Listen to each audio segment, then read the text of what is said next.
Acknowledgements. In truth, life is really the author of this book. She is the one who manifested the flow of events that were so powerful and fascinating they demanded narration. But life needed me to put pen to paper if her greatness was to be memorialized. To that end, she sent exactly the right people at exactly the right time to bring the surrender experiment into fruition. It is with humility and heartfelt thanks that I tell you of the phenomenal job that my product manager, Karen Entner, did on this book. Her tireless and selfless service has instilled this work with a sense of commitment and perfection rarely found in this world. I would also like to take this opportunity to thank my editor, Gary Jansen, from Crown Publishing, for all the hard work and great suggestions he contributed. As would be expected, life provided the absolutely perfect editor to assist me in giving this testimony to her greatness. This book had many early readers, all of whom deserve thanks. I would like to single out James O'Dear, Ursula Harlows, and Stephanie Davis, who contributed detailed suggestions on draft after draft during the early stages of writing. I now get to acknowledge you, the reader, for having the interest and taking the time to read about this phenomenal experiment. May we all learn to appreciate our lives in this amazing universe a little bit more each day. Section 1. Waking up. The premise. Sitting alone in a 6-seater private jet at 40,000 feet is a very peaceful place. I fell into meditation and my mind became very still.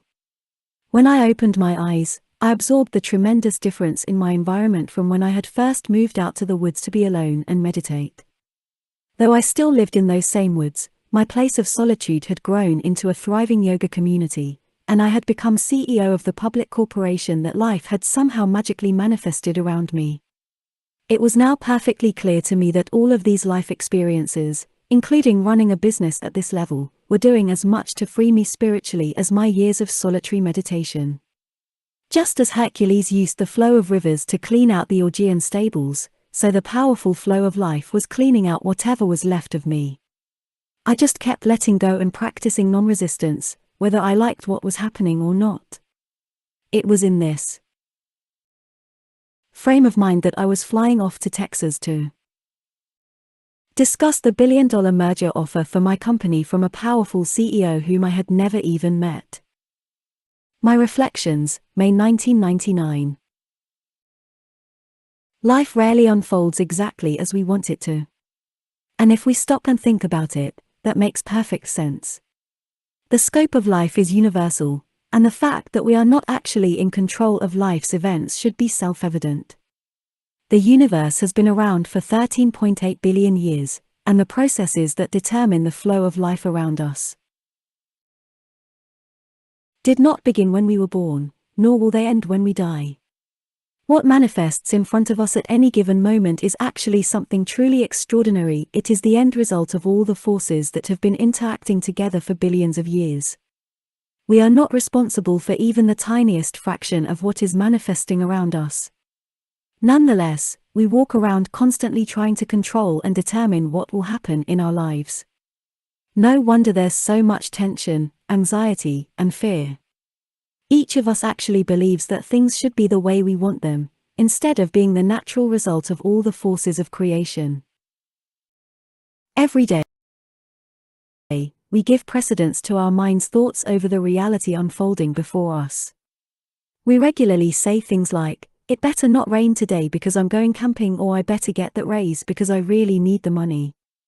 Notice that these bold claims about what should and shouldn't be happening are not based on scientific evidence. They are based solely on personal preferences made up in our minds. Without realizing it, we do this with everything in our lives. It's as though we actually believe that the world around us is supposed to manifest in accordance to our own likes and dislikes. If it doesn't, surely something is very wrong. This is an extremely difficult way to live, and it is the reason we feel that we are always struggling with life. Nonetheless, it is also true that we are not powerless in the face of the events unfolding around us. We have been gifted with the power of will. From deep inside, we can determine how we want something to be and apply the power of our minds, hearts, and bodies in an attempt to make the outside world conform. But this puts us in a constant battle of our way versus the way it would be without our intervention. This battle between individual will and the reality of life unfolding around us ends up consuming our lives. When we win the battle, we are happy and relaxed. When we don't, we are disturbed and stressed. Since most of us only feel good when things are going our way, we are constantly attempting to control everything in our lives. The question is, does it have to be this way? There is so much evidence that life does quite well on its own. The planets stay in orbit, tiny seeds grow into giant trees, weather patterns have kept forests across the globe watered for millions of years, and a single fertilized cell grows into a beautiful baby. We are not doing any of these things as conscious acts of will, they are all being done by the incomprehensible perfection of life itself. All these amazing events, and countless more, are being carried out by forces of life that have been around for billions of years, the very same forces of life that we are consciously pitting our will against on a daily basis. If the natural unfolding of the process of life can create and take care of the entire universe, is it really reasonable for us to assume that nothing good will happen unless we force it to? It is to the exploration of this intriguing question that this book is devoted. How can there possibly be a more important question? If life can manifest the DNA molecule on its own, not to mention create the human brain, how is it that we feel that we have to control everything on our own? There must be another, more sane way to approach life. For example, what would happen if we respected the flow of life and used our free will to participate in what's unfolding, instead of fighting it? What would be the quality of the life that unfolds? Would it just be random events with no order or meaning, or would the same perfection of order and meaning that manifests in the rest of the universe manifest in the everyday life around us? What we have here is the basis for an amazing experiment. At the heart of the experiment is a simple question: am I better off making up an alternate reality in my mind and then fighting with reality to make it be my way? Or am I better off letting go of what I want and serving the same forces of reality that managed to create the entire perfection of the universe around me? This experiment would not be about dropping out of life, it would be about leaping into life to live in a place where we are no longer controlled by our personal fears and desires. For lack of a better name, I have called this the surrender experiment, and to the best of my ability, I have devoted the last 40 years of my life to seeing where the flow of life's events would naturally take me. What happened over the course of these 4 decades is nothing short of phenomenal. Not only did things not fall apart, quite the opposite happened. As one thing naturally followed the other, the flow of life's events led me on a journey that would have been beyond my comprehension. This book shares that journey with you so that you can experience what happened when someone dared to let go and trust the flow of life. Let it be clear right from the start, however, that this type of surrender does not mean living life without the assertion of will. My story of these 40 years is simply the story of what happened when the assertion of will was guided by what life was doing instead of what I wanted it to be doing. My personal experience is that aligning one's will with the natural forces unfolding around us leads to some surprisingly powerful results. The only effective way to share the results of this great experiment is to allow you to see how I got pulled into living this way and then allow you to experience the journey as I did. In what follows, you are about to encounter a set of life experiences that are bound to be very different from your own. I share these with you only because as human beings we have the extraordinary ability to learn from one another's experiences. You don't have to live as I did in order to be affected by what happened to me. The unexpected events that unfolded before me not only changed my life, they changed my entire view of life and left me with a sense of deep inner peace. Hopefully, sharing my surrender experiment with you will encourage you to find a more peaceful and harmonious way to live your life and to better appreciate the amazing perfection that unfolds around us. 1.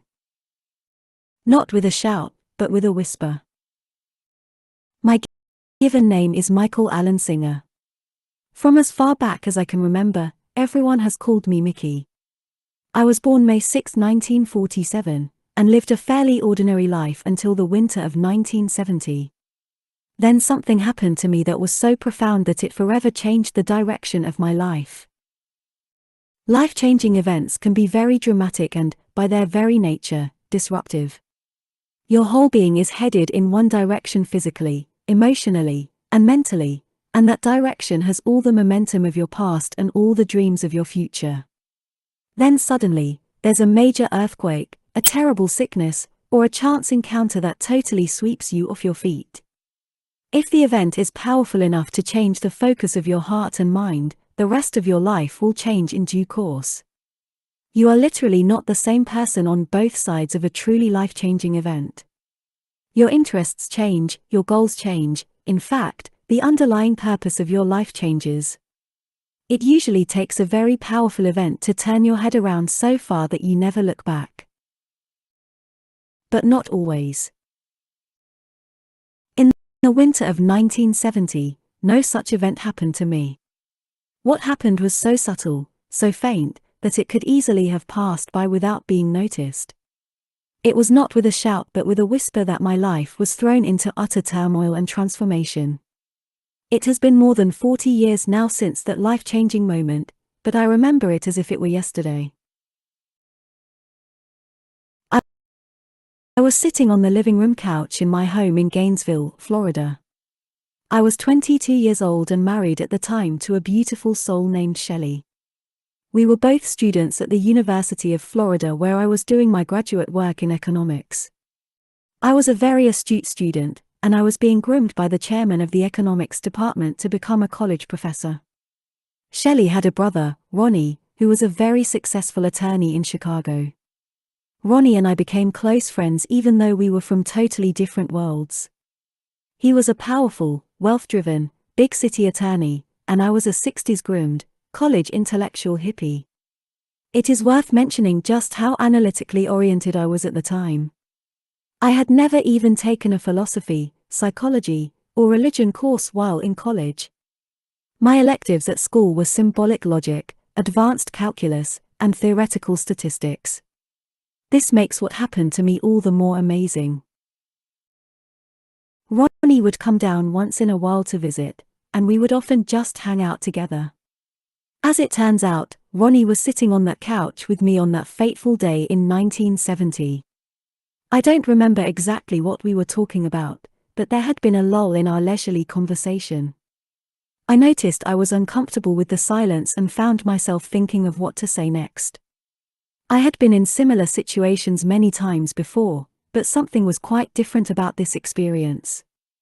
Instead of simply being uncomfortable and trying to find something to say, I noticed that I was uncomfortable and trying to find something to say.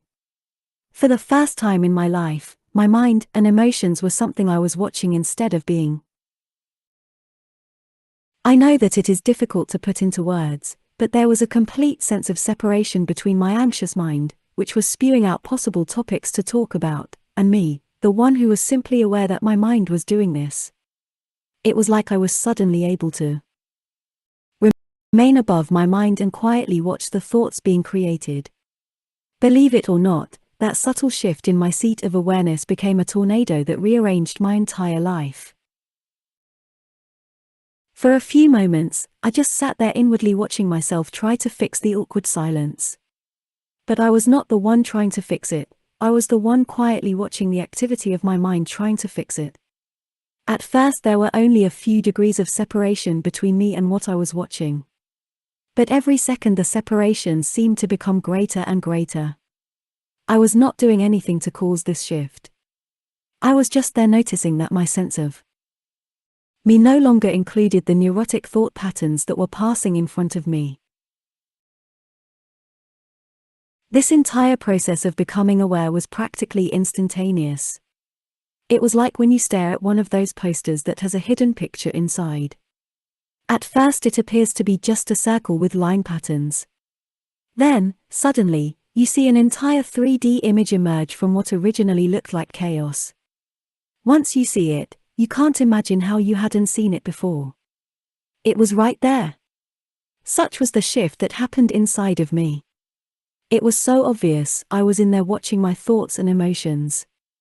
I had always been in there watching, but I had been too unaware to notice.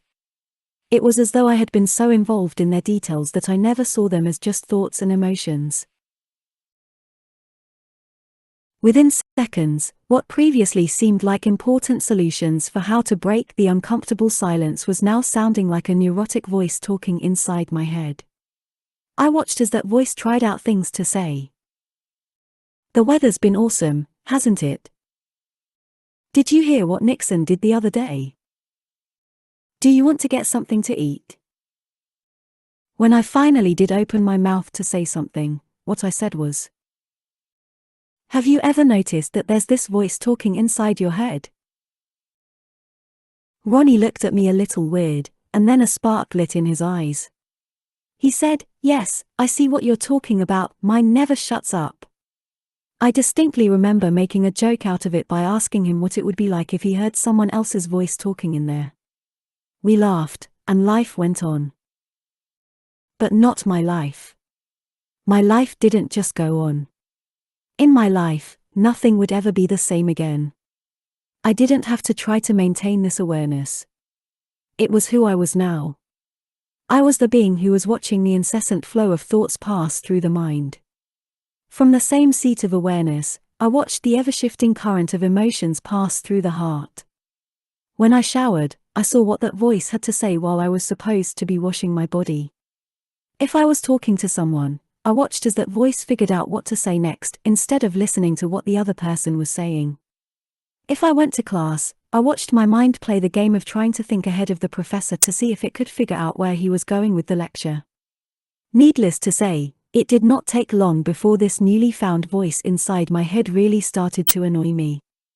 It was like sitting next to someone in a movie theater who never, ever stops talking. As I observed that voice, something deep inside my being just wanted it to shut up. What would it be like if it stopped? I began to long for silence inside. Within days of that first experience, my life's patterns began to change. When friends came over to socialize, I no longer enjoyed the scene. I wanted to quiet my mind, and social activities didn't help. I began to excuse myself and go out to the woods near our house. I would sit down on the ground amid the trees and tell that voice to shut up. Of course, it didn't work. Nothing seemed to work. I found that I could change the topic it talked about, but I could not get it to just stop talking for any length of time. My yearning for inner silence became a passion. I knew what it was like to watch the voice. What I didn't know is what it would be like if the voice totally stopped. And what I never could have imagined was the life-changing journey on which I was about to embark. 2. Getting to know me. Even in my youth, I loved to figure out how things worked. So it was inevitable that my analytical mind would become fascinated by trying to understand my relationship to the voice inside my head. Before I could enjoy this intellectual fascination, however, I had to get over the fact that the personal mind was driving me crazy. Every time I saw something, that voice made some comment about it. I like it, I don't like it, I'm not comfortable with this reminds me of. As I became more and more accustomed to watching all this, a few questions naturally arose. First, why is this voice talking all the time? If I see something, I'm instantly aware of seeing it. Why does the voice have to tell me that I see it and how I feel about it? Here comes Mary. I don't feel like seeing her today. I hope she doesn't see me. I know what I see and I know what I feel. After all, I'm the one in here seeing and feeling. Why does it have to get vocalized in my mind? Another question that arose was, who am I who keeps noticing all this mental activity? Who am I who can just watch thoughts come up with a complete sense of detachment? I now had two driving forces awaken inside regarding this newly found voice in my head.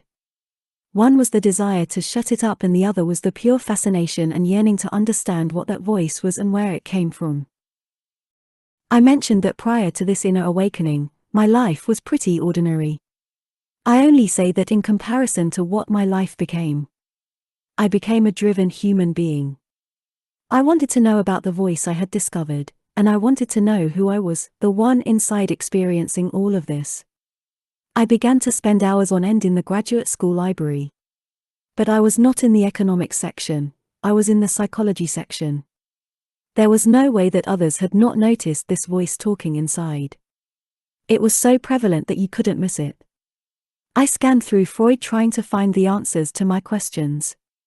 I read book after book, but I found no direct reference to the voice talking inside, not to mention any reference to the one who is aware that the voice is talking. In those days, I would talk about the voice to anyone who would listen. They all must have thought I was crazy. I remember one encounter with my very reserved, highly cultured Spanish professor. I ran into him one day between classes and excitedly told him that I had come to understand what it meant to be fluent in a language. I explained to him that there was this voice inside your head that talks to you about virtually everything, what you like and dislike, what you're supposed to be doing right now, and what you've done wrong in the past. If that inner voice could speak in Spanish and you immediately understood what it was saying, then you were fluent in Spanish. If, however, the Spanish words made no sense to you until you did the mental work of translating them so that the voice would repeat them in English, then you were not fluent in Spanish. It made perfect sense to me. I told him that if I were majoring in language studies, I would do my doctoral dissertation on that premise. Needless to say, my Spanish professor gave me a very odd look, said something very polite, and went on his way. I didn't care what he thought. I was on an exploration, a journey of learning beyond anything I could have imagined. Every day I was learning so much about myself. I couldn't believe the amount of self-consciousness and fear being expressed through that voice. It was so obvious that the person I was watching inside cared a great deal about what people thought of him. This was especially true of people I knew well. The voice told me what to say and what not to say. It complained incessantly when something was not the way it wanted.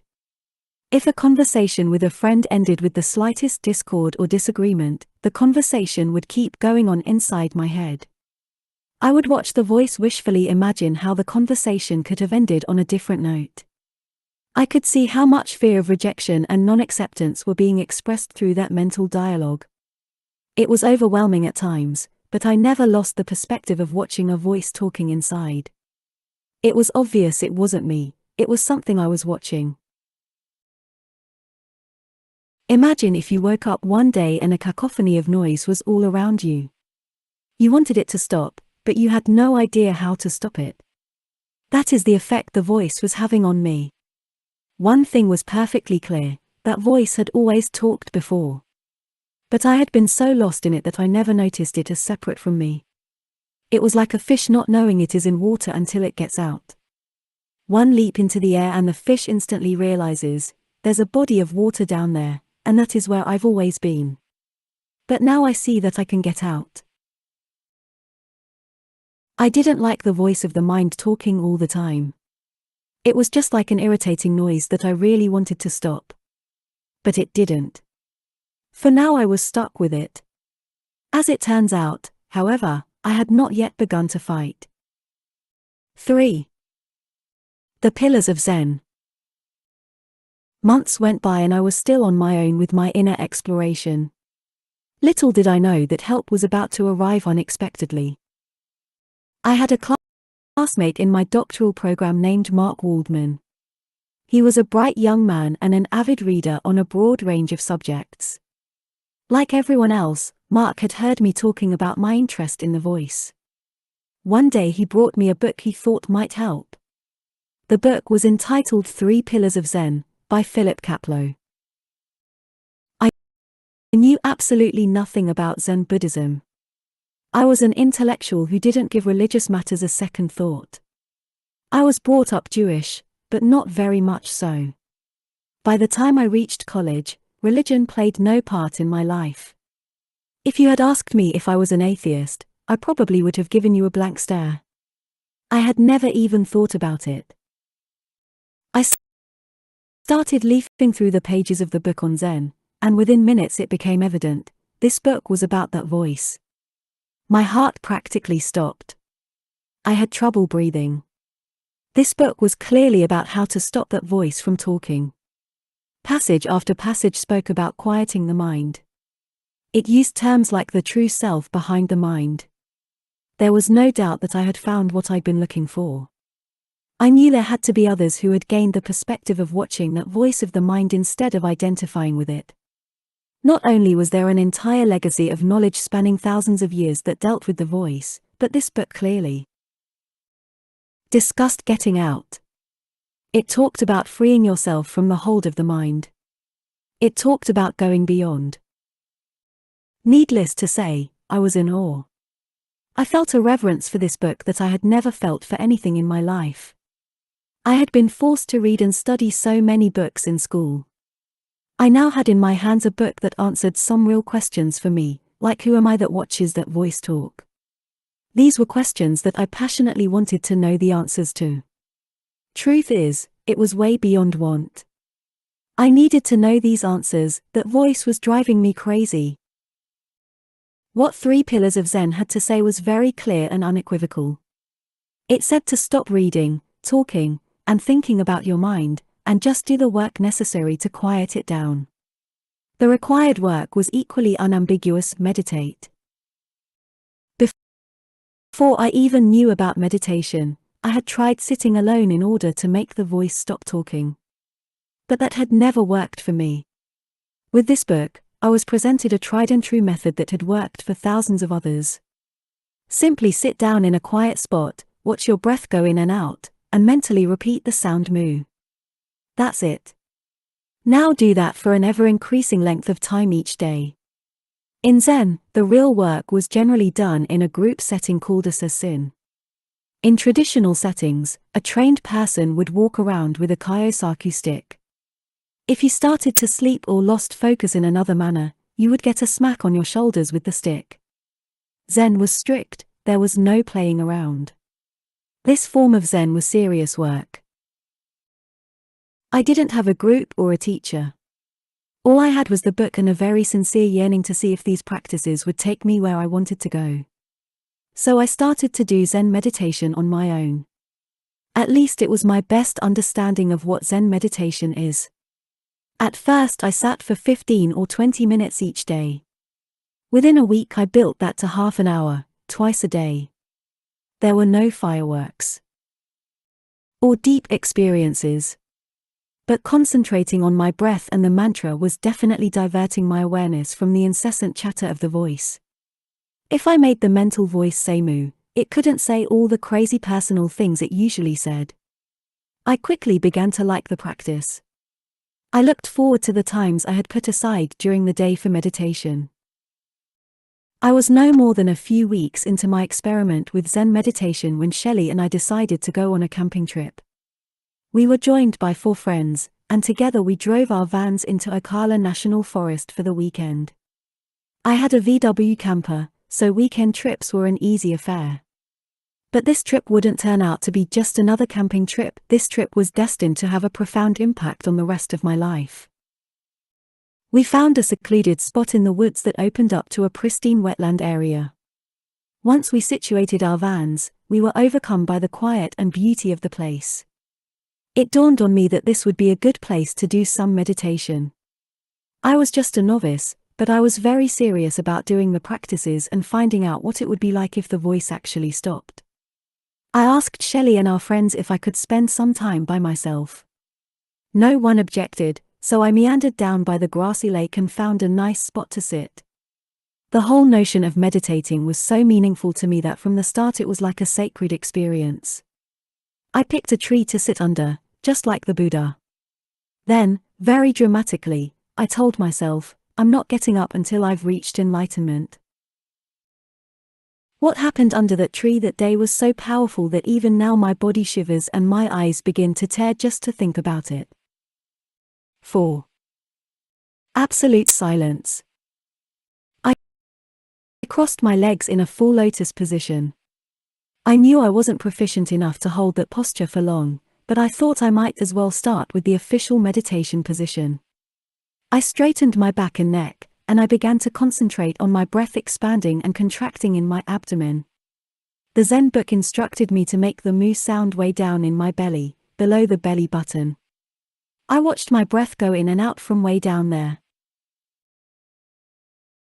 I was intending to sit for much longer than I had done previously, so I used my will to concentrate with extra intensity and sincerity. It must have made a difference because I went deeper inside than I had ever gone before. It seemed that concentrating on the movement of the breath in my belly created a force that linked the outflow of breath from my nostrils with the inner movement of my abdomen. Every time I breathed slowly out my nose, I felt a warm, inviting sensation throughout the area below my belly. The sensation was so nice that my attention naturally centered there. For a period of time, I simply lost myself in the beauty of the experience.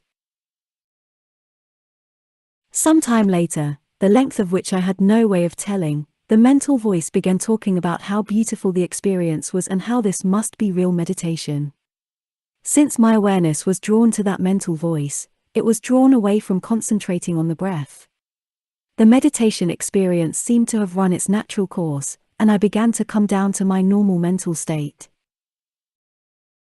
But this meditation session was supposed to be different. I had told myself I wasn't getting up until I had broken through. So I willfully began concentrating anew on the movement of the breath in my belly and on the sound of mu. I lost myself once again in the warm flowing force that tied my exhalations to the warmth in my abdomen. The force became much stronger as I concentrated more deeply. Eventually, all consciousness of my body and my surroundings was gone. I was only aware of the effortless flow of warm energy that was building and expanding at the core of my belly. I was not there, only the flow was there. From time to time, for brief moments, my sense of self-awareness would drift back into focus.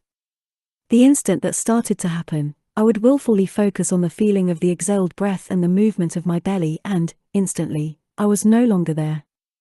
This experience of drifting in and out of the deep state went on for a prolonged period of time, perhaps hours. At some point, I must have lost the will to refocus during one of those moments when self-awareness returned. I had been far gone in a very deep and peaceful place, but I started to come back. I don't know how long I had actually been sitting, but the first thing I became aware of was the pain in my legs. They hurt a great deal from sitting in a full lotus position for so long. The voice of the mind had not started back up yet. I was just there, kind of dazed, but very peaceful and deeply mesmerized by the experience. I suppose I would have continued to come down, but an amazing thing happened.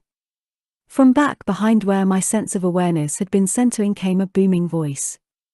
It said very sternly, "Do you or do you not want to know what is beyond you?" This was not the voice of the mind I was so used to struggling with. Ever since I first noticed that chattering voice, it was talking in front of and below where I sat. Inside. This new invocation came from behind and above where my sense of awareness was now situated. In any event, its stern challenge shook me to the depths of my being.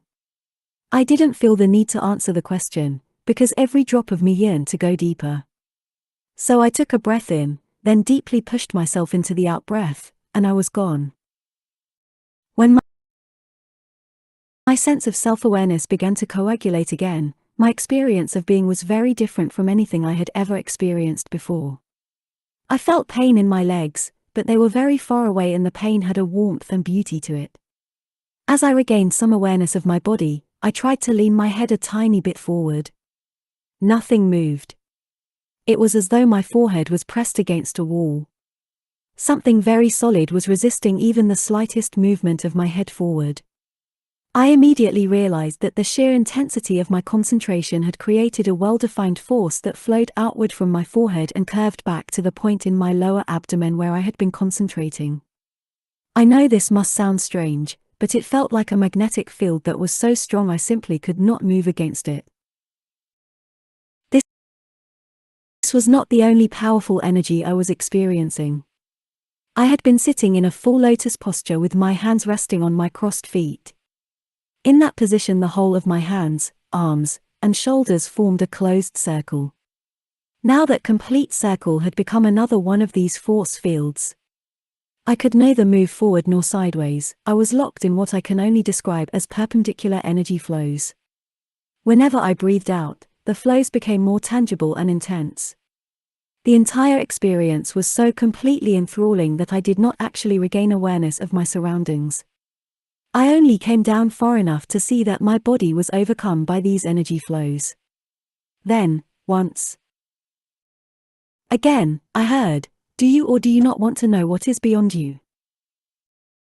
I immediately took a deep breath in and with great intention slowly exhaled through my nostrils.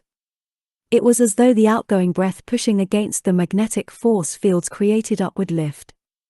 That upward and inward propulsion began to drive me to an even deeper place, beyond any sense of self-awareness. One more breath in and out, and I was completely gone. Perhaps you would like to ask where I went. That's reasonable, but I'm unable to answer that question. I only know that each time I came back, I was in a more elevated state than when I left. When I came back from nowhere the next time, everything was very different. There was no subtle resistance to having returned. There was no sense of urgency to hold on to the elevated state. There was only peace, deep, deep peace. And there was absolute silence, a silence that nothing could possibly disturb. It was so still that perhaps there had never ever been any sound here for all eternity. It was like outer space where there is no atmosphere, so there can be no sound. Sound requires a medium in which to travel. In the place I returned to, there was no such medium. I was truly experiencing the sound of silence. Most important, there was no voice. There was not even the memory of what it would be like to have chatter in that sacred place. It was gone. All gone. All that was left was awareness of being. I simply existed, nothing more. This time no stern beckoning entreated me to go beyond. It was time to come back. The first thing I noticed as I became aware of my surroundings was that the external energy flows I experienced earlier had drawn inward. I now felt a very beautiful flow of energy up my spine to the middle of my forehead. I had never experienced this before, and almost all my awareness was drawn to that point. Meanwhile, there was still great pain in my legs, but that wasn't a problem. It was just the quiet experience of pain. No complaints, no mental dialogue about what to do about it. There was simply awareness, completely at peace with what it was aware of. I managed to move my arms enough to unfold my legs from the lotus position. They were like dead weight, so I lay on my side for a while until they came back to life. It was so peaceful, so comfortable lying there.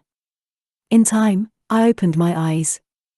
What eased in through those openings was like nothing I had ever seen or dreamed of before.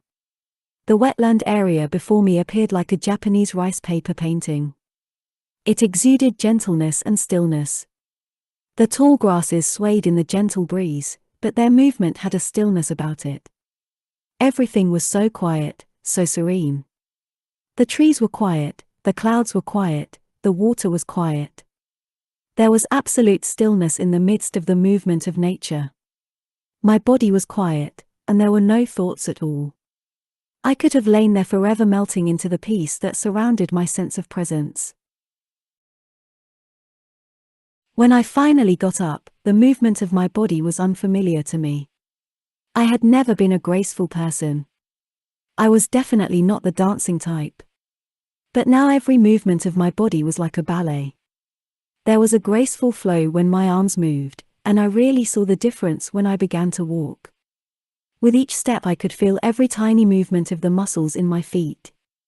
I flowed from one step to the next, and the movement itself was intoxicating. The amazing part is that this state lasted for weeks. When I rejoined my friends that day, the state didn't change. I felt no need to explain or describe what had happened to me during the 2 to 3 hours I was gone.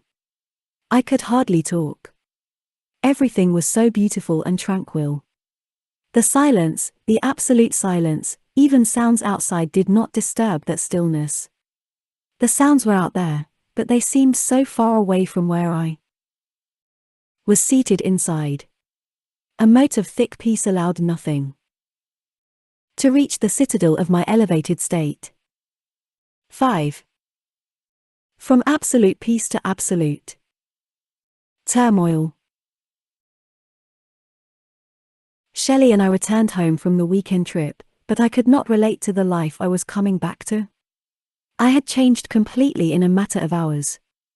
My normal inner state had been transformed into a state of absolute clarity. Neither desire nor fear could touch me in those early days. Even thoughts faded away before reaching my seat of awareness. All I remember experiencing at that time was a powerful, unwavering sense of one-pointed intention: I will never leave this state. No matter what, I will never allow anything to take me from this place. No voice of my mind had to say that to me. It was who I was. I was no longer Mickey Singer. I was the one who would never betray that peace or allow anything to disturb that transcendent stillness. I was like a child having to learn everything all over again. I had to learn to eat in a way that was consistent with that peace. I used to smoke pot. I stopped completely. My state was crystal clear, and I didn't want to dull it one iota. I had to learn to go to classes and take tests while remaining perfectly centered. I was in a doctoral program, on full fellowship. I had to learn to use my intellectual mind without disturbing the peace that I now loved more than life itself. During those next few weeks, I felt like I had been born anew. I found myself yearning to go back beyond. In fact, every time I sat down to meditate, I was drawn back into an elevated state. Some veil had been torn aside inside of me, and it was now totally natural to pass back through it. I started waking up at 3 in the morning to be able to do prolonged meditations. Throughout the day, I would sit whenever and wherever I had the opportunity. Only a small part of my life was about my outer existence. What I was really about was learning to stay deep inside while my outer life passed before me, leaving me at peace. I wasn't able to stay that detached for long, however. After 2 to 3 weeks, the unassailable inner peace began to develop cracks. These cracks allowed the voice of my personal mind to leak back into my sanctuary of silence. I struggled to get it back. Oh, did I struggle? But the struggling itself was inconsistent with the absolute stillness. There was nothing I could do. I had to just sit in here helplessly watching as the land beyond my dreams gave way to my noisy inner state. It never dawned on me that I could try leaving my outer existence in order to maintain the inner stillness. That effort would come a little bit later. Though my deep inner peace had begun to fade, I never fully returned to my normal state. Even when the personal mind and emotions started back up, I was much further behind them than I used to be. There was also another major change. I was now experiencing a constant flow of energy rising up within me to the point between my eyebrows. It formed a vortex of pressure that forced my attention to that point. For example, if I was looking at something, it felt like I was concentrating my gaze through my brow rather than through my eyes. This didn't affect my ability to see, it just kept me closer to the meditative state at all times. Note that focusing on the energy flow was not something I was doing, it was something that was happening by itself. I was just aware that the flow had never been there before, and now it was always there. The pull of my attention to the point between my eyebrows became both my teacher and my friend. When my mental voice had something to say, I now had a choice: pay attention to the voice or keep focusing on the inner flow of energy. I eventually realized that if I didn't want to listen to the mental chatter, all I had to do was slightly increase my concentration on the energy flow to my brow. The thoughts would then pass right by without disturbing me. Letting the thoughts go became a game to me. All of life was a lighter experience than before. My personal melodrama would still come up, but it could not pull me down into it. I had been gifted with this inner flow of energy to help me work my way out of myself. More important, I now knew what it would be like to get away from my personal self. My intention was firm and resolute. No matter what it took, or how long it took, I was going to find my way back beyond. It didn't take long, however, before outer changes began in my life that rivaled the inner changes I was going through. It started with Shelley. One day she told me that it was time to move on. That really threw me for a loop. Though we had only been married a year and a half, the foundation of my personal life had been built around her for years. I tried in vain to hold on to her, but at some point I saw something I had never been able to see before. The sheer strength of my personality and intellect had not given her the room she needed to breathe. If I truly loved her, I had to let her go. Right at that time, I had a friend who needed someone to house sit while he was away. I moved into that house and began the process of nursing a broken heart. The sudden change in my outer life had a profound effect on my inner work. I was already totally committed to my regular meditations. Exploring the inner state of deep peace had become the purpose of my life. Now I had another very powerful source of inspiration. I was watching a human being in almost unbearable pain. My heart exuded pain all the time, and my mind was literally broken. It was as though the foundation of myself concept had been removed, and my personal self was in free fall. I didn't know how to put it together again, nor did I even want to. If I concentrated very deeply during meditation, all the turmoil melted away. There was silence and peace. The silence was not as thick as it had been before, but it provided me a place of repose. When I came back from meditation, turmoil and pain was what I returned to. So my daily experience was now either heaven or hell. There was nothing in between anymore. My normal way of being was gone. In one fell swoop, who I had been was no more. More and more I chose meditation. It was not just a way of escaping the pain, meditation gave meaning to my life. I was committed to going beyond permanently, and the changes in my life were helping me get rid of an entire part of my being that was holding me back. The personality expressing itself through that mental voice was no longer so sure of himself. In fact, he no longer knew which way was up. These outer changes had humbled him. He had thought he had it all figured out. Well, he was wrong. It was definitely easier to let go of him when he was in pieces.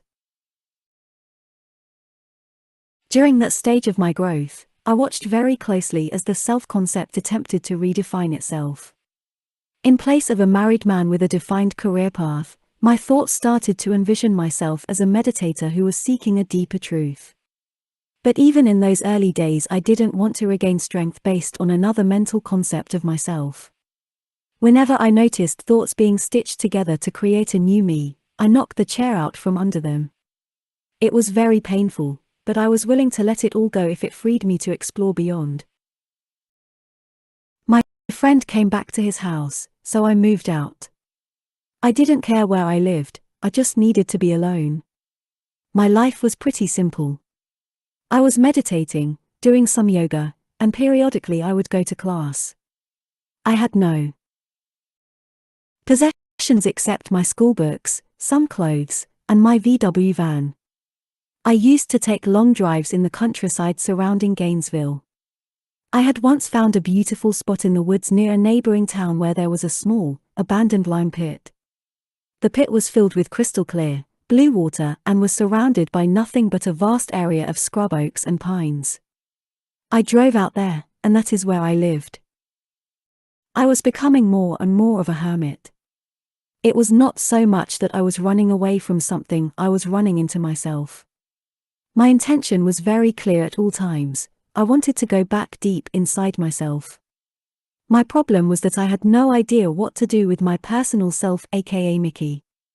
His very existence was holding me back from where I yearned to go. If I didn't work at it, the focus of my attention would keep getting drawn into his personal melodrama. That was clearly the opposite direction from where I wanted to go. Mickey was down and out, I wanted to go in and up. In those days I was certain of one thing: he was the problem, and he had to go. I had become dead serious about getting rid of him. But I had no idea how. 6. South of the border. The summer of 1971 was approaching, and I would soon be free from classes. I was in my second year of graduate school, and though my attendance had not been that regular, I still managed to maintain my high grades. I was studying just enough to do really well on my final exams and written papers. There was no question about what I was going to do with my summer: more meditation and yoga. The only question was, where would I do it? That was probably the first time in my life that I consciously began to notice a distinct, recurring theme in the events unfolding outside of me. It began when, out of the blue, a classmate asked me if I had ever been down to Mexico. He said it was an interesting place to spend some time. Shortly thereafter, I was in a bookstore and practically tripped over a book about touring Mexico that someone had left on the floor. This started me thinking that maybe I should get away for a while, and maybe Mexico would be a good idea. The final straw was when I went to a gas station to fill up, and someone had left a map of Mexico on top of the pump I was using. Those were enough signs for me. I decided to go off to Mexico. I didn't know where I was going. Mexico is a pretty big place. But in my state of mind, it really made no difference. I would just go and let it unfold. My friends and family were not all that excited about me going off to Mexico alone with no agenda. I got a lot of warnings about banditos and cautions about avoiding strangers. I spoke some classroom Spanish, just enough to get in trouble. With little more than that, I headed off to Mexico. My trip took me along the Gulf Coast states and down through Texas. While driving, I would focus on my breath and utter moo in my belly. The last thing in the world I wanted to do was listen to that voice in my head chatter all day. Each night I would find a place to pull over in the woods, meditate, and go to sleep. At that pace, it took a few days to drive down to north-central Mexico, which was where I ended up. One evening, deep in rural Mexico, I couldn't find any woods to pull into for the night.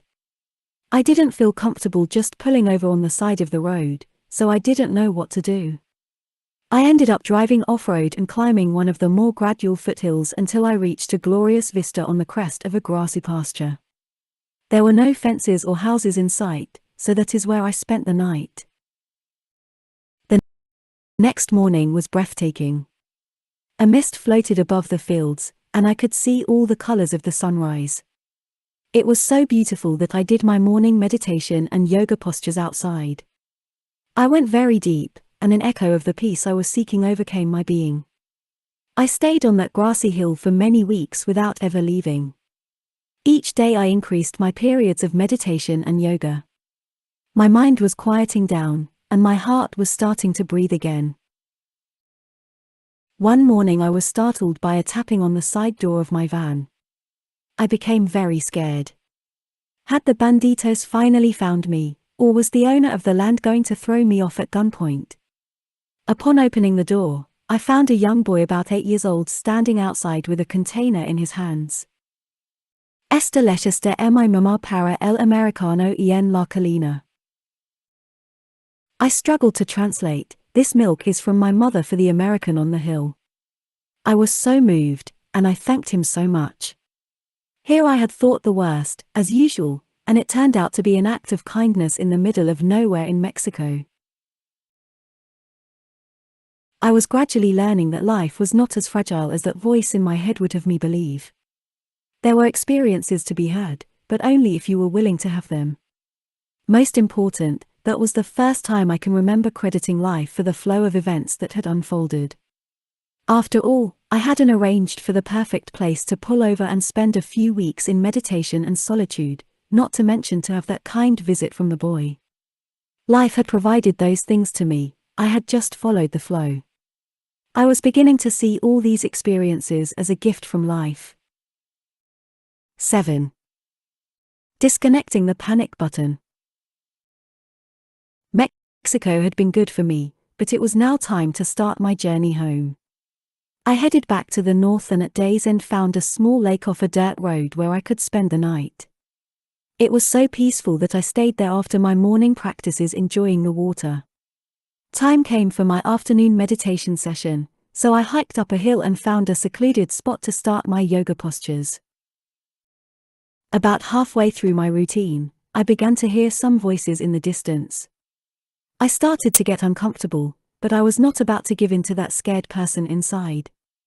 I just relaxed more deeply into my yoga posture, and the anxiety subsided. The next sound that startled me was that of a snorting horse a lot closer than the voices had been. I was convinced that these were the banditos. I soon heard both the voices and the horses a stone's throw from me. Relaxed was not exactly the word that came to mind. Scared, vulnerable, and terribly self-conscious was a much more accurate description of my state. Everything in me wanted to end my yoga session immediately and open my eyes to see what danger I had gotten myself into. Well, everything except for the core of self-discipline I had developed for ridding myself of that scared person inside of me. The command of steel came from behind my fears. No way was I going to miss the opportunity to transcend all this inner commotion. I closed my eyes tighter as an act of defiance and took a deep breath. I demanded a state of relaxation in the midst of the drama. When my usual set of yoga postures was complete, I normally sat for a half-hour meditation. I watched that voice pleading for permission to skip that step. After all, the horses had not gone anywhere. I could clearly hear their breathing right in front of me, interspersed with the periodic whispering of their riders. There really was no decision to be made. I had clearly seen that it was this scared person inside of me who was holding me back from where I so desperately wanted to go. I needed to be free of him. So I took a deep breath and flowed into a full lotus position. I began the moo sound inside my belly in a vain attempt to drown out what the voice was trying to say. To me it was like an act of commitment. Which do you care about, outside or inside? When I finally opened my eyes, I saw two horses right in front of me. They couldn't have been more than 10 feet away. On top of the horses were two riders who looked more like ranch hands than banditos. They were smoking cigarettes, and one of them was sitting side-saddle facing the other rider. When they saw that I was back in their world, they began to talk to me in Spanish. I was somewhat surprised that I could understand most of what they were saying, and the very fact that they were talking to me was definitely a good thing. I began to feel relieved, and the series of events that transpired next left an indelible impression on my mind to stop letting that scared person run my life. At some point in our interaction, the ranch hands asked if it was my van parked down by the lake. My mental voice immediately told me to be careful because they could rob me. I ignored that interlude and willingly reached my hand up when one of the riders offered to pull me onto his horse and ride me back to my van. I was a city boy, riding double on the back of a horse with a Mexican stranger while in my bathing suit was not an everyday occurrence for me. As I rode down the hill, a peace came over me from head to toe. This experience was so beautiful, and I would have missed it if I had listened to my scared self. When we reached my van, the cowboy began telling me that he and others worked this land for a rich landowner. He said they were all very poor, and the landowner did not even allow them to fish in the lake. He pointed the way to where they lived and invited me to stop by before I left the next day. We said goodbye as though we had been friends for years, and they turned their horses and rode off. I felt so open, so connected to the experience I was having. Though I was going through some very deep changes, I remember thanking life that night for such a special day. The pain and turmoil within me were beginning to subside, but the yearning for the absolute peace and silence continued to burn in my heart. The next morning after my practices, I packed up to continue my journey northward. Before leaving, I decided to drive farther down the dirt road to see if I could find where the ranch hands lived. I came upon an area where there were 15 to 20 adobe huts with thatched roofs. I had read about such things, but I had never actually seen a mud hut with a roof made of straw. Before I could decide if I wanted to go any farther, one of my new friends from the day before ran out to greet me. I parked my van and followed the excited cowboy as he introduced his new American friend to the villagers. I was stunned by how primitive everything was. The huts were dirt-floored and had nothing but square openings for windows. There were no doors in the door openings or windows in the window openings. Many of the people I met stared at me as though they had never seen an American before. I soon found out that many of them had not. I don't think the pestering voice in my head said one word for the hours I was there. It was all so new to me. It was so natural, so down to earth. I sat in a hut with women breastfeeding their babies. I had never seen that before. I noticed I actually felt ashamed that my culture had so distorted nature that natural things were no longer natural. Once we were back outside, we continued our tour of the small village. When we approached my friend's hut, he asked me if I knew how to ride a horse. I told him it had been years, but that I had ridden before. What I didn't tell him was that the last time I rode I was 12, and it was at summer camp with an English saddle. He then did the most unexpected thing. He handed me the reins to his horse and pointed to an open field. This was no time or place to be timid. I stuck my sandal into the stirrup and swung myself into the saddle, just as though I knew what I was doing. I had always thought it would be wild to gallop a horse across an open field. Somehow that dream was about to be realized in the middle of Mexico where I knew absolutely nobody. I got used to the horse while some of the villagers gathered to watch, and then I rode like the wind across an expansive field.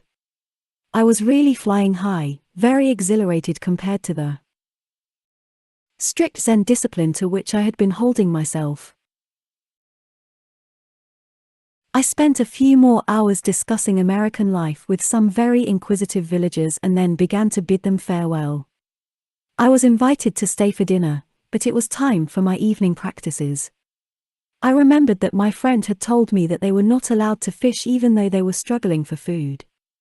I went to my van and pulled out the large supply of brown rice and dried beans I had stored under the back seat. I handed them all over to the women preparing the food. The women were so appreciative that it almost made me cry. This stuff meant nothing to me and so much to them. This was another one of life's lessons I never forgot, the joy of helping people. Before I drove off, they all surrounded my van to say goodbye. I had lived in silence and solitude with no human contact for almost a month. Now I was a celebrity. How did this happen? To me there was no doubt about how it happened. I had let go of myself and something very special had followed. I was willing to face loneliness and fear and not grab for relief. Yet something happened on its own, without my doing it or even asking for it. The seeds of a great experiment were being planted. Was it possible that life had more to give us than we could ever take for ourselves? 8. Unexpected inspiration. I had grown a lot through my experiences in Mexico. Learning to embrace life as it unfolded around me was new to me, and the results had been very freeing. By the time I returned to Gainesville, my heart and my mind were much more at peace. Problem was, I had no place to live. My last residence had been in the woods by the lime pit east of town, so I returned to that secluded setting and lived there in my van. All I needed in my life was solitude, the discipline of my ever-increasing practices, and a minimal amount of food. I realized that the probability of finishing my doctoral degree was rapidly decreasing. I only had a few courses left, but then there were the qualifying exams as well as the dissertation. Nothing was left in me that wanted to be an economics professor. I wanted to explore inside, deep inside. The depths of my meditations were all I cared about. The chairman of the Department of Economics, Dr. Goffman, was like a father to me. I loved and respected him a great deal, and he encouraged me to finish my degree. He thought I was just going through a phase in my youth, and I would come out of it soon. He kept me on my fellowship and pushed me to at least finish my coursework. Out of respect for him, I would drive into town periodically and go to class, but not very often. I would eventually learn that everything in life has something to teach you and that it is all for your growth. But I was not ready to see that yet. To me, there was my meditation, and then there was everything else. Though I definitely wasn't seeing my schoolwork as relevant to my inner growth, I had a very illuminating experience associated with one of my courses. The professor of the course was a respected economist and not at all the liberal type. I missed a lot of classes, and when I did show up, I was barefooted and in jeans. I doubt that I was his favorite student. One day he asked me if I actually expected to receive a good grade in the course. He explained that I had put out just enough effort to do well on the exams, but my absences and lack of participation in class did not provide the basis for a high grade. I knew we had a final paper left to write, so I told him I would put extra effort into that paper, and I'd appreciate it if he would base my grade solely on my exams and the quality of that paper. He said he would take it into consideration. The time came to write the final paper for the course. I knew my mental state was not conducive to going to the library and trying to learn enough to write a great paper. I had been meditating a lot, and my mind was very still.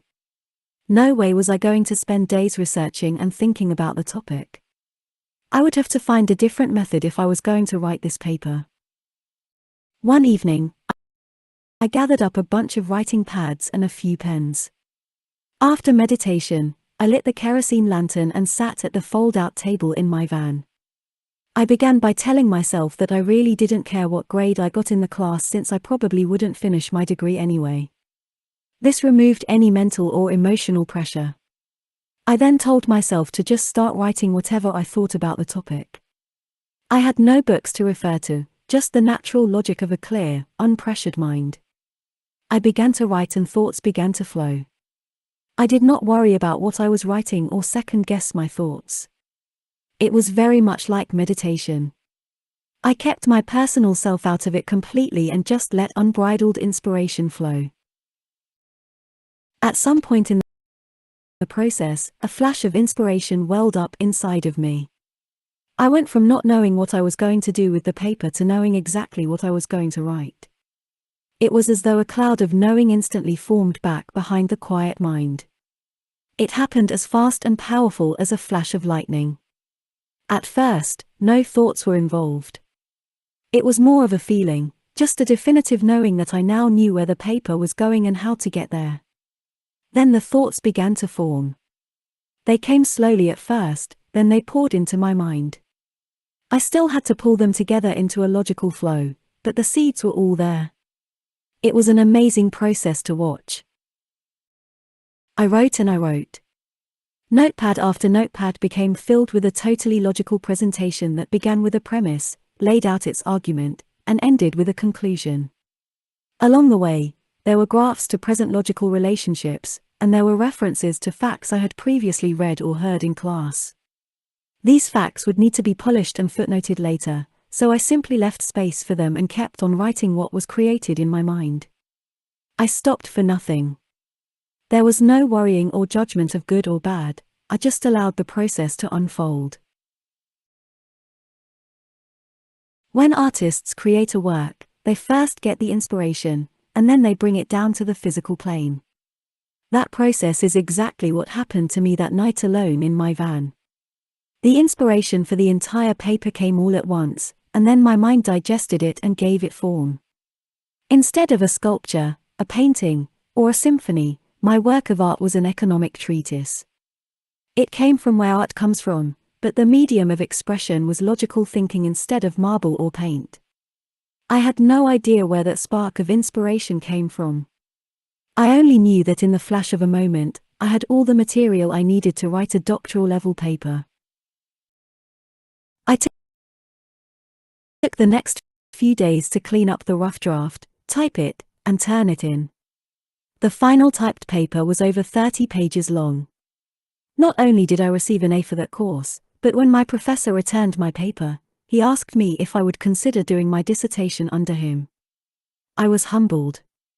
As evidenced from this recounting 40 years later, the experience that night had a profound effect on me. I had clearly seen the difference between creative inspiration and logical thought.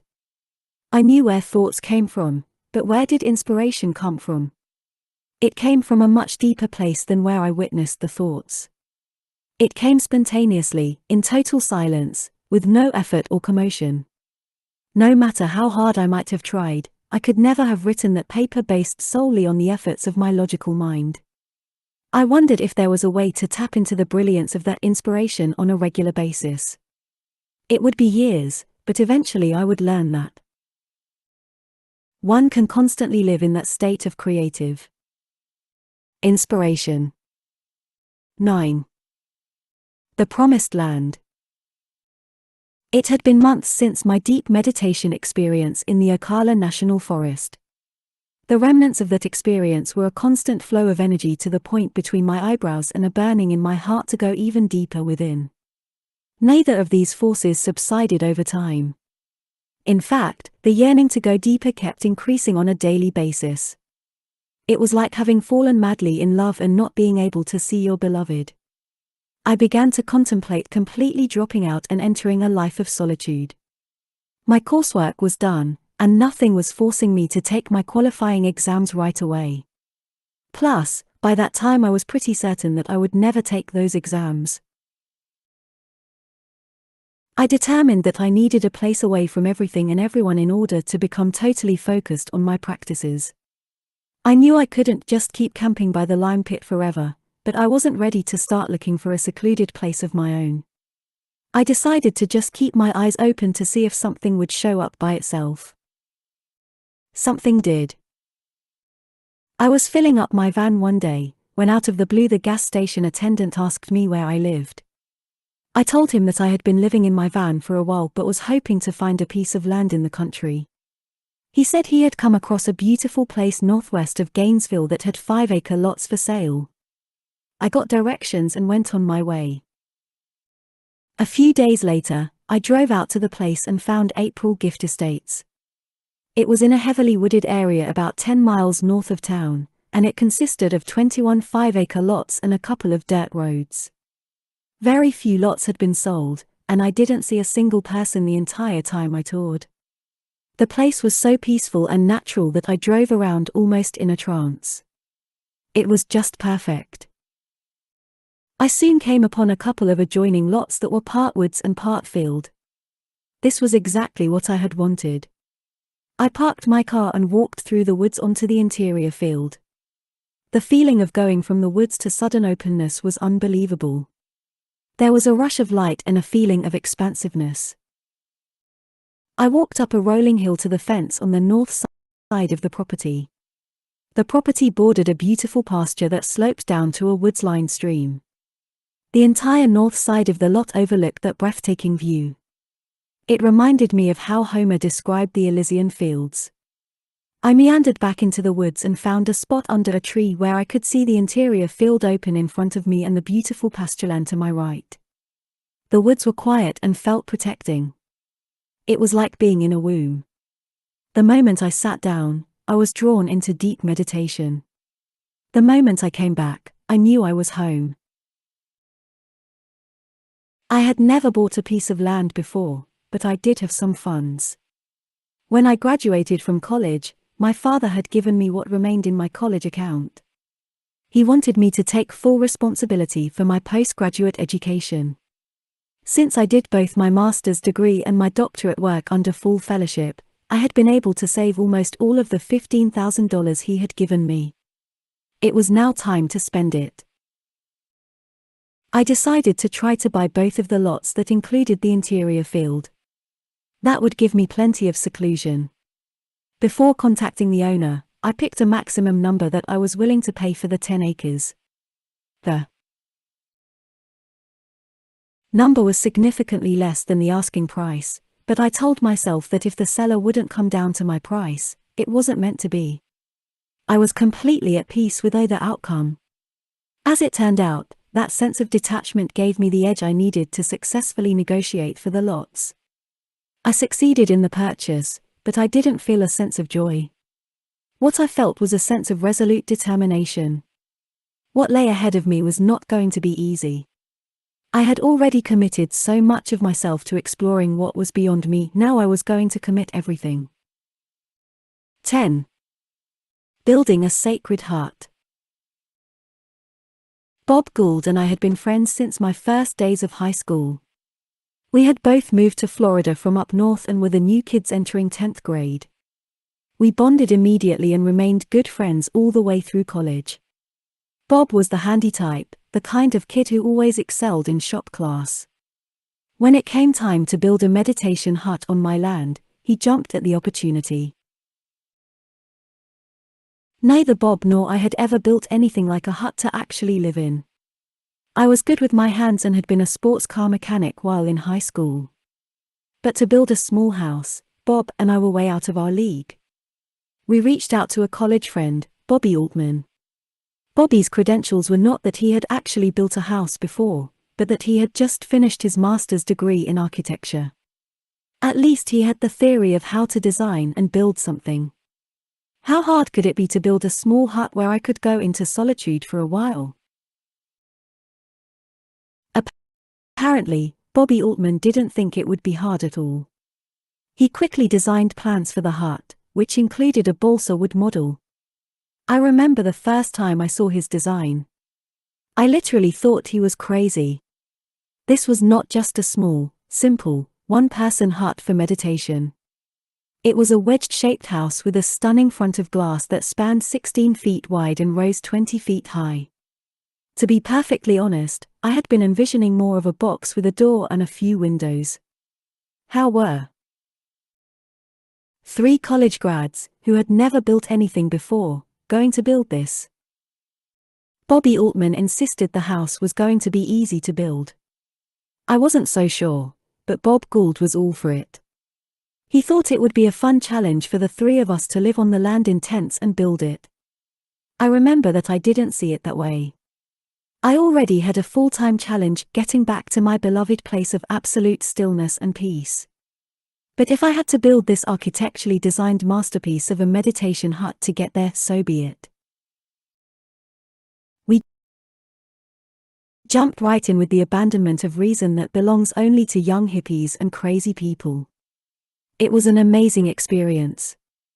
I had very little money left to build Bobby Altman's chalet. To keep costs to a minimum, both Bobs agreed that we could use rough sawn lumber instead of the finished lumber you buy at a lumberyard. As fate would have it, there was a sawmill just a few miles down the highway from my land, Griffiths Lumber and Sawmill. James Griffiths and his wife were real southern country folk, not longhairs like the 3 of us. We got sideways looks from pretty much everyone whenever we went to pick up lumber.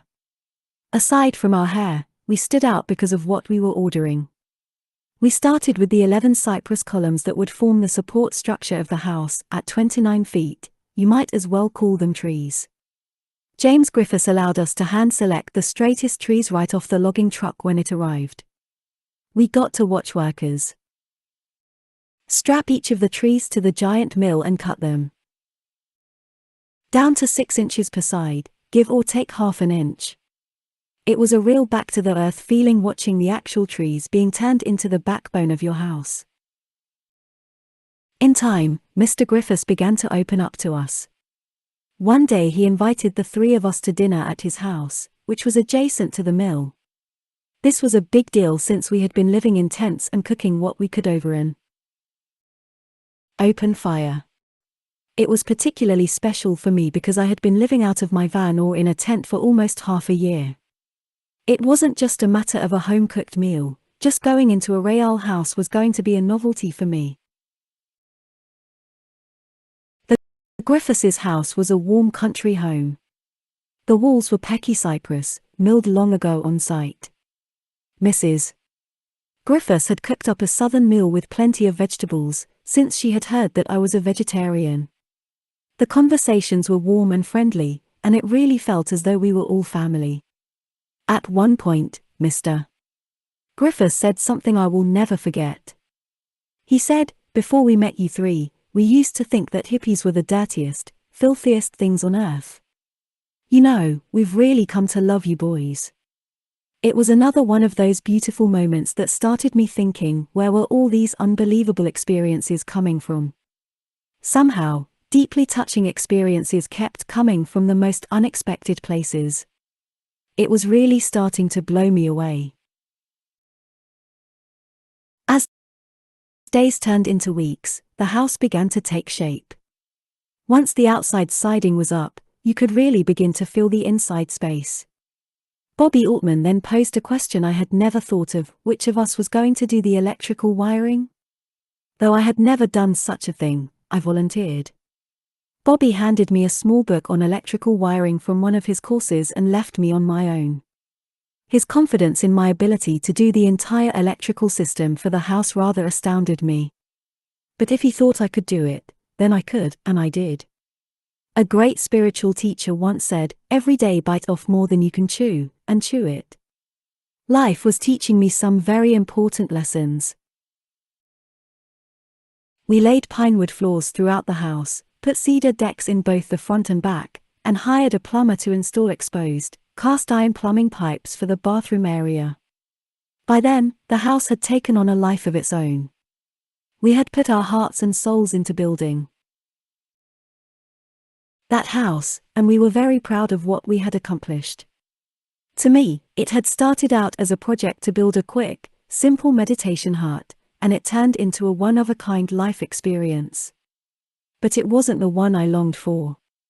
All I really wanted was to go into solitude and work on my heart's only desire: absolute peace, stillness, and freedom. With the house finished, the time for that work had finally arrived.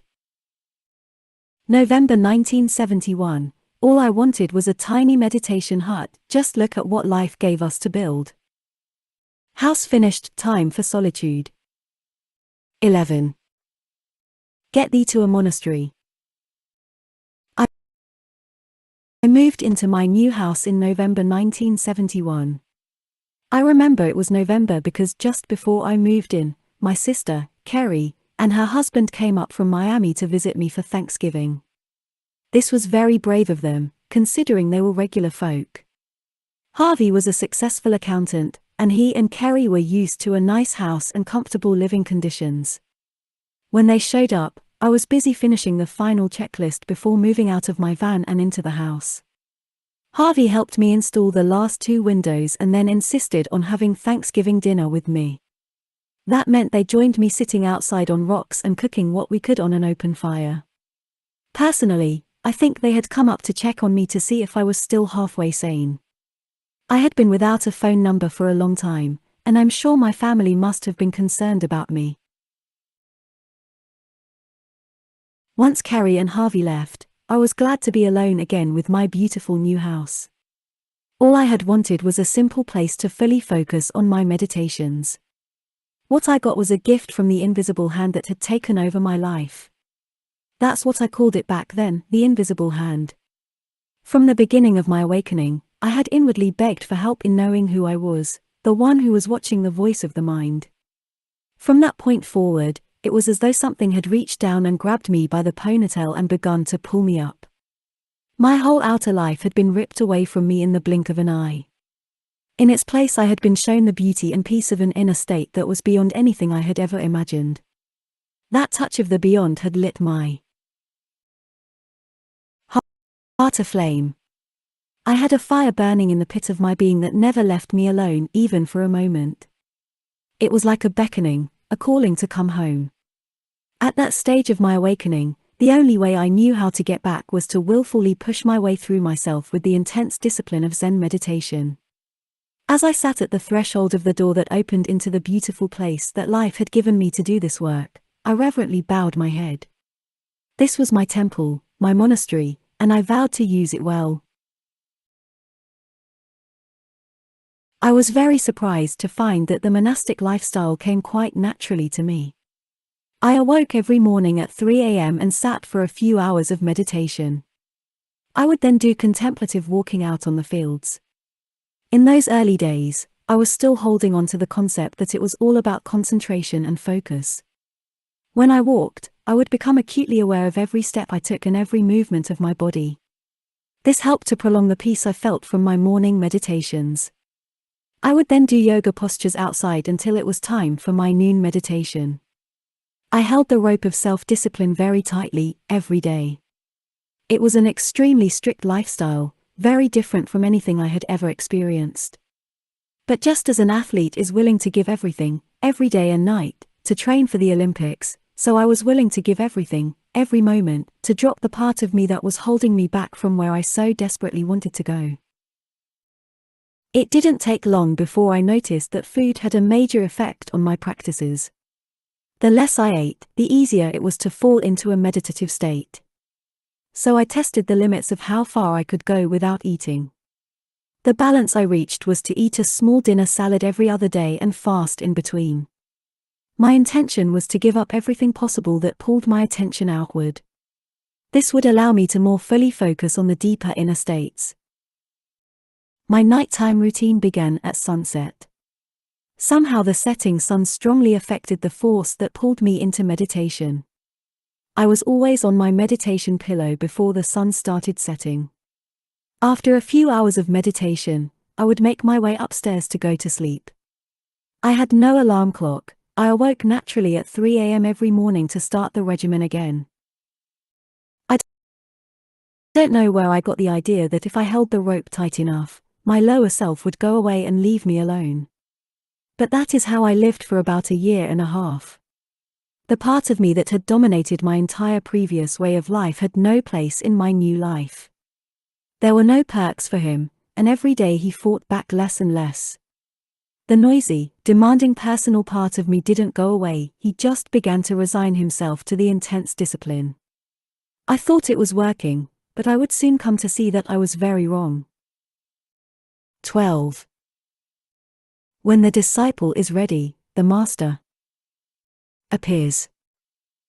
Other than for schoolwork, reading books had never played a major role in my life. But just as 3 pillars of Zen had shown up exactly when I was ready for it, so another book had found its way to me just before I moved into my house. It was given to me by Bob Merrill, a friend of mine who, like me, was very much into yoga and meditation. One day while I was still living in my van, Bob gave me the book called Autobiography of a Yogi by Paramahansa Yogananda, a holy man from India. I remember trying to start this book the evening Bob had given it to me, but after a few pages I had to put it down. Not because I didn't like it, but because each word I read kept drawing me into such a deep meditative state that I couldn't continue reading. I tried again the next night. The same thing happened. I didn't understand what was going on, but I was certainly intrigued by the experience. I decided to pack the book away until I moved into my new house. Now that I had moved into the house and started my intense meditative lifestyle, it was time to read this mysterious book. Chapter after chapter transported me into a world that should have been very foreign to me. But because of the transformative events that had been happening to me, I could at least relate to the Indian saint's life story. It became very clear to me I had merely stuck my toe into the ocean Yogananda was swimming in. He was a master of the entire field of knowledge and experience I was seeking. I could feel it to the core of my being. Yogananda had gone far beyond my beyond and had never fully come back. He had learned to exist in that state, yet still be present interacting with the world. I had found my teacher. Even though I felt an immediate sense of relief that I was no longer alone on my inner journey, some areas of tension had to be worked out. To begin with, the word God was not part of my everyday vocabulary. Yogananda not only used the word as freely as his breath flowed, but he used it with a sense of intense devotion that took your breath away. Yogananda's passion showed most in the songs that he wrote. My heart's aflame and my soul's afire, just for you, you, just you. Interestingly, I could relate to that. Since I had touched that beauteous place deep inside of me, my heart was aflame too. In fact, I had lost interest in everything else. I only wanted to meditate my way back beyond myself. I could relate to God as associated with that place hidden deep inside of me. My study of Zen taught me that Buddha passed through absolute stillness and peace on his way into nirvana. I had heard that Christ said that the kingdom is within you, and I was aware that the Bible talked about a peace beyond all understanding. I knew about such a place inside of me where the peace was so deep that it had completely transformed my entire life. Another word that I couldn't relate to at first was spirit. I thought this was a Christian word, yet Yogananda used it all the time. He spoke of invoking the spirit and feeling it pulsate through him. He related times when he held up his hands and felt the spirit move into and out of them. Could he be referring to that powerful flow of energy I had been experiencing since my very deep meditation? I often felt that field of energy flow from the point between my eyebrows, down my arms, and out the center of my palms. Could spirit be another word for this inner energy flow, and could that focal point between my eyebrows be the location of what Yogananda kept calling the third eye or spiritual eye? More and more I began to realize that I could personally relate to Yogananda's teachings. Autobiography of a Yogi changed my view about everything that had been happening to me. Once I finished reading that book, God was no longer just a word to me. It represented where I wanted to go. I had begun this journey by wanting to know who I was watching the mental voice. I now realized that the great saints and masters of all the religious traditions had gone beyond their personal self to find their spiritual self. Yogananda called it self-realization. What a perfect term for all I was about at that point of my life. I wanted to realize the nature of the one who watches, my true, innermost self. Bob Merrill had told me that he received lessons from Self-Realization Fellowship, the organization Yogananda had founded in America. Yogananda had left the body in 1952, but he had been kind enough to leave his teachings behind in the form of weekly lessons. I had heard of a mail-order bride but never a mail-order guru. I signed up for the lessons immediately and integrated them into my regular practices. I remember that around that time I decided to read the Bible. I had never read the New Testament before. I found it very inspiring, and so much of the teachings were completely aligned with what I had been experiencing in meditation. For example, there was the notion that you have to die to be reborn. That is exactly what I had been trying to do, die of the personal to be reborn in the spiritual. I put pictures of Christ and Yogananda on the altar where I meditated. Some very great beings had walked this path before me. I wanted to learn from them. I was just starting to realize that I couldn't walk the path alone, I needed some help. Section 2. The Great Experiment begins. 13. The Experiment of a Lifetime. Thus far my entire path to inner freedom was focused around my meditations. That was where I went to become filled with a deep sense of peace and serenity. And it was working, to a degree. I could sit for hours with a beautiful flow of energy lifting me upward, but I couldn't break through to where I longed to go. Furthermore, the personal mind always returned once I got up and became active. I needed help, and it came one day in a flash of realization. It dawned on me that perhaps I'd been going about this in the wrong way. Instead of trying to free myself by constantly quieting the mind, perhaps I should be asking why the mind is so active. What is the motivation behind all the mental chatter? If that motivation were to be removed, the struggle would be over. This realization opened the door for an entirely new and exciting dimension to my practices. As I explored it inwardly, the first thing I noticed was that most of the mental activity revolved around my likes and dislikes. If my mind had a preference toward or against something, it actively talked about it. I could see that it was these mental preferences that were creating much of the ongoing dialogue about how to control everything in my life. In a bold attempt to free myself from all that, I decided to just stop listening to all the chatter about my personal preferences, and instead, start the willful practice of accepting what the flow of life was presenting me. Perhaps this change in focus would quiet things down inside. I started this new practice with something very simple, the weather. Could it really be so hard to just let it rain when it rains and be sunny when it's sunny without complaining about it? Apparently the mind can't do it. Why did it have to rain today? It always rains when I don't want it to. It had all week to rain, it's just not fair. I simply replaced all that meaningless noise with, "Look how beautiful, it's raining." I found these practices of acceptance very powerful, and they definitely serve to quiet the mind. So I decided to push the envelope and broaden the range of events I would learn to accept. I clearly remember deciding that from now on, if life was unfolding in a certain way, and the only reason I was resisting it was because of a personal preference, I would let go of my preference and let life be in charge. Clearly, these were uncharted waters for me. Where would I end up? If my preferences were not leading me, what would happen to me? These questions did not scare me, they fascinated me. I didn't want to be in charge of my life, I wanted to be free to soar far beyond myself. I began to see this as a great experiment. What would happen to me if I just inwardly surrendered my resistance and let the flow of life be in charge? The rules of the experiment were very simple.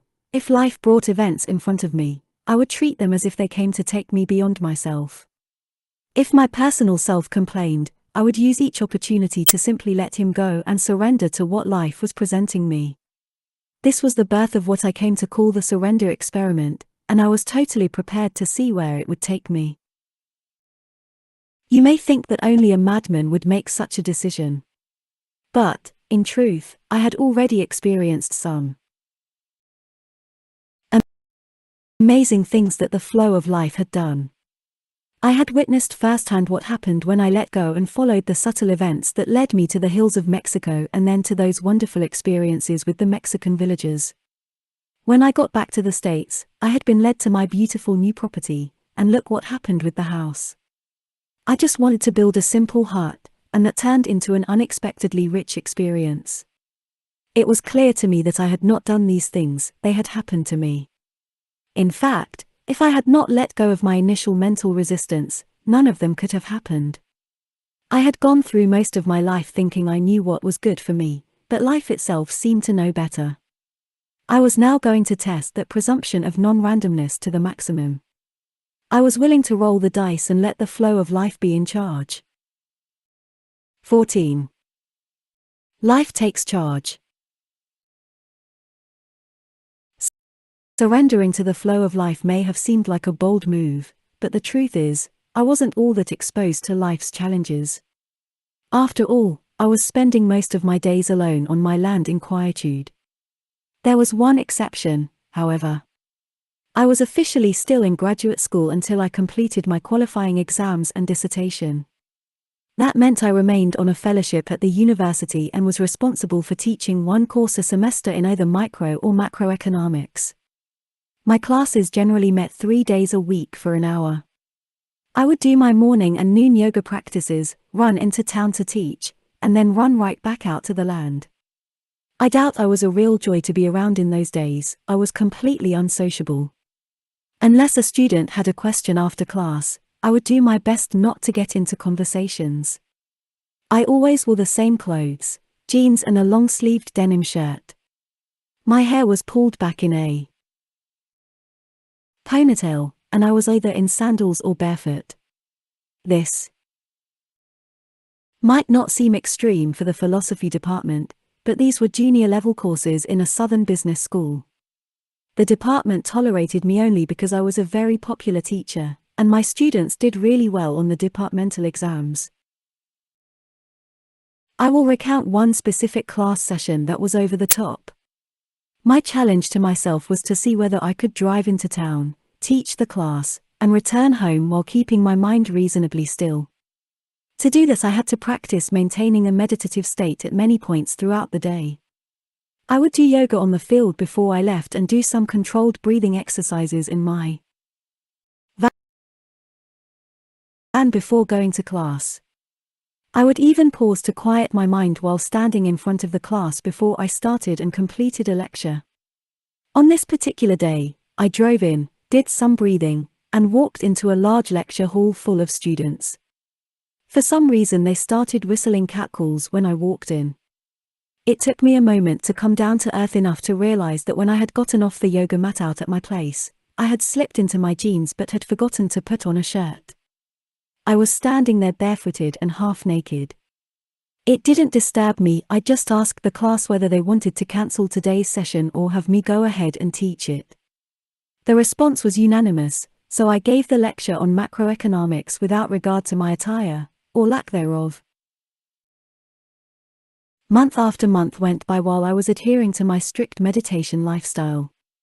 I was supposed to be using my time to prepare for my doctoral qualifying exams.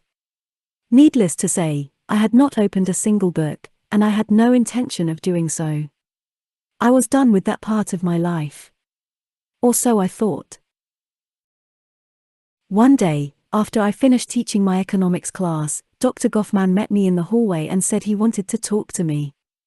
The voice in my head immediately told me that now I was in trouble. He was still chairman of the department, and for sure he had heard about the no-shirt incident. As usual, that voice was wrong. Dr. Goffman proceeded to tell me that he had received a call from the governor's office in Tallahassee. Apparently, the powers that be had decided to build one of Florida's leading community colleges in Gainesville. To do so, they would need a powerful leader who could not only handle the educational responsibilities, but also be in charge of fundraising and financial management. With that in mind, the committee had selected one of the state's leading bankers to be the president of the newly expanded Santa Fe Community College. During the entire time Dr. Goffman was talking, my mind kept saying, "Why is he telling me this? What has it got to do with me? I should be getting back out to my land." I soon got my answers. It seemed that Florida law required the president of a community college to have a doctoral degree. The banker the committee had chosen, Alan Robertson, did not have his PhD. So what did they decide to do? Help him earn his doctorate by partnering him with a top doctoral student who had a similar academic background. As amazing as it seems, the doctoral student they chose was me. The voice in my head went nuclear. I watched it screaming inside, "No! I can't do that. I've dropped out of all this. I need to devote my time to my practices. There is no way I'm going to start pulling down all my old economics textbooks. I'm done with that." In the midst of all that protest, I remembered my recent commitment to surrender to what life brought before me. That voice I was watching was not my spiritual advisor, it was my spiritual burden. This was the perfect opportunity to get it out of the driver's seat. Meanwhile, Dr. Goffman was waiting for a response.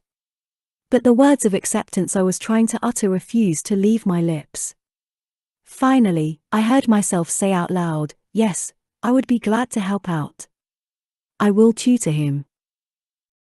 In that one moment, the die had been cast. This great experiment in surrender had truly begun. I was no longer in charge of my life. 15. The Prince and the Pauper. Tutoring Alan Robertson really didn't change my lifestyle all that much. We arranged our schedules such that whenever I went into town to teach, I would spend a few hours with Alan after class. We met in the president's office at the old Santa Fe campus downtown near the university. We were quite the pair. Alan was a very successful, three-piece suit banker, and I was a ponytailed yogi in denim jeans and sandals. I had no idea what to expect, but Alan turned out to be an exceptionally warm and open-minded person. He was also very grateful for my help. This is not to say that there weren't some awkward moments. The first culture clash was regarding payment for my services. I told him that I didn't want to be paid for tutoring him. He insisted, but I refused. He went on to reason with me that he was a successful banker who was now president of a college, and I was a student living off a $250 a month fellowship. That was true enough, and it was also true that I had spent everything I had buying the land and building my house. Nonetheless, I was tutoring him as an act of surrender to the flow of life, and I didn't want to be paid.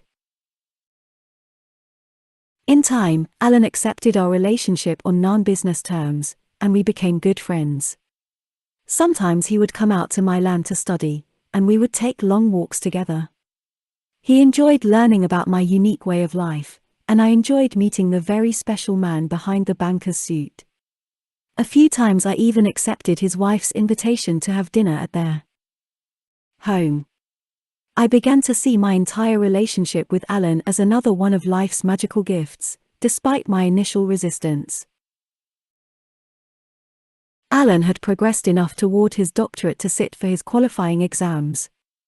He surprised me when he proposed that I go ahead and take mine also. I had no interest in doing so, especially since we had only prepared for 2 of my 3 major areas of study. But I surrendered to his wishes. I signed up to take the 2 exams we had studied for and planned to put the 3rd off to another time, if at all. When I received notice back from the university, the administration had mistakenly signed me up for all 3 exams. Now what was I supposed to do? Surrender to that? I started observing myself to see why taking the 3rd exam threatened me so much. I had no intention of actually finishing my degree, so why did it matter? What I discovered was that it was simply the fear of failing in the eyes of others. I knew that if I sat for my written exam in public finance, a field I was completely unprepared for, I would fail miserably.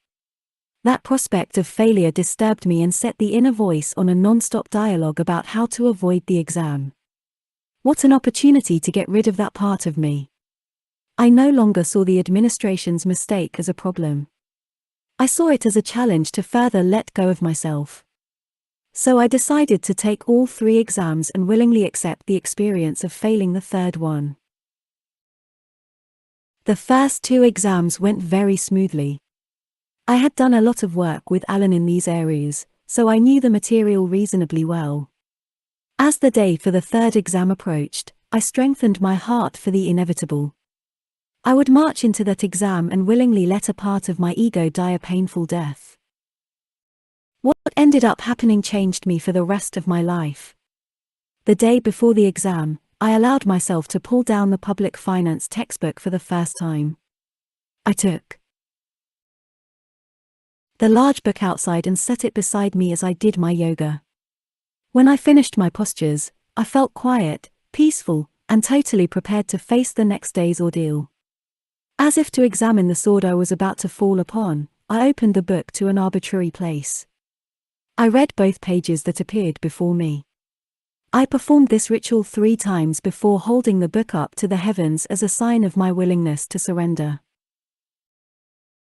The next day, I watched closely to see what that voice would have to say. I was surprised to be feeling very peaceful about the upcoming event.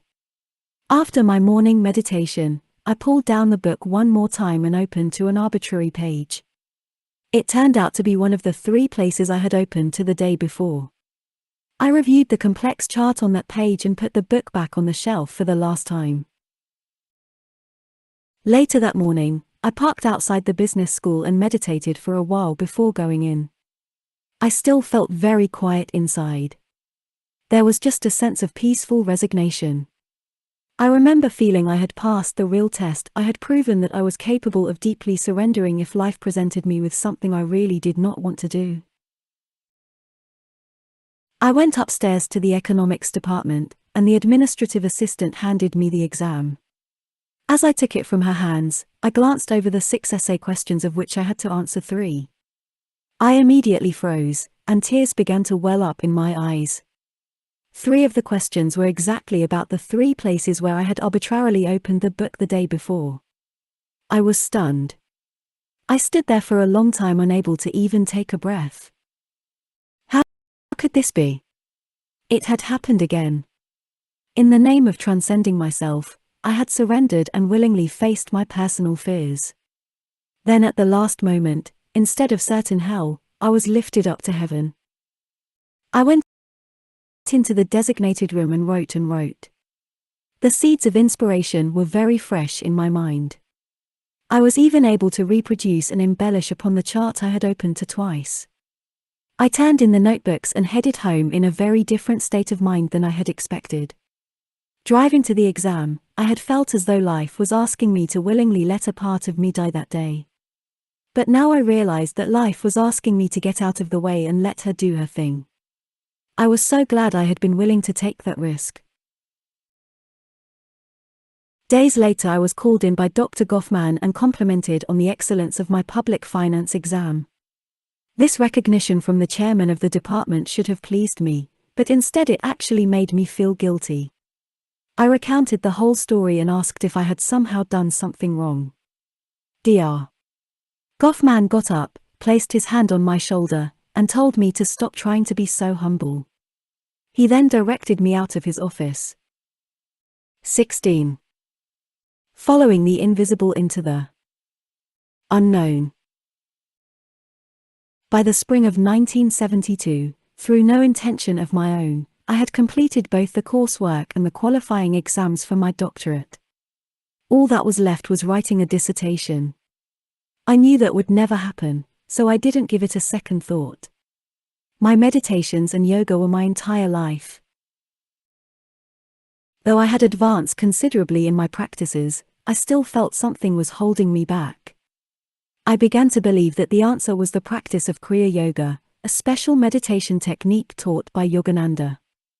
The problem was that you had to receive the lessons for a year before becoming eligible. I decided to ask Self-Realization Fellowship for early initiation into the practice of Kriya Yoga.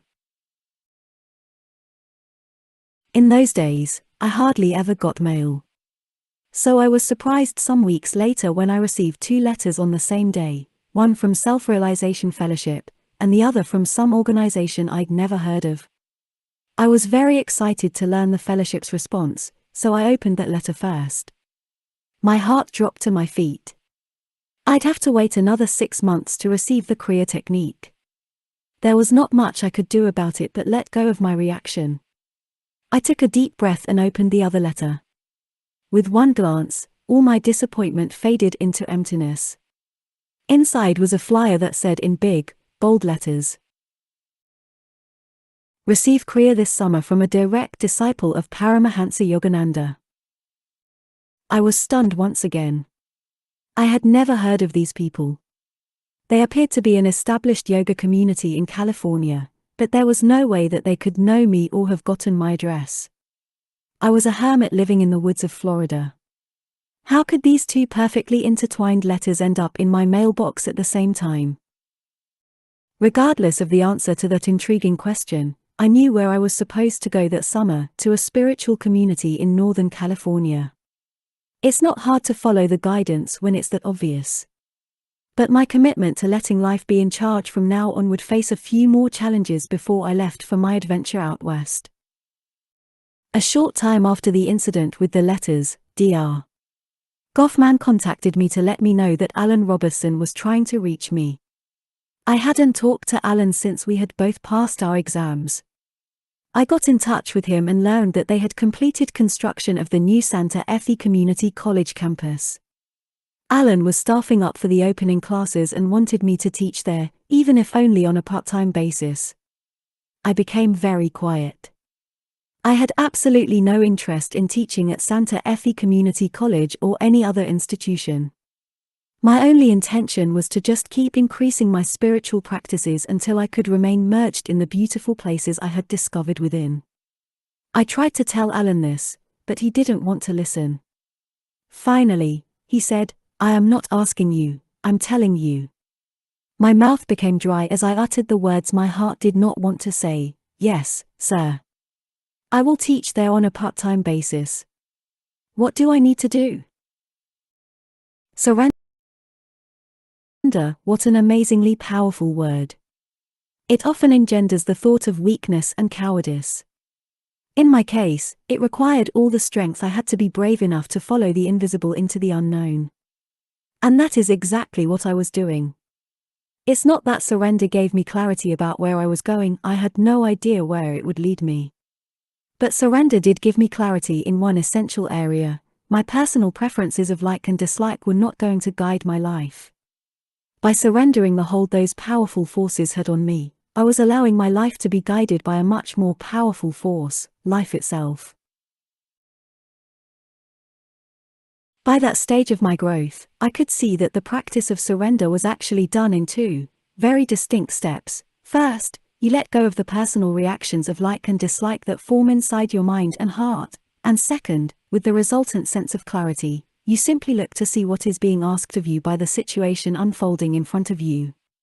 What would you be doing if you weren't being influenced by the reactions of like or dislike? Following that deeper guidance will take your life in a very different direction from where your preferences would have led you.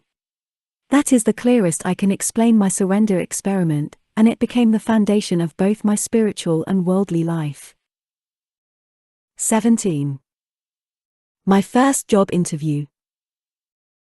I had been in school most of my life, and except for my stint as a sports car mechanic after classes in high school, I had only worked summer jobs. I had never been on a real job interview before. Alan arranged for me to meet with a program director to discuss my position at the college.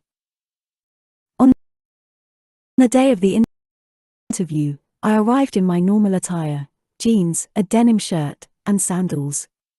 The downtown campus of Santa Fe had been pretty liberal, but I had no idea how things were at the new campus with Alan as president. The program director began by asking me what I would like to teach. I figured I was supposed to give an honest answer. I told her I would like to teach what I had been learning about that voice inside your head. I wanted students to understand that they don't have to listen to that incessant chatter, they have the freedom to come from a much deeper place inside themselves. I also told her that I would like to teach students that they are sitting on a tiny planet spinning through space, and they should be enjoying the journey. To my amazement, her response was to say that the only course available that could allow such a curriculum was an entry-level social science class.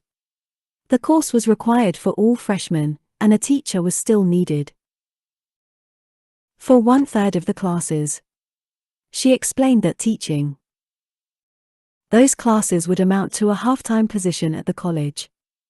I accepted the position, and she scheduled me to teach my first class in September when the new campus officially opened. What a flow of events! First life tells me to go to California for the summer, now she's telling me what to do when I come back. It was all unfolding by itself. I was just along for the ride. I really had no idea what I was going to teach in that class come September. I had never taught what I'd been learning to anyone, let alone a whole class. My personal self began feeling insecure about the whole thing.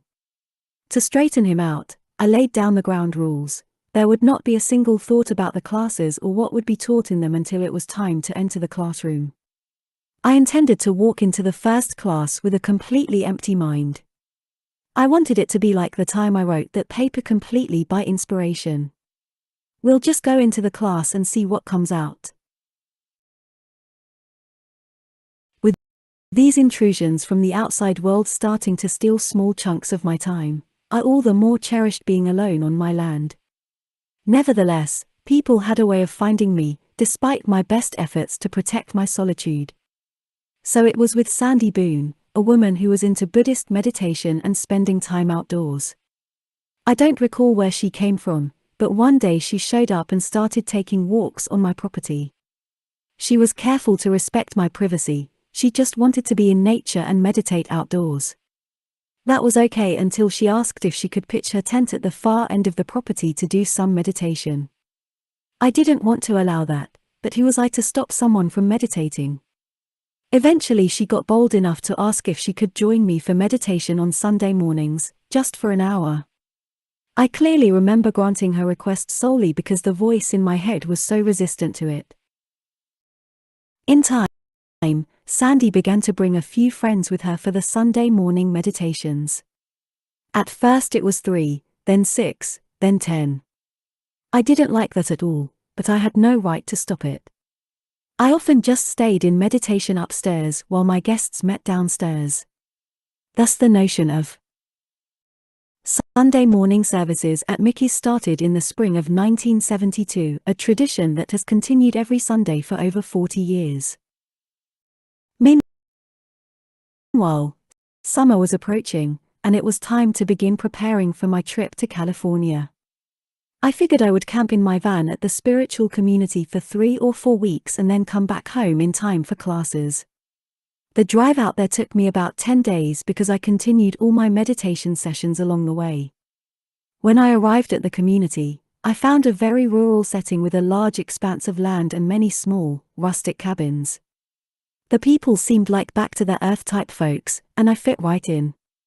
During registration, I noticed special name tags for guests who wanted to practice silence. I had no interest in meeting people or making new friends that would just be a distraction to my inner work. So I decided to use the trip to step up my practices to an even stricter level. I would remain in total silence during my visit. There were no available campgrounds near their temple area, so I simply parked my van in the nearest dirt parking lot. That is where I would live for a few weeks. After getting situated, I began doing my afternoon yoga and meditation session in their temple. Though I was accustomed to being alone, I immediately realized that I would be fine here for a while. These people understood what I was into and would leave me to my practices. I continued fasting 3 times a week, and when I ate my salad, I always sat alone. I was not exactly the social type, but I did attend evening meditation and chanting programs in the temple. In fact, that was where I was first exposed to Eastern chanting. Because I was in silence, I didn't chant, but I could feel the upliftment of the energy in the room. I would have gone on like that during my entire stay if it were not for a dream I had. I hardly ever dreamed, and when I did, the dreams didn't seem to have any deep significance. One night I had a phenomenal, lucid dream that had a profound effect on me. I dreamed that I was doing intensely focused Zen walking. I was very consciously placing one foot in front of the other as I slowly headed toward the mouth of a cave. I entered the cave without incident and proceeded into the darkness that stretched before me. When it became very dark, I picked up a wooden torch mounted on the side of the cave. I lit it and continued as before. I noticed that the air was getting thinner and thinner the deeper I went into the cave. There was an almost frighteningly strong sense of purpose. I was going to explore deep into this unknown cave until I found what I was looking for. Nothing was going to stop me. I began to see a faint light far off in the distance. Not a single thought passed through my mind, yet I intuitively knew that was where I was going. As I approached, I could see that the light was coming from above and shining down into the cave. The closer I got to the source of the light, the thinner the air became. I could hardly breathe. But I kept on going. The experience was similar to what had been happening in my practices. In my meditations, the deeper I went, the more my breath would slow down until, eventually, it would naturally stop flowing. I don't know how long I would stay in that breathless state, but I would come back and gasp for air. At some point, my walk through this cave felt just like that stage of my meditations. I was almost there. I could see the streaming rays of light pouring onto the cave floor just in front of me. I felt as though I would collapse from the lack of oxygen, but I found the will to take that final step into the light. In an instant, I was completely bathed in a flood of blinding light. I turned upward to climb into the light, but my hands hit a metal grate on the roof of the cave. There was no way out from here. Not a thought entered my mind. Not a sigh left my lips. With the same steely sense of purpose that had led me into this cave, I turned and began to walk back out. There was simply the knowing I would have to find another way. 18. Letting go of the rope. I awoke from that dream a changed person. My way of thinking had been transformed at a very profound level. For the first time, I questioned whether more and more discipline was going to take me where I so desperately wanted to go. Sitting alone in my van that morning, I knew the answer was no. My path to true freedom was subtler than simply requiring a tighter grip. Something much wiser than me had reached into my psyche that night and rearranged my entire relationship with myself. I no longer saw the lower aspect of myself, with all his personal issues and melodramas, as the enemy that had to be destroyed. I looked at him now with a new understanding. I needed to use all these disturbed personal energies for my ascent. It was perfectly clear to me that since he was the problem, he was also the solution. I actually felt a tinge of compassion toward that struggling person within me. I would later come to learn that the Bhagavad Gita says that one should raise the self with self, not trample down the self. I had been trampling down my personal self in the name of getting free from his humanness. I now needed to learn how to raise those energies up to assist me on the journey. I left my van and walked in the direction of the temple building. I was feeling much lighter and more open. I felt like I wanted to unbind myself and spread my wings. But there was something that I needed to do first. Since the beginning of my mental disciplines, I had imagined a room inside my mind where I would take my personal self to meditate. It was a room with giant wooden doors for entry and solid glass for walls. What made this room so special was that the glass walls looked out upon the entire universe. Sitting in the lone meditation seat, one could see Earth suspended in the darkness of space. In the distance were stars and galaxies floating in the infinite. Whenever Mickey had a problem, I took him there to chill out. I even used to play with leaving him there. I wanted him always to be quiet, and I wanted him always to remember that all his experiences were happening on a tiny speck of dirt floating through infinite space. That morning when I stopped on my way to the temple, I closed my eyes and opened the giant wooden doors to that very special room. The person I had left sitting on the meditation seat immediately straightened himself up. As I approached him, he became more disciplined and focused. In drastic contrast to how strict I had been in the past, I reached my hand out to him in a kind and caring manner and said, "You can come out now." What followed that utterance makes me ashamed to this day for thinking this practice was some sort of an innocent mind game. The moment I said those words, I experienced an emotional release the intensity of which I had never imagined possible. Tears poured from my eyes, and my legs completely buckled beneath me. My heart broke open as though some major event had taken place that allowed for a lifetime's worth of relief. Once this cathartic release had run its course, I realized something I will never forget: that scared, troubled person in there whom I had been watching and judging was indeed a person.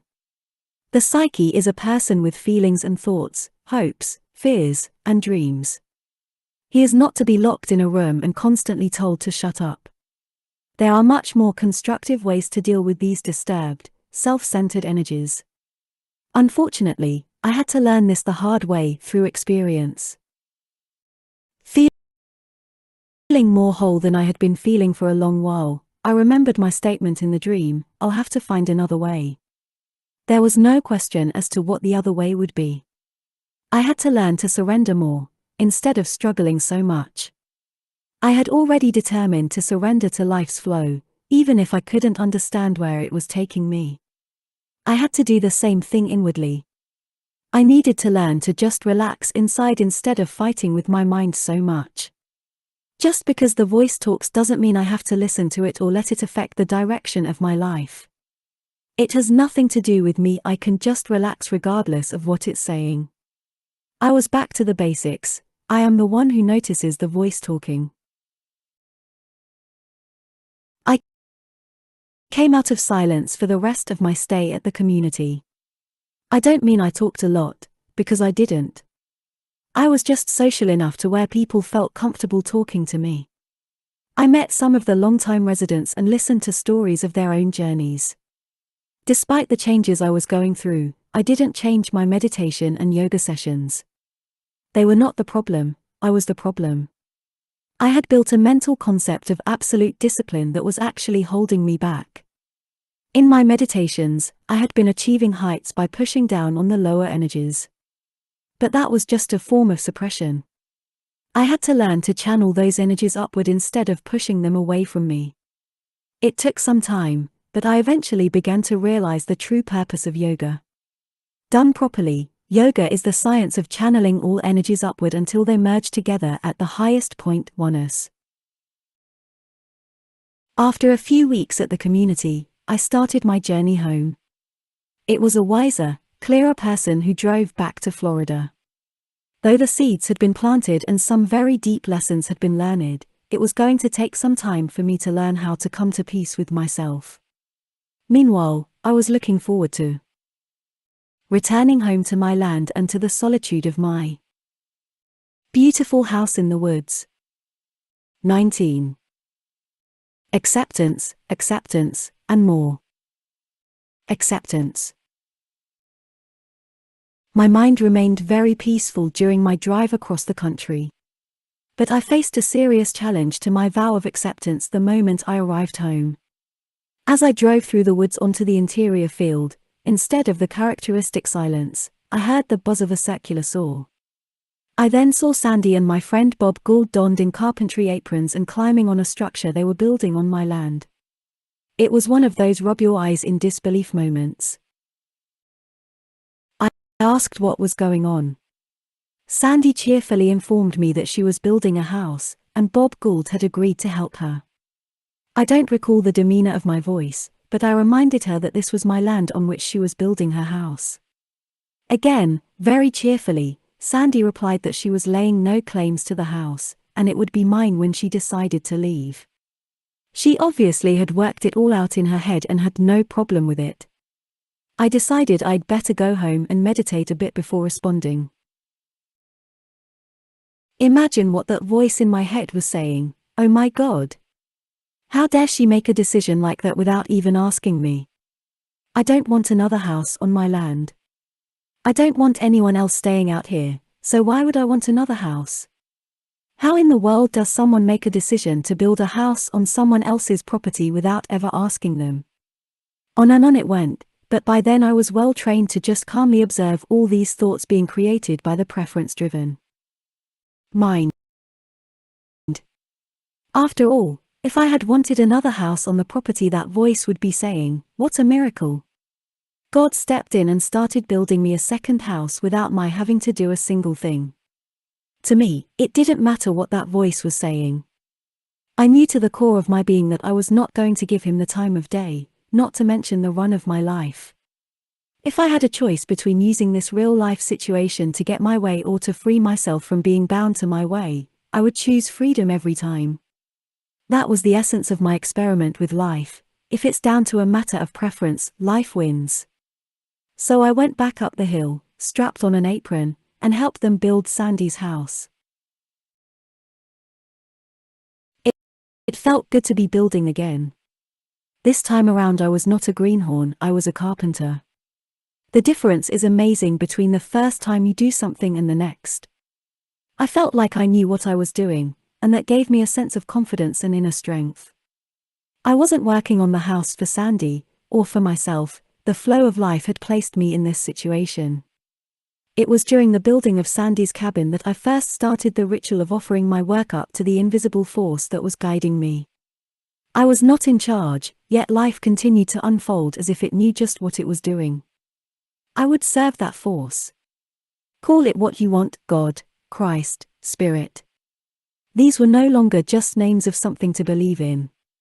The events that were pulling me through life were tangible and real to me. Inwardly, I began to offer everything I did up to the universal force. All I wanted was to return home to that beautiful place deep inside of me. If following the invisible hand of life would take me there, so be it. Sandy's house was very simple. It was similar to what I had thought we were going to build for my place. Her 12 by 16-foot cabin had no electricity, no plumbing, no inside siding, and the window openings were covered with only screens and some plastic.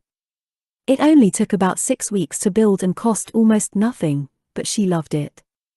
I smile now when I look back at my initial resistance. I could never have imagined how many important life experiences of mine would end up being tied to that cabin.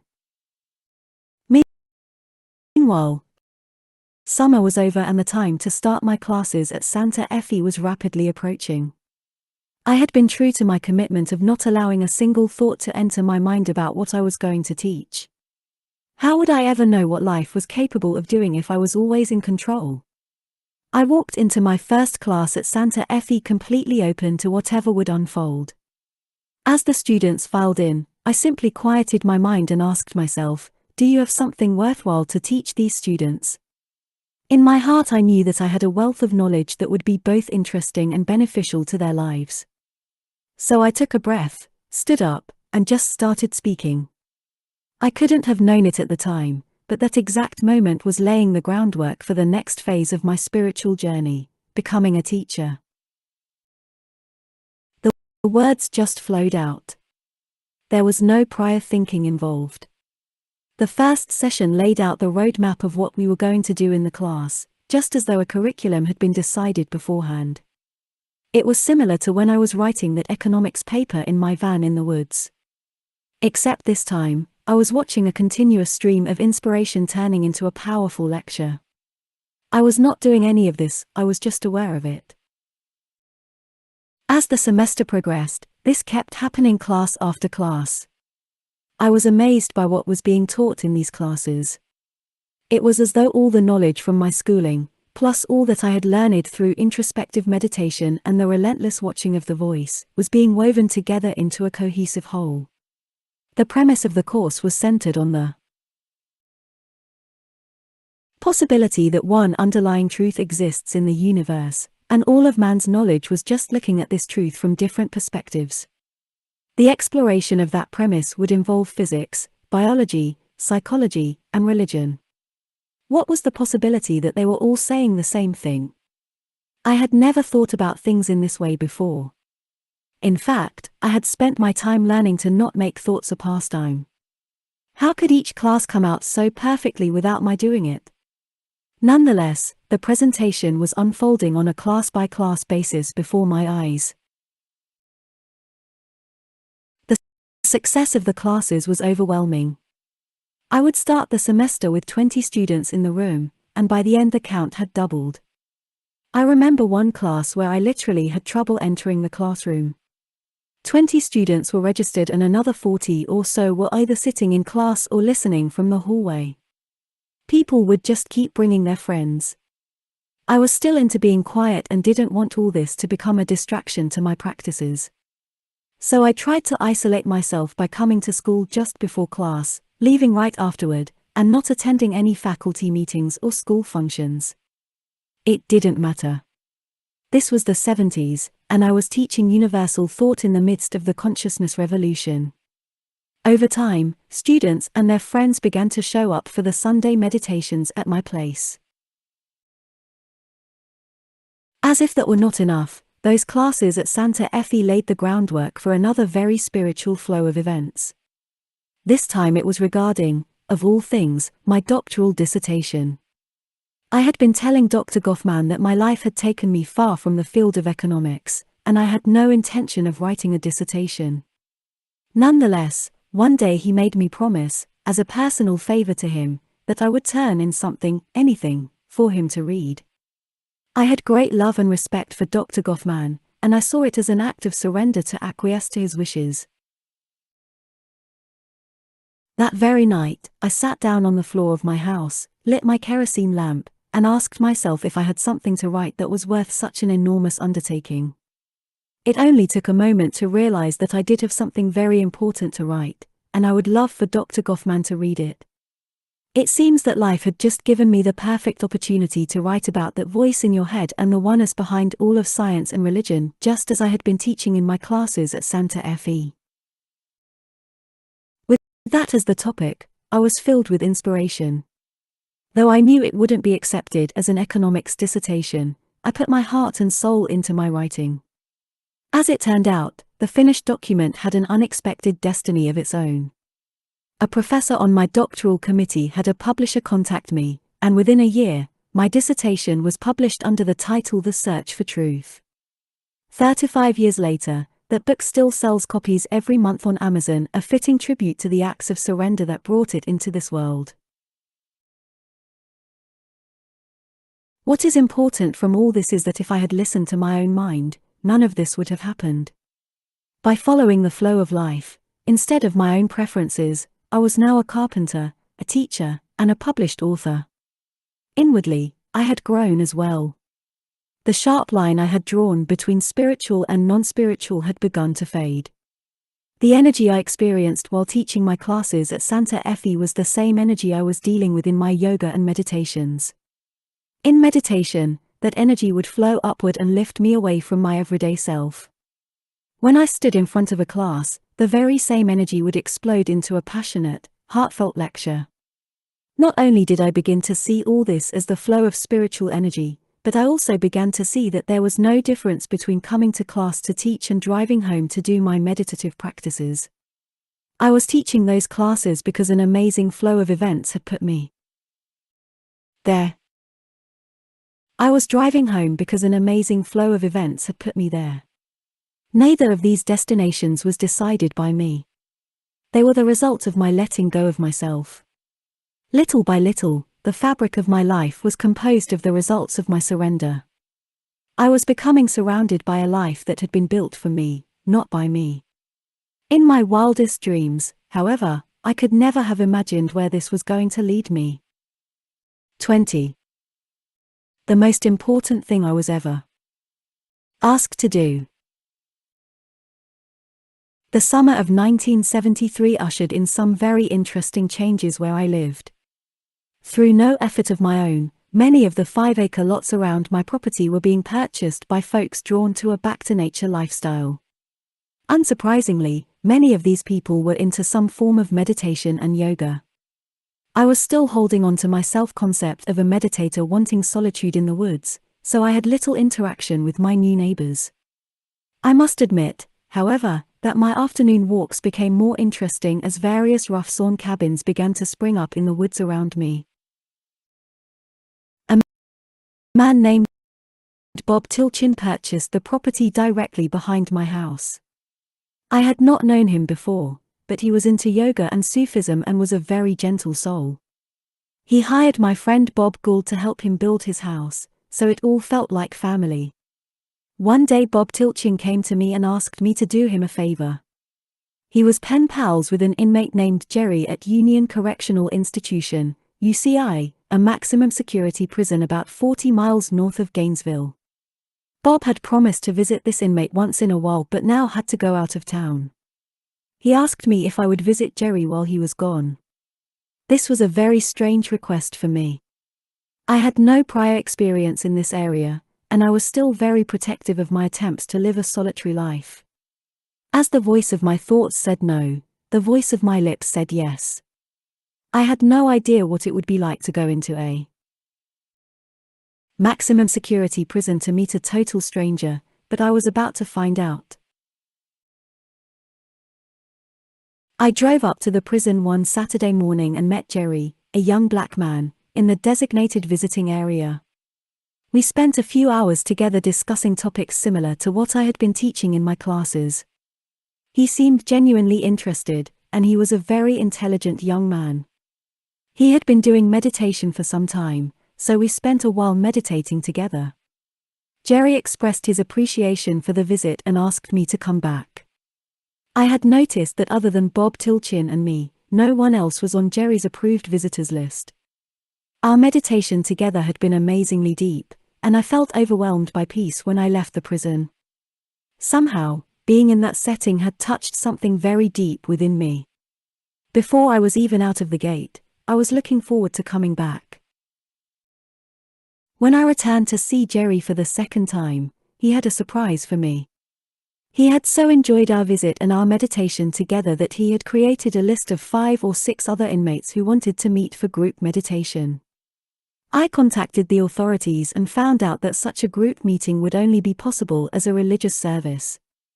Jerry considered himself a Buddhist, and I had done Zen Buddhist meditation, so I started what was probably the first Buddhist group in the history of a North Florida prison. We met in the chapel every other Saturday morning, and the whole scene was quite surreal for someone with my background. When I arrived at the prison, I would pass through the main gate that was surrounded by double coils of razor wire. I would then pass through 2 more gates before I was searched and patted down. Shortly thereafter, a call would come across the loudspeakers in the various cell blocks, Buddhist. From a very quiet place deep inside myself, I watched that voice in my head say, "How in the world did I get here?"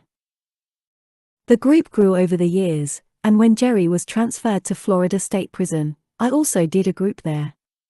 It may have been acts of surrender that originally put me into those prison groups, but once I was there it was my heart and soul. Whenever I would go into the prisons, I would feel a powerful increase in the spiritual energy flow within me. And my meditations were much deeper when I sat with the inmates than when I sat for hours at home by myself. I didn't understand what was happening, but I looked forward to every visit as an experience of spiritual upliftment. I ran the groups pretty much like the classes at Santa Fe. I did not plan any sessions, I just let the energy give the talks. The men were able to relate immediately to the notion of the talkative voice in their head. They were very receptive to learning how to quiet that voice and deal with the inner patterns of anger, fear, and strong drives. The inmates' deep-seated sincerity about their spiritual growth made those prison groups one of the most rewarding experiences of my life. A single request from my neighbor Bob Tilchin, to which I had initial resistance, grew into more than 30 years of working with the incarcerated. The men in my group became a part of my extended family, and they continue to live in a place deep in my heart.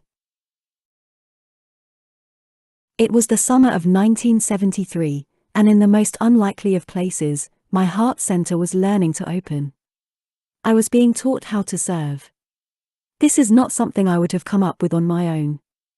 My whole being thought my path to self-realization was about meditation. Fortunately, life knew better, and she was starting to guide me away from myself through service to others. Section 3. From Solitude to Service. 21. The Call of a Living Master. Summers are brutal in Florida, even in the woods. My house had no air conditioning, and with a solid wall of glass facing west, it did not exactly have passive solar design. I still had a few months left before my classes at Santa Fe started again in mid-September, so I took a drive back out to Northern California for a visit. Before returning home, I got wind that Shelley, my ex-wife, was living at some sort of yoga center in the San Francisco area. I managed to get the number and gave her a call. I had not seen her for a few years, and it fascinated me that I had gotten so deeply into yoga, and evidently so had she. I drove down to Piedmont and found where Shelley was staying. It was great to see her again, and my heart felt very open.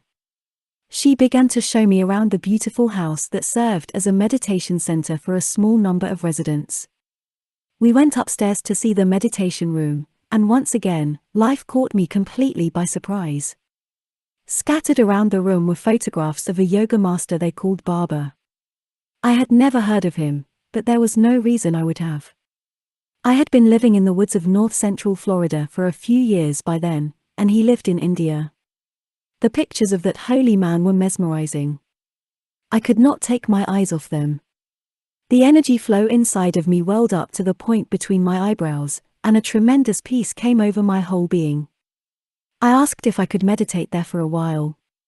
Shelley nodded and went about her business. I meditated in that room for hours with shimmering energy coursing throughout my body. The whole room seemed to be filled with energy. Something was going on that I didn't understand. I only knew that I was being drawn into deep meditation without my normal struggle. I stayed in the room for a very long time, and when I finally came out, it was time to bid Shelley goodbye. That was certainly not the visit I had imagined. What had started out as a very personal trip, life had managed to turn into a powerful spiritual experience. If that had been all that transpired from the visit, it would have been fantastic. But it was only just the beginning.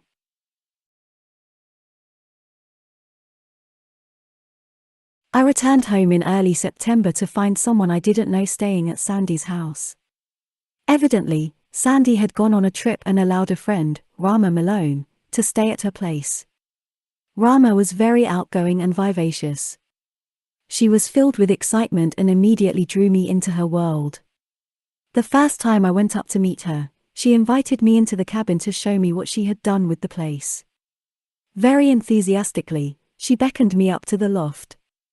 I climbed the rough-sawn ladder, and when my head cleared the opening, what I saw almost knocked me back downstairs. The entire loft area was covered with pictures of the same yoga master I had just encountered at Shelley's place. Now, I believe in coincidences, but this was twice in a row on opposite sides of the continent.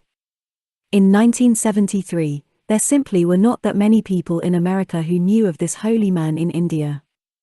It felt like he was following me.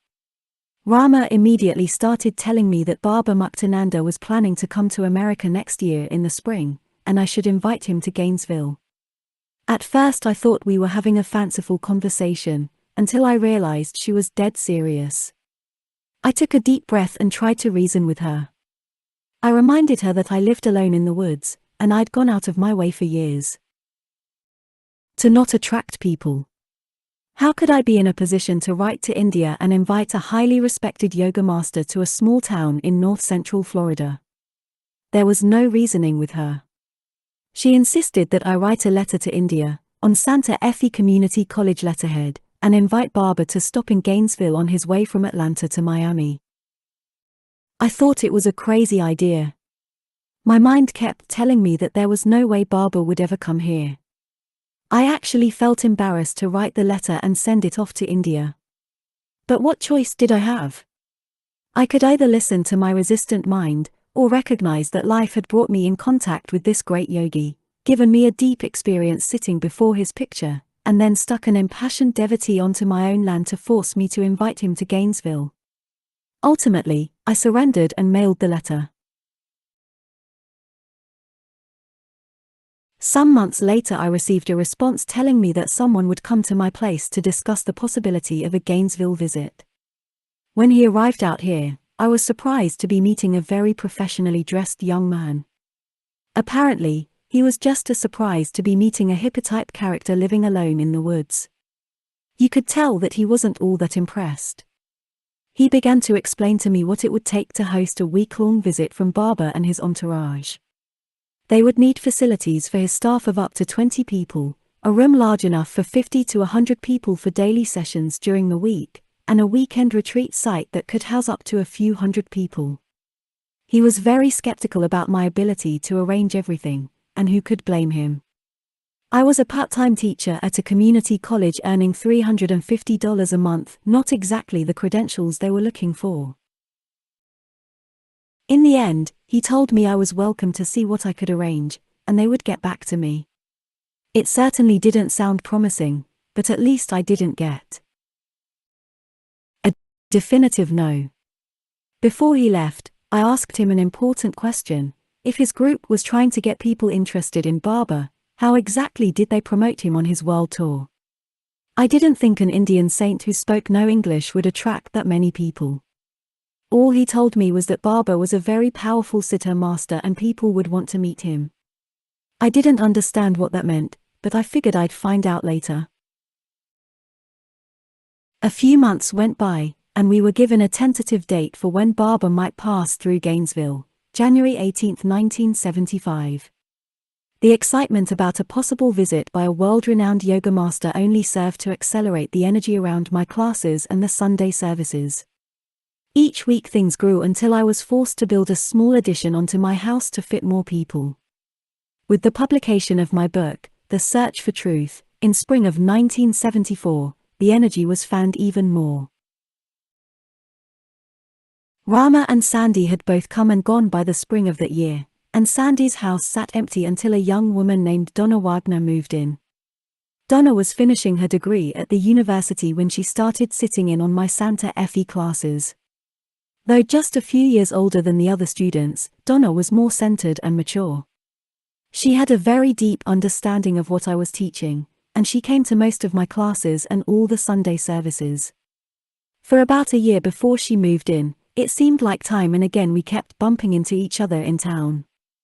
These chance meetings happened so often that I began to wonder what was going on. Donna started to help organize the Sunday group after Sandy left.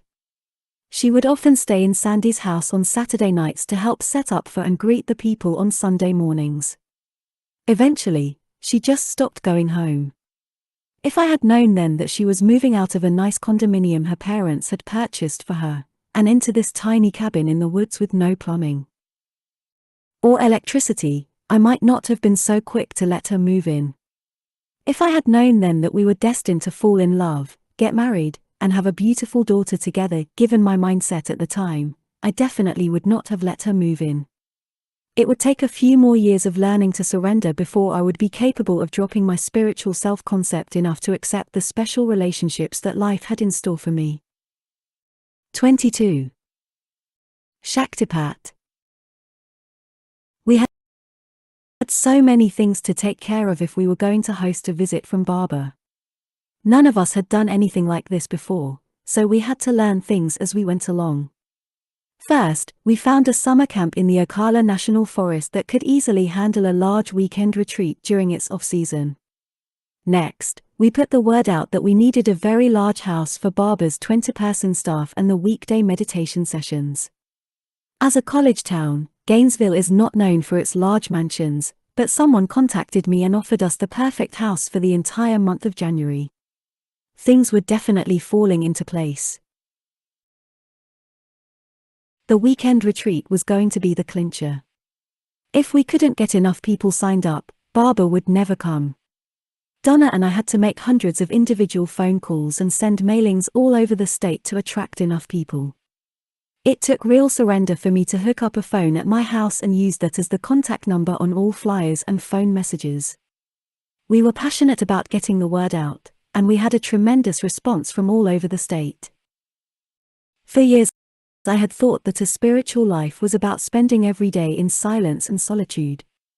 I was now running around getting all this work done. Yet somehow I felt more open and more connected to the energy flow than ever before. I kept my morning and evening meditations, but the hours in between were devoted to my classes and bringing Baba to Gainesville. I had surrendered just enough to where the flow of life was no longer something I chose to give into. The flow had taken over my life. It had gone from subtly guiding me to running me. My mind kept telling me that after this was over I would go back to my solitary lifestyle. As usual, my mind was wrong. Before Baba came to Gainesville, we received an invitation to attend his December retreat just outside of Atlanta. I was anxious to meet him, plus it seemed like a good idea to know what to expect when he came to Gainesville the next month. About 6 of us packed into my van, and we made the trip north. When we arrived at the retreat site, we were ushered into a large hall with 50 to 60 other people. So began 4 of the most intense days of my life. I remember the first meditation session with Baba. We were told he would walk around among us while we were meditating. It was so dark in the room that I couldn't see anything, yet at some point I felt a strong presence behind me. It got stronger and stronger until I realized that Baba was standing right beside me. He touched the point between my eyebrows, exactly where I always felt the energy flow. He then moved on. We had 2 of these meditation sessions each day. Each time I could definitely feel strong energy as Baba walked around behind me, but that was about it. It was hard to sit in that room all day. I would try to meditate just to get some privacy, but I was unable to get inside myself. Instead of my meditations getting deeper, I was locked out altogether. That was pretty much how I felt all the time, closed down. I was too spacey to think, my body hurt, and that voice in my head was driving me crazy. I was determined to sit it out, but I couldn't wait until it was over. It went on like that until the final day, and I was very confused to say the least. On the final morning, I decided perhaps I wasn't being open enough in how I was relating to Baba. I had come to pay my respects to a great spiritual teacher, but he wasn't my teacher. Yogananda was my teacher. I decided that for this last day I would even let go of that concept and just surrender completely to the experience in front of me. While the program was going on at the front of the hall, I sat in my seat and started to do Baba's mantra. I repeated Om Namah Shivaya over and over again. Before I knew it, I was very deep in meditation. All outer sounds had ceased, as had my mental chatter. I was in a place I had never been before, deep inside my heart. I felt like my heart was a giant cave that was protecting me and loving me. I was completely entranced and at peace. It soon became time for the evening meditation session where Baba walked around tapping people. I found myself being pulled back into that very quiet place within my heart. While I was meditating, I felt Baba walk up behind me. The power emanating from him was very strong. Even though my eyes were closed and I was facing forward, I could feel the energy of his hand reaching out toward my head. The moment the palm of his hand reached above the crown of my head, what felt like 10,000 volts of electricity jumped from the base of my spine to meet his hand. It happened as fast as a bolt of lightning. In an instant, I was no longer in my body. Me, the one who lives in here, the one who looks out through the eyes and hears through the ears, the center of conscious awareness that notices the thoughts and emotions, I was no longer sitting inside doing those things. I was in a state of absolute panic, trying to hold on with all my might to my connection with the body. The upward rush of that much energy had dislodged me from where I normally sat within myself. I was experiencing tornado force winds trying to blow me out of my body, and I was struggling to hold on for dear life. No matter how hard I tried, I could not pull myself back into the body. It was one of those survival moments when pure fear opens you up to superhuman strength. It didn't matter, I could not even begin to pull against that force. I have no idea how long the experience lasted, but when Baba felt I'd had enough, he simply rubbed his hand across my back. The moment his hand physically touched my mid-back, everything stopped. I immediately fell back into my body and began to get somewhat oriented. The first thing I noticed was my heart. It wasn't beating, it was fluttering like the wings of a hummingbird. My first thought was, this is not good. Hearts don't last very long like this. The moment that thought formed in my mind, Baba reached in front of me and rubbed his hand over my heart. Instantly, my heart began beating normally.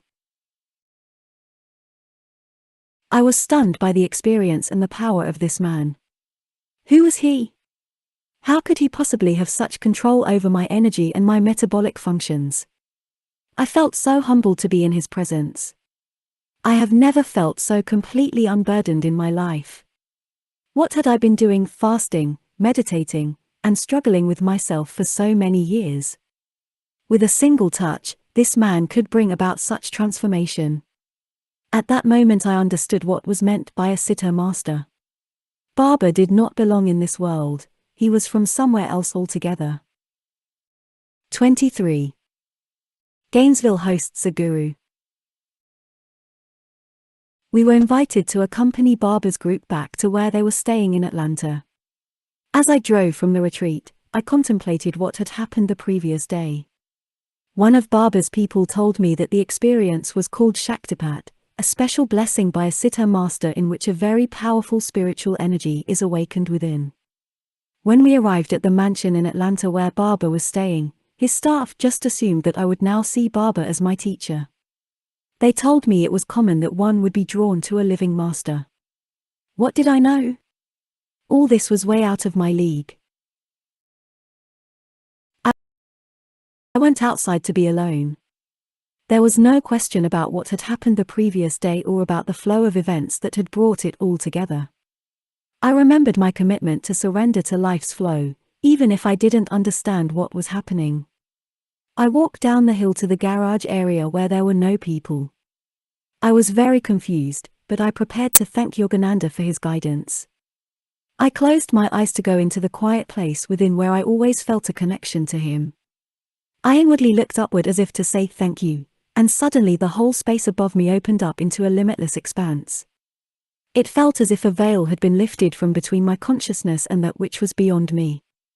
I immediately felt oneness with all that I had been looking for. It was the most powerful and revealing experience I ever had. It only lasted a few moments, but I came back with an echo in my being saying, just exactly.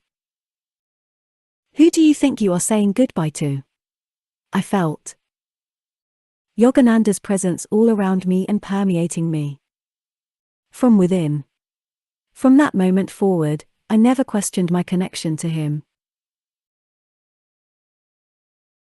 When I rejoined Donna and my friends at the main house, they were making preparations to return home. As we headed back to Gainesville, we were all inspired about hosting Baba in just a few days. When he finally arrived, I couldn't believe how much attention he drew. Every place we went it was standing room only. And though Baba was not a young man when he came through Gainesville, every day and night he would give lectures wherever people would invite him. I was doing my prison work at the time, and his staff told me that Baba would definitely want to go to the prison. We got it set up, and one afternoon we accompanied Baba into the maximum security facility. The inmates loved him, and when Baba left, he instructed his staff to continue visiting prisons. To this day, they trace all their worldwide prison work back to Baba's visit to Union Correctional Institution outside of Gainesville. The weekend retreat ended up being the largest retreat up to that point on Baba's world tour. I drove down to the camp a few days early to see if Baba's staff needed anything. While I was there I noticed a dormitory building that had a VIP sign on the front door. Apparently, these were private rooms assigned to special guests. One of the names posted on a door caught my attention, Friedland. Shelley's maiden name was Friedland, and her brother's name was Ronnie. My mind said, no way, and I just kept walking. I was stunned to see Ronnie at the retreat. We had not seen each other for years. It didn't matter, we were like brothers. How could we possibly have gone our separate ways and ended up at the same place? We were so different. I was living the simple life in Gainesville, and he was a big-time attorney in Chicago. I prided myself on having no belongings, and he had a Ferrari, a Harley-Davidson motorcycle, and a private plane. Ronnie lived in a top-floor penthouse at Chicago's famous Twin Towers Marina, and he decorated the circular walls of his living room with pictures of Napoleon. What in the world was he doing here at this spiritual retreat hanging out with a holy man from India? Shelley had introduced Ronnie to Baba, and apparently it was love at first sight. I spent a lot of time with Ronnie at the retreat, and he even invited me to accompany him when he took Baba and a few of his staff to Disney World. It was obvious that Ronnie had something very special going with Baba. I found out just how special when a few months later I received my first mailing from the new organization Baba formed in America. It was signed by the foundation's first president, Ron Friedland. My thoughts drifted back to that first awakening I'd had while sitting on that couch with Ronnie years earlier. My life had completely changed, apparently so had his. 24. The temple is built. I wish I could say that things went back to normal after Baba left, but they didn't. In fact, it wasn't until after he left that I began to see the real effect that meeting him had on my life. Baba was like a wind that blew into town and permanently changed the direction of my life from one of solitude to one of service. And that was a good thing because Gainesville's spiritual community had been invigorated. 40 to 50 people were coming out to my place for Sunday services, half of whom had to sit outside on my decks. Plus, more and more people were sitting in on my classes at Santa Fe, especially once my second book, 3 Essays on Universal Law, was published. My answering machine was getting calls from all over the state praising the retreat and asking when the next one would be. This was a timely question since at the retreat I was approached by a university professor who wanted us to host a retreat for his teacher, Ma. Yoga Shakti, a lady saint from India known as Mataji. The number of tasks life was giving me was out of control, but I was surrendering to it. My morning and evening meditations were my refuge. Throughout the day I took every opportunity to quiet myself and center within. Every time I got into or out of my car, I would slow down my breath and visualize Earth spinning through outer space. Before opening a door, any door, I would remember that I was walking through a door on this tiny planet in the vast emptiness of space. Fortunately, the energy flowing up to the point between my eyebrows helped me keep the focus of my attention there. I slowly began to realize that this life of constant service was the other way referred to in the dream I had. On my new path to awakening, life was no longer an obstacle to my growth. Life was now the battlefield on which I was to remain conscious enough to willingly permit my old self to be stripped away. But let it be clear, I still had plenty of resistance left in me that had to be overcome. I kept getting pushed in the direction of hosting a retreat for Mataji. I had never heard of her, and I really didn't want to do it. But I surrendered, and once again life had something unexpected in store for me. A few days prior to the retreat, Mataji and I were taking a walk on my land when she suddenly stopped and looked into the woods. She stood there motionless for a few moments and then said in a quiet voice, "Mickey, this is a very holy piece of land. Someday there will be a great temple here, and many people will come." I clearly remember the voice in my head saying, "Over my dead body." Yet, within 6 months, a temple would be sitting in that exact spot in the woods. It was as though Mataji had been sent here to begin the process of turning my place of solitude into a spiritual center. More than once at the retreat she mentioned that there was going to be a great temple on Mickey's land. I cringed every time she said it. The following Sunday after services, someone announced that if we wanted to build a temple, we needed to start raising some money. A few people made small donations, and others offered me their labor and some materials. I really didn't want another building on my land, but it seemed everyone else did. Fortunately, by now I had become pretty experienced at ignoring what I wanted and, instead, following the flow of life. That same Sunday, I walked down to my house, took out a piece of paper, and began designing the new temple. In just a few hours, I had a floor plan and a rough elevation of the building. I wanted to make the roof of the temple the main design feature, so I met with my friend Bob Gould, and we decided to give the temple a butterfly roof. A butterfly roof challenges conventional roof design because it's low in the middle and slopes up on both sides. From the inside, the temple's exposed beam ceiling would be a unique and dynamic structure that looked like giant wings opening up toward the sky. I designed the temple to allow about 3 times the sitting area afforded by my house.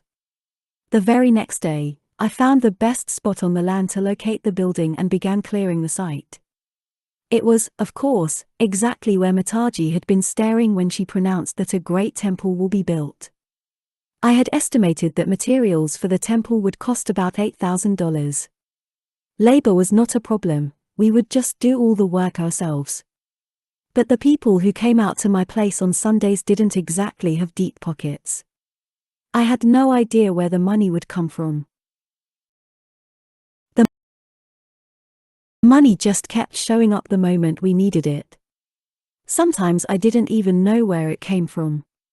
The closest we came to being stopped was on a day when only 1 or 2 boards were left in the materials pile. My co-workers were ribbing me that it had finally happened, we were out of materials, and I would have to send them home. I told them that as long as there was a single board left, we were not done. We broke for lunch, and I went out to check the mail. Sitting in my mailbox was an envelope with $2,000 in cash. There was no name, and to this day I have no idea who put that money there. Things like that just kept happening, again and again. The amazing part was not just that the money kept showing up exactly when we needed it, it kept showing up in exactly the amounts we needed to go to the next step. That is how the temple got built. It took about 3 months, then suddenly one day it was done. In September 1975, we held our first Sunday service in the new temple. People brought gifts of spiritual items that had meaning to them. A professor of religion brought a beautiful wood statuette of the Buddha. Another person brought a picture of Jesus for the altar, and I went down to my house and got my favorite picture of Yogananda, which had been sitting in my meditation space since I moved in. Little by little, the items in the temple began to represent all religions, all saints, and all masters. As its roof rafters stretched up toward the sky, the temple also belonged to those whose religion was the reality of the infinite. This temple sat on the planet Earth, a tiny ball spinning through the vast darkness of empty space. It spun around one star, of which there were billions in our galaxy alone. This temple was universal in its embrace of all the religions, and it was universal in its embrace of the universe itself. Thus it came to be called Temple of the Universe. The Temple of the Universe, with its dynamic butterfly roof, under construction, 1975. 25. Opening the heart chakra. There was no putting the genie back in the bottle. Between the retreats, my books, my classes, and the temple, we were on the map for people into yoga and the New Age movement. Running retreats for visiting spiritual teachers must have been what we were supposed to be doing because I kept getting requests, one after the other. Before the temple was even complete, I had accepted responsibility for sponsoring another retreat for a spiritual teacher I had never heard of. As fate would have it, this teacher would end up being an important part of my life for years to come. Amrit Desai was different from our other Indian visitors. He had lived in America for many years and had a large spiritual community up north. When he arrived at the temple, I was surprised by how many people he attracted. The first night's gathering completely filled the temple. After the program, which was very powerful, I found myself intrigued by Amrit's energy. I wanted to understand how so much energy could emanate from a person, especially since Amrit never even touched anyone. I then got pretty brazen. I figured he was a guest in our house, and a proper host would make sure that his guest was taken care of. I took a deep breath and walked into the guest room where Amrit had gone. He seemed to be meditating, so I quietly walked over and sat down next to him. The moment I sat down, it was as though I could feel a semblance of what he was feeling. The energy flow inside me increased significantly, and I felt as though I had been dropped into an ocean of love.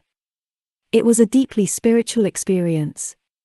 We sat quietly for a while, and then he turned toward me and said, "I never do this anymore."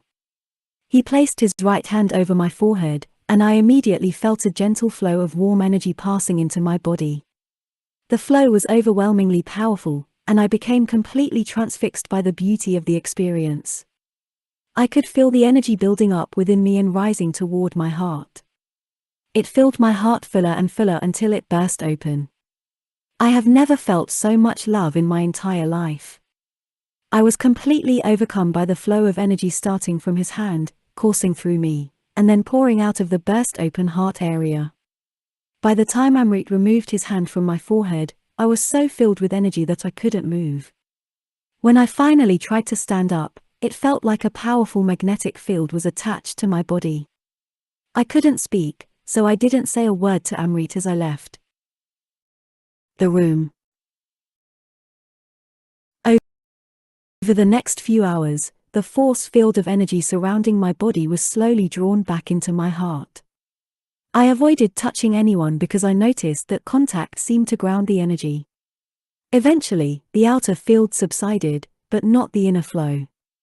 A channel had been opened in my heart, and a warm flow of energy kept passing through it.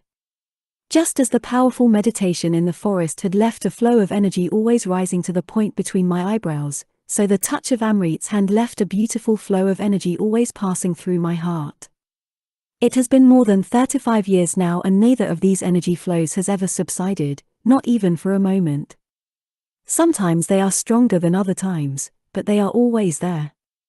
The simple touch of Amrit's hand had permanently opened my heart chakra. As the universe would have it, Amrit's visit had another lasting influence on our lives. Just as Mataji had brought up the topic of a temple on my property, so Amrit encouraged people to come out to the temple regularly for daily meditations.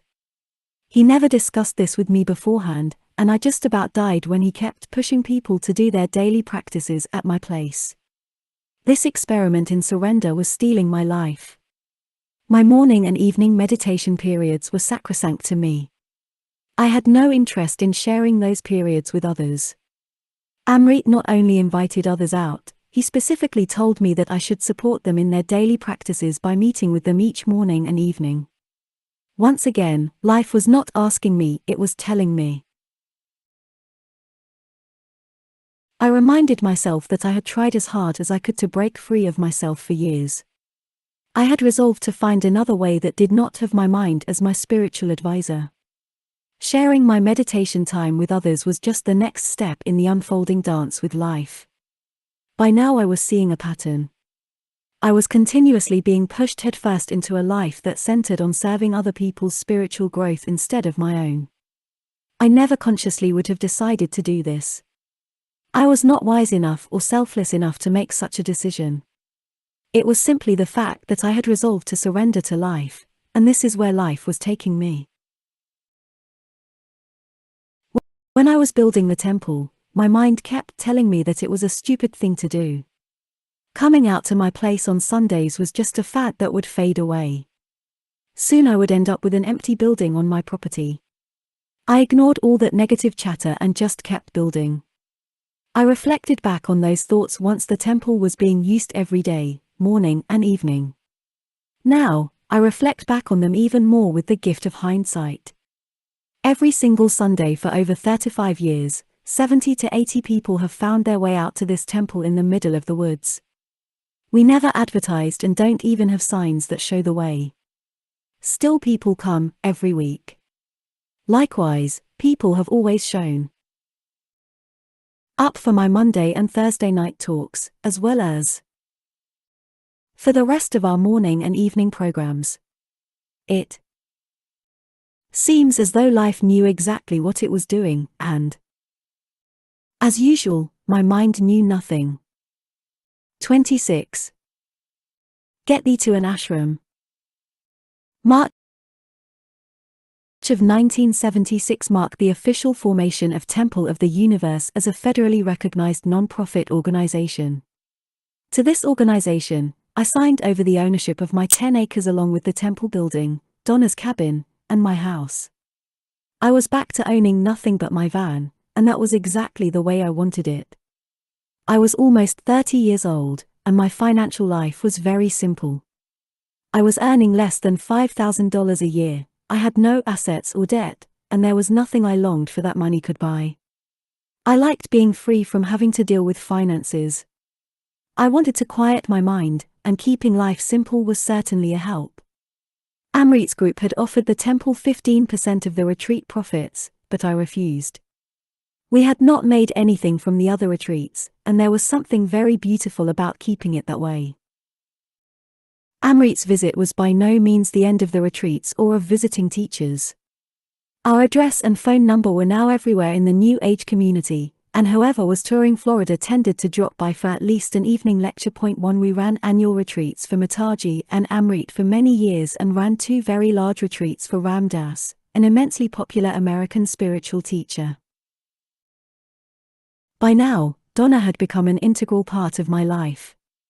There was way too much work for one person to do, and she perfectly filled in the gaps. Aside from preparing for Sunday services, she handled all the kitchen responsibilities for the retreats and even allowed me to move my phone up to her house so that she could handle the temple calls. Donna and I ended up spending more and more time together, and a tremendous love flowed between us. The events of the preceding few years had not just been happening to me, they had just as much happened to her. That created a powerful bond between us, and in the summer of 1976 we decided to make it official and get married. The thought of getting married again was not completely comfortable to me. I was still holding on to the concept that all this external activity in my life was temporary. I would soon be allowed to return to my days spent in meditation and yoga. This relationship with Donna was forcing me to surrender my concepts of what I thought should be going on. I had not been looking for love or marriage, but the powerful flow of life managed to bless me with both. Fortunately for me, Donna was very spiritually oriented in her own right. We each enjoyed our quiet time, and we had no intention of giving up our separate houses once we were married. As if things were not changing fast enough, returning home from our July wedding trip to Amritz revealed that another phase of our lives had already begun. It seems that once we had started holding evening and early morning services in the temple, periodically someone would spend the night in the temple's guest room. When we returned, we found that not only had someone stayed there the whole time we were gone, but a very sincere seeker named Radha Kautz had stayed in my house. As in the case of Sandy a few years earlier, no one had actually asked to move in, they just ended up living here. Donna and I had just returned from visiting a spiritual community. Now it appeared we were supposed to live in one. The fact is, I never even dreamed of starting a spiritual center. It all just happened by surrendering to the flow of life. Though there was at least some internal resistance. Each step of the way, I just kept letting go. Sharing my place of solitude certainly wasn't what I thought I wanted, but that's because I didn't understand that serving others is much higher than serving yourself. Nowadays, almost 40 years later, people sometimes ask me how the temple community got started. What am I to tell them? I know perfectly well that I didn't do it. The best I can say is that I let go of myself and allowed what was meant to be to be. An example of such a visit was when a Zen teacher was passing through in the 1980s and asked to stop by for dinner.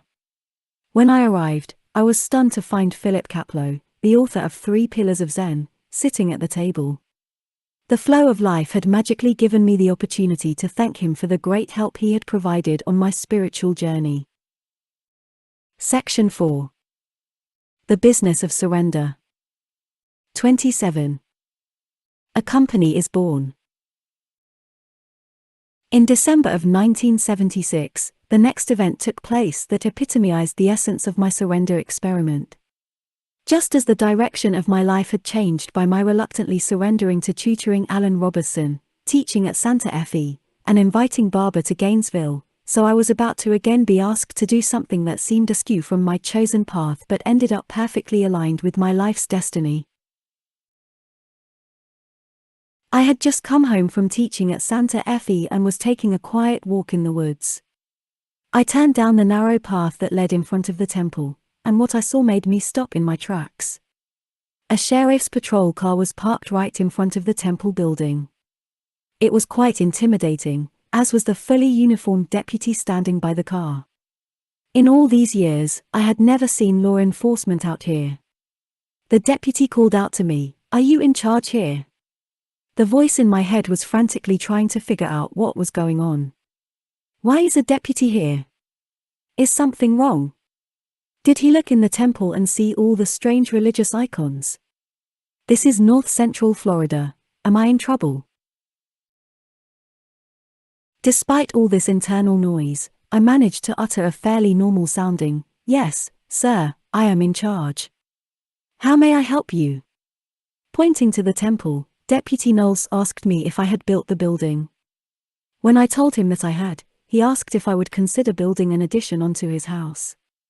It seemed he loved the rustic cedar look of the temple and was impressed with the quality of the carpentry. He had been looking for a builder to enclose and remodel his garage into living space. I was dumbfounded. I had never even thought of such a thing. Sure, I had built a few buildings on my own land, but I had never thought of building for someone else, not to mention someone official, like a sheriff's deputy. I stood there for a moment as 2 contrasting responses went on inside my head. First, the voice was saying, "No way, I don't want to do this. I'm busy. I have my job at Santa Fe, and I'm not a builder, anyway." Second, there was a quiet, peaceful sense of awareness that didn't have to say a word. It simply knew that my vow of surrender to life required me to see where this would lead. I took a breath, looked up at the officer, and said, "Yes, I would be glad to help out with your project." There it was said, just like the other times. Now I would get to see what magical rabbit hole this new act of surrender would lead me down. Deputy Knowles was the perfect person for my first construction job. He knew just what he wanted, and he allowed me to do the job on a cost-plus basis. That was essential since I was in no position to give him a firm bid or pay for the materials myself. Given what I was accustomed to earning in those days, I'm sure I did the job for far less than anyone else would have. I would need an assistant, and Radha, one of our new temple residents, volunteered. She was on her Christmas break from the university, and she assured me that she could handle a hammer and carry her load. We strapped on aprons and drove into town to do some building. That job, completely unasked for and unexpected, became the start of my construction company, Built with Love. Officer Knowles was so pleased with the job that he passed the word around. In no time at all, I was doing numerous home improvement jobs for officers and staff at the Alachua County Sheriff's Department. I still had my ponytail, and always worked in sandals, but no one seemed to mind. Radha could only help part-time, so I did some of the jobs by myself. I put in fireplaces, closed in a few garages, and added a number of porches. I treated each job as if the universe itself had given it to me because it had. Just as the retreats had taught me to serve, so doing home improvement work for all these wonderful people became part of my spiritual practices. I was given the opportunity to bring joy into the lives of people I didn't even know. I really liked that aspect of the work, and I would have gladly done the jobs for free. But that was not what was happening. I was going to have to learn to deal with accepting money and running a business. Life was making me let go of my spiritual self-concept, and I was staying very conscious about not replacing it with yet another one. I simply put my whole heart into whatever I was doing. There was no difference between teaching my classes at Santa Fe, meeting with people for morning and evening services at the temple, running spiritual retreats, or doing a construction job.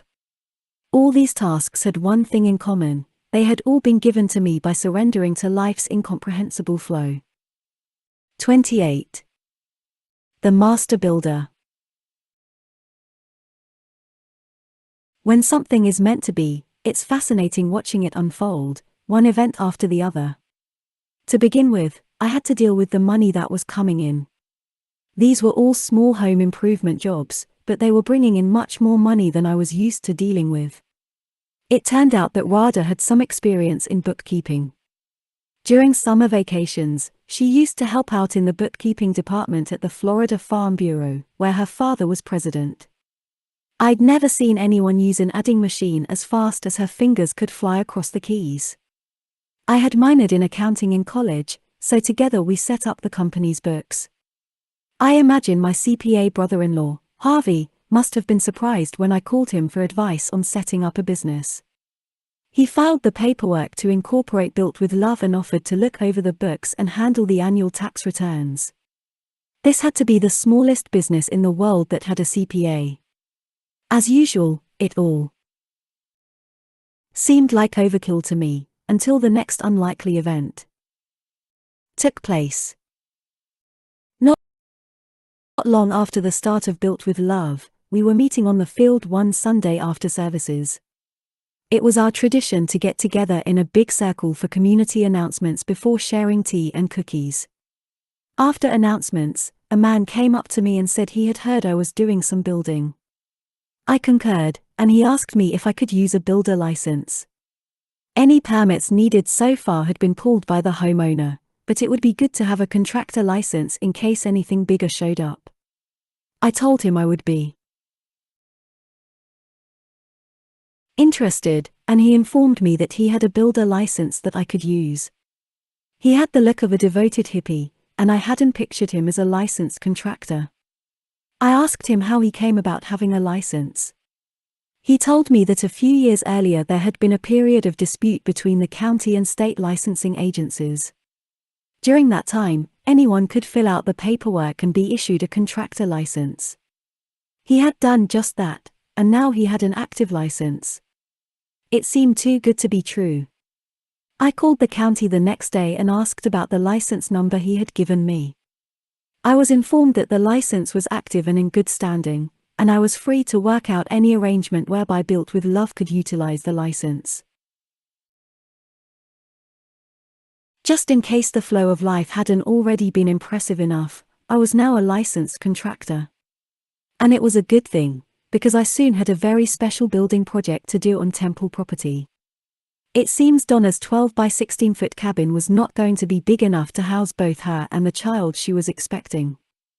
I would not have had the wherewithal to build an addition onto her house just a few months earlier. The perfection of the universal flow I had been surrendering to had taken care of the problem before I even knew there was one. We hadn't changed our lifestyle, so the funds that Built with Love had been earning all got plowed back into the temple's property. I knocked out an entire side of Donna's cabin and built an addition that included room for a crib and a proper bathroom. Our daughter, Durga Devi, was born in August 1977. Amrit, Mataji, and many others sent her traditional gifts of blessings for health, prosperity, and spirituality. She was born into what had become a spiritual community. It was going to be very interesting to see how she would grow up. You would think that it was time to settle in and digest all the changes that had taken place in our lives. I had always lived within my means, even when earning $350 a month as a part-time teacher at Santa Fe. Now, Built with Love was earning me a few thousand a month on top of my Santa Fe salary. There was certainly no need for more income, at least that's what I thought. It had become a pattern of mine to think, or wish, that an energy flow was complete when, in fact, it had just begun. It's a good thing I was following the energy and not leading it, because the universal plan was always much more expansive than my mind could imagine. Just before Durga was born, I received a call from a commercial outfit wanting to convert an ABC liquor store in Gainesville into a clothing store. I had never done a commercial job, but it was permitted under Built with Love's license. By then I had a crew doing most of the work, and I was driving around in a pickup truck playing contractor. I got the job, but before I could even begin, the fun started. The woman in charge of getting the store open called me and insisted that I come over immediately for a meeting. When I arrived, she explained that they had changed their plans and needed some extra work done. I offered to work up a change in price, but she got very irate and said she didn't care about the cost, she wanted it done right away. As her energy got intense, I began to quiet my breath and focus on my mantra. Even back then I used my work in the world as an opportunity to let go of myself and remain calmly centered. I politely, though somewhat kiddingly, asked if she wanted me to immediately drive to where my crew was working, pull them off the job, and have them do the extra work right away. I knew I was in trouble when she said, "Yes, that is exactly what I want." I told her that it was going to be an expensive proposition, and she told me in no uncertain terms that she was on a very tight schedule and throughout the job would be demanding a lot of me, but her company was willing to pay whatever it took to get it done. I assured her that I would do the best I could to help them out. Throughout the job, she kept changing things and wanting everything done yesterday. But she also kept throwing money at the job to be sure I was properly motivated. I got the work done in close to half the time originally allotted, in spite of all the changes. With all the bonuses, change orders, and overtime charges, I walked away from that job in just 4 weeks with a profit of around $35,000. I remember that amount because it was way beyond the few thousand a month I had been earning and because of what happened next. I received a call from a neighbor who owned one of the 5-acre lots that adjoined our land. She had been building 2 very rustic cabins on her property but had now decided to move. She informed me that she would accept $37,000 if I could come up with the upfront cash she wanted. To say I was humbled by the fact that I had just earned almost exactly the same amount of money on that very strange job would be an understatement. I saw a synchronous flow that I would never forget for the rest of my life. Was this part of some universal plan that the temple expand beyond the original 10 acres, I had no interest in such an expansion. I had never even thought of it. But the money was there, and it was obvious what it was intended for. None of this had anything to do with me. I was just the middleman, the caretaker. I didn't feel like the money was mine. I had never asked for it or gone out of my way to get a single job for Built with Love. The jobs just came by word of mouth, one after the other, and I served them to the best of my ability. All I had to do now was simply step aside and allow the money from that very strange job to be used to purchase our neighbor's property in the name of the temple. 29. Community banking. Not even a year had passed since Rada and I had finished Deputy Knowles's garage enclosure. Built with Love had grown so much that I was running 2 crews, and Rada was a full-time office manager bookkeeper. Not only were we getting more and more work, but the jobs were becoming larger and larger. In September 1977, right after the clothing store job, the inevitable happened. A young couple asked me to build them a house. Up to that point, Built with Love had been doing remodel work, and job financing was always handled by the homeowner. The building of a house, however, would require a construction loan between the company and a bank. I had no assets in my name. I had signed everything over to the temple. Any profits Built with Love was making were also being donated to the temple. So neither the company nor I had the balance sheet necessary to obtain a first-time construction loan. I simply took the attitude that if we were meant to build houses, something would work out. I put together a portfolio for Built with Love that included some references from jobs we had done, as well as our 9-month financial history. We hadn't even earned $100,000 yet, so to show that I had experience in building houses, I listed the buildings I had constructed on my land. I dropped the portfolio off at a number of banks along with loan applications. When it came time for a follow-up appointment, I went from bank to bank only to receive rejection after rejection. Built with Love simply did not meet the profile necessary for a first-time construction loan. Before giving up, I played a game with life. I agreed to follow up with just one more bank before taking it as a sign that home building was not in our future. I remember sitting in the lobby of one of the nicer banks in downtown Gainesville. I had been waiting a long time for a loan officer, but people kept being moved in front of me. It was rather disheartening, but I used the time to focus on letting go of whatever the voice was saying about the situation. That is one thing I had noticed. Running the business was putting me into very different situations than I had experienced living alone in the woods. I found this very helpful to my spiritual growth. By watching different parts of my psyche get stimulated, I could learn to let them go. Without realizing it, I had become conscious enough to use sitting in a bank preparing for the inevitable loan rejection as an opportunity to fall behind whatever the voice was saying. If the whole purpose of my surrender to life was to get rid of myself, it was working out quite well. Finally, the receptionist who had been putting every customer in front of me asked me to follow her.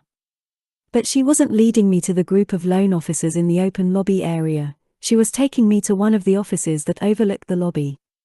As she knocked on the door, I noticed the nameplate, Jim Owens, branch president. I was kind of shocked, but not nearly as shocked as by what happened next. I was invited into the office, and the president took his place behind the desk. He proceeded to tell me that though my application did not meet the normal standards set by the loan committee, he personally felt that a community bank should try to support community businesses. It seems Jim Owens had taken such an interest in my application that he had driven out to my land and looked in the windows of my house and the temple building. He had then personally gone to the loan committee and hand-carried my application through. He was here today to tell me that the construction loan request for $20,000 had been approved, but his neck was on the line, and I had better not let him down. What do I say to this man? Who are these people, anyway? Alan Robertson, Rama Malone, Deputy Knowles. They are like messengers from God sent to tell me what I'm supposed to be doing with my life: teach at Santa Fe, invite Barbara to Gainesville, start Built with Love, go forth and build houses. All I could do was thank him and assure him that I would rather die than let him down. The young couple was overjoyed, and we built them a beautiful little house. Moreover, Built with Love was now in the position to start building larger, custom homes. I felt so honored to have met a man like Jim Owens. I never thought that the president of a bank would go so far out of his way for a total stranger, especially one who lived in a spiritual community. I obviously had a lot to learn. If I had thought this was the end of my story with Jim Owens, I would have been very wrong. A decade later, after I had experienced significant business success, the hand of life brought us back together again under the most unlikely of circumstances. I was working late one night at Donna's and decided to take a break. There was nothing on TV, so I drove into a new video store I had noticed on the north side of Gainesville. It is worth noting that I hardly ever went into town at night. The store was empty except for someone behind the checkout counter. While I was browsing the movies in the back of the store, I couldn't help overhearing the conversation the clerk was having on the phone. He was telling someone that he had gone into a bank for a working capital loan, but it seemed banks were not going to lend to a small video store. The man looked vaguely familiar to me, but I just couldn't place him. When I went to check out, it hit me, the man behind the counter was Jim Owens. Jim recognized me, and we caught up on the past 10 years since we had last seen each other. He told me he had left banking and was now trying his hand as an entrepreneur with his own business. I apologetically told him I couldn't help overhearing his conversation about needing a loan. Mindful of what he had done for me years earlier, I asked if perhaps I could help. He looked very surprised by the offer but eventually disclosed that he was looking for a loan of about $20,000 to cover cash flow while he upgraded the store. That was pretty much the exact amount he had provided for me 10 years earlier when our roles were reversed. I couldn't believe this was happening. What was the probability of these events, including my being in that store right after the bank had rejected his loan request and exactly at the time of that phone conversation? It was as though after 10 years I was sent there to repay Jim's act of kindness. Needless to say, I was honored to make him that loan. 30. The ever-expanding temple of the universe. By the spring of 1978, Built with Love was building fine custom homes and doing large residential remodels. Around that time, I stopped teaching at Santa Fe. The college invited me to stay, but only on a full-time basis, and I would have had to use a standard sociology textbook for all my classes. It was not as though a decision had to be made, life had already given me a full-time job. The transition to Built with Love had already taken place by then. I experienced none of the mental resistance that had been present during my previous periods of change. As natural as a snake sheds its skin, so this transition in my life naturally took place. Not too long after I left Santa Fe, I was hired to build a beautiful house for Tom Jenkins, a professional golfer on the PGA Tour. As it turned out, the Jenkinses purchased a piece of property just down the road from the temple. Only one lot lay between our interior field and that land. To me it was like another miracle. I got to build my nicest custom home within walking distance of where I lived. And if I thought that was special, I wonder what I would have thought if I had known that someday we would end up owning that house, and it would provide the perfect home for some temple residents. This raises a very interesting topic, the expansion of the temple of the universe. We had 6 or 7 people living on temple property by the end of 1978. We were charging rent for anyone living here, and though it wasn't much, at least no one was coming for a free ride. Built with Love taught us how to run a small business properly, and Radha ran the temple's affairs in the same professional manner. As fate would have it, the person who moved into our only cabin with a kitchen loved cooking vegetarian meals for dinner. It didn't take long before all of us started showing up at that house as regular dinner guests. We also got together there for holiday gatherings and birthday parties. That was pretty much as communal as we got. The people who lived at the temple were expected to keep morning and evening services and to pay their rent, not so difficult. They were also expected to try their best to not get caught up in the incessant chatter of the personal mind, much more difficult. It seemed as though Built with Love kept earning just enough money to allow us to purchase bordering properties as they came up for sale. I made that a game with life. If a neighboring property came up for sale and we had the funds available to purchase it, the temple would buy it. It was then fascinating to sit back and watch how just the right people would show up to occupy those houses. There are some amazing stories of how people ended up at the temple, and these stories had a profound effect on my willingness to surrender to life's flow. It was as though people were handpicked to show up at just the right time in their spiritual growth and ours. Perhaps no story is more stunning than that of a student who ended up living at the temple for many years. I remember that I first met her when I was teaching at Santa Fe one winter toward the end of my tenure at the college. I had entered one of my classes, and the students were complaining about how the overheated room was making them sleepy. I went to a window, opened it up, and started waving in fresh air. Shortly thereafter, a new student entered the room and found herself a seat. I often had unregistered students sit in my classes, so I thought nothing of it. I also thought nothing of it when this same student started attending meditation services at the temple. She was very sincere in her spiritual practices and eventually moved into one of the houses on temple property.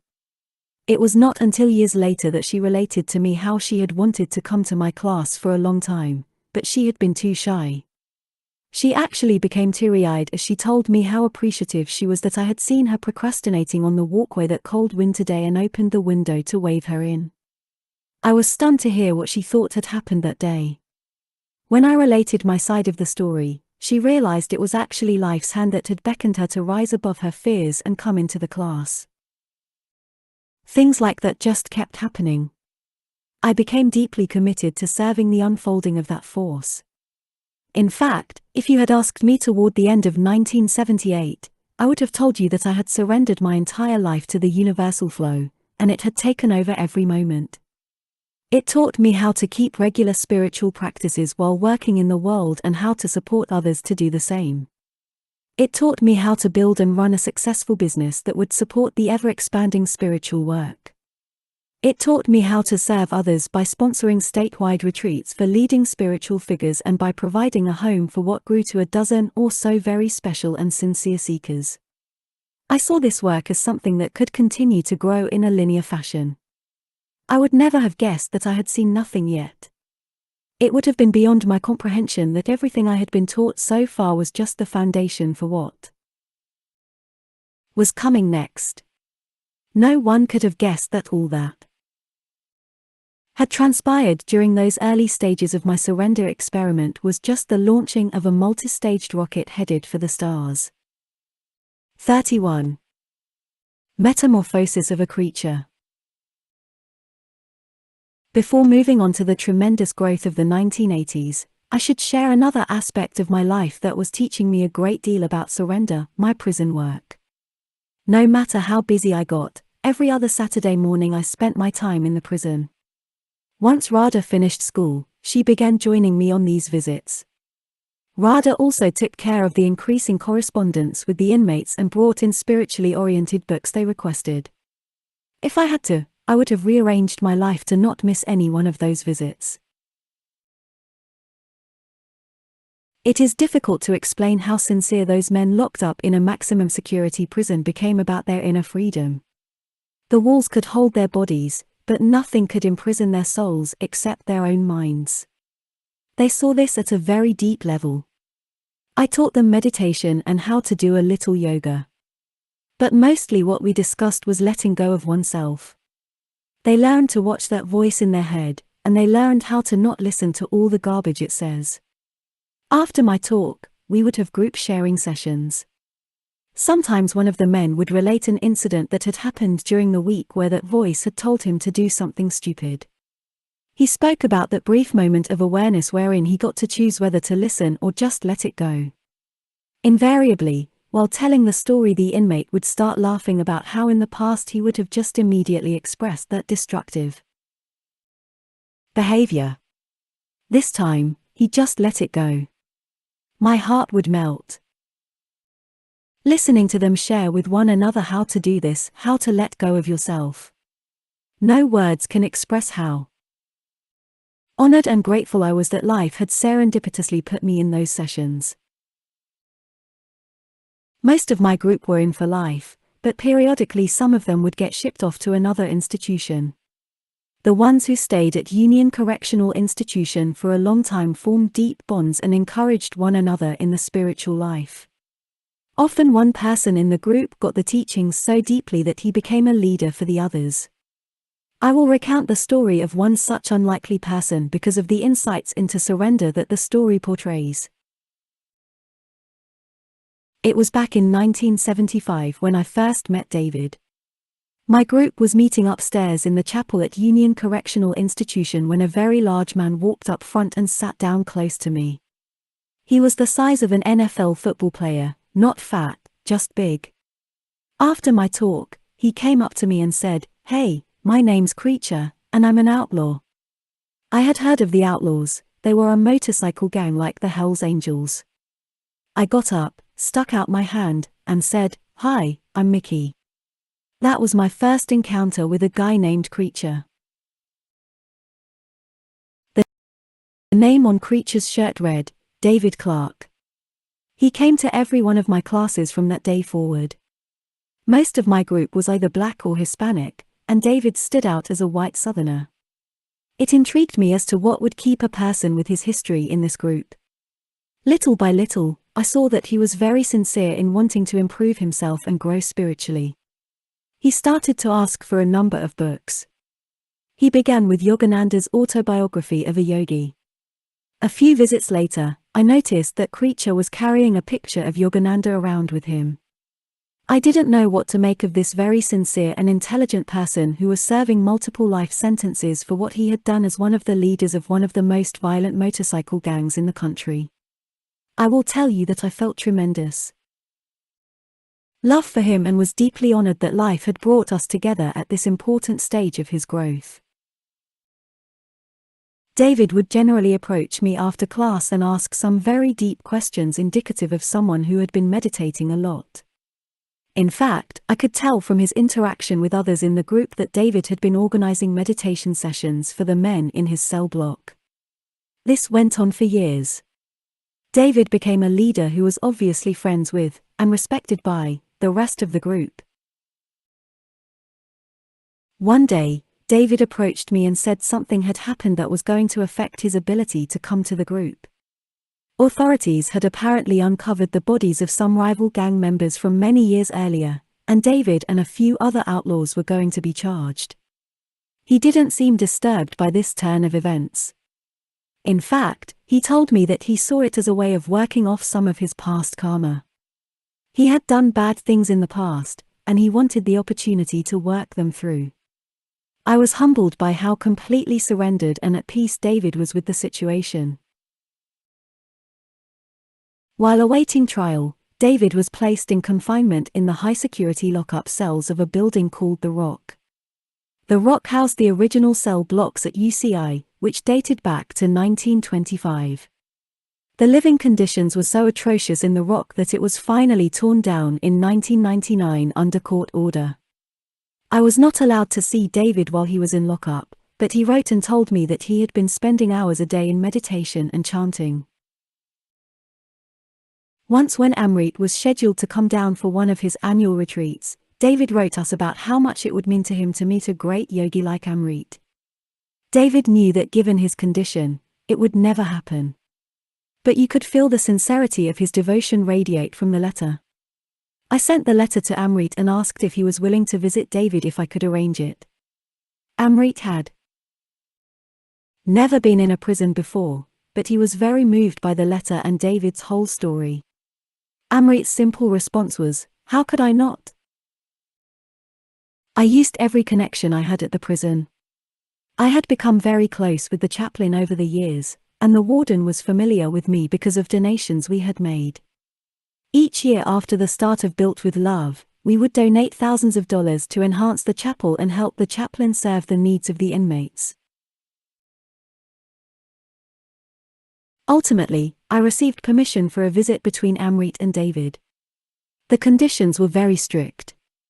David could not come out. Amrit and I would have to go into the lock-up area of the rock to meet him. I will never forget that day. Amrit wore a saintly off-white gown that flowed when he walked. When we made it through the main gates into the prison, we remained silent because Amrit wanted to feel what it was like to live in there. I could never succeed in describing what it was like to walk into the rock. Each wing we walked by was just a solid row of barred cells on one side facing a stone wall on the other. There was not one drop of color anywhere. But we were not going to one of those cells. We were led right past those wings to a dark area where there were no windows. This was the lock-up area of the rock. We were led to a dimly lit cell that must have been used for meetings. It was a one-man cell with a filthy toilet sitting bare in the middle of the room. There was a small, broken table with 3 chairs and nothing else.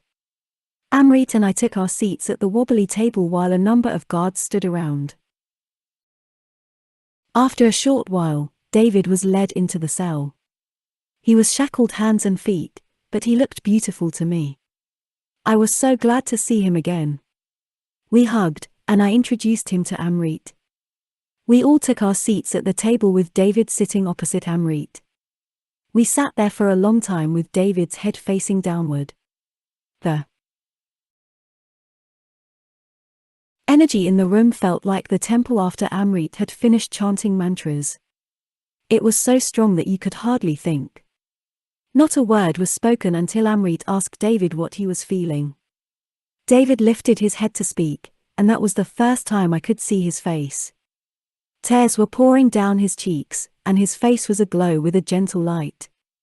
In a whisper of a voice he said, "I guess I'm feeling how much love you have for me, because I'm completely overwhelmed with love." Those were the only words spoken that day. We sat in silence for a while longer, and the guards took David back to confinement. Amrit and I were escorted out of that dark hole, past the wings of cell blocks, and out of the rock. We were left to find our own way back to the front gates. As my eyes acclimated to the sunlight, I was overcome by a single thought. On this earth, there are many different places where people live. Some are high places and some are low places. That hole where David was living in solitary lockup, a veritable prison within a prison, had to be one of the lowest places on earth for a human being to end up. You couldn't go much lower. Yet the sincerity of his spiritual practices had just attracted one of the higher beings on the planet into that dark hole. I never got to ask David what he experienced that day, but he was glowing when he left. I remembered what I had experienced the night Amrit put his hand on my forehead. A deep peace came over me as I realized that my dear friend David would get to keep that overwhelming experience of love for the rest of his life. 2. For those interested, at trial David threw himself at the mercy of the court. Based upon his prison behavior record, he was sentenced to time to be served concurrent with his existing sentence. In essence, David got to work out his past without one day added to his sentence. David was transferred from UCI shortly after this ordeal. I got word that he had earned a trusted inmate status at his new facility and was working in the chapel. I lost touch with David after that. Section 5. Something priceless is born. 32. From the personal self to the personal computer. It was in the fall of 1978 when, without a clue, an event took place that changed everything once again. It is so inspiring to look back and see how a handful of moments in your life define your destiny. What if life had not presented those moments to you, or if you had interacted with them differently? Over time, everything would be different. I thought I knew what was being asked of me by then, run Built with Love to the best of my ability, and use the funds to support the beautiful work being done through the temple. As usual, I was wrong, very wrong. What life had in store for me was much grander in both size and scope. How could I ever have imagined that I would end up running a $300 million a year computer software company, with 2,300 people reporting to me, all without leaving the woods of Alashwa or putting aside my spiritual pursuits? How could the flow of life's events pull that off, especially since I had never even touched a computer in my life and was totally content with my finances? As I sit here today, if I were forced to answer that question, I would utter the word surrender. My experiment with surrender had taught me to always be present in the current moment and do my best to not allow my personal preferences to make decisions for me. Instead, I allowed the reality of life to determine where I was going. It had certainly led me on a fantastic journey up to that point, and it was about to do something phenomenal with the next 30 years of my life. If you would like to know how these phenomenal events unfolded in a perfectly choreographed sequence, I would be very honored to share the story with you. It all began one uneventful day when I walked into a neighborhood Radio Shack store to pick up something for Built with Love. On my way out, I noticed what appeared to be a plastic typewriter keyboard attached to a 12-inch TV screen. The two items had a TRS-80 computer sign displayed above them. As fate would have it, I had just encountered one of the first personal computers on the market. Being a curious person, I walked up to the display and punched a few keys. As if by magic, the keys I touched appeared on the monitor above. I had never experienced that in my life. I had only taken an introduction to computers course in college, and everything we did was on punch cards. We were never allowed to go near the workstations that were actually connected to the computer itself. I was absolutely fascinated by this Radio Shack device. It opened something inside of me that can only be described as love at first sight. I stood there playing with the machine for a long time. I marveled at typing in simple and complex math computations and seeing the results pop up. I finally tore myself away from the display, but I knew I'd be back. From the first time I touched that machine, there was an inner calling from the deepest recesses of my being. I had no choice but to surrender to that calling. When I returned to the Radio Shack store a few days later to lay out $600 for their best computer, I really had no idea what I was going to do with the thing when I got it home.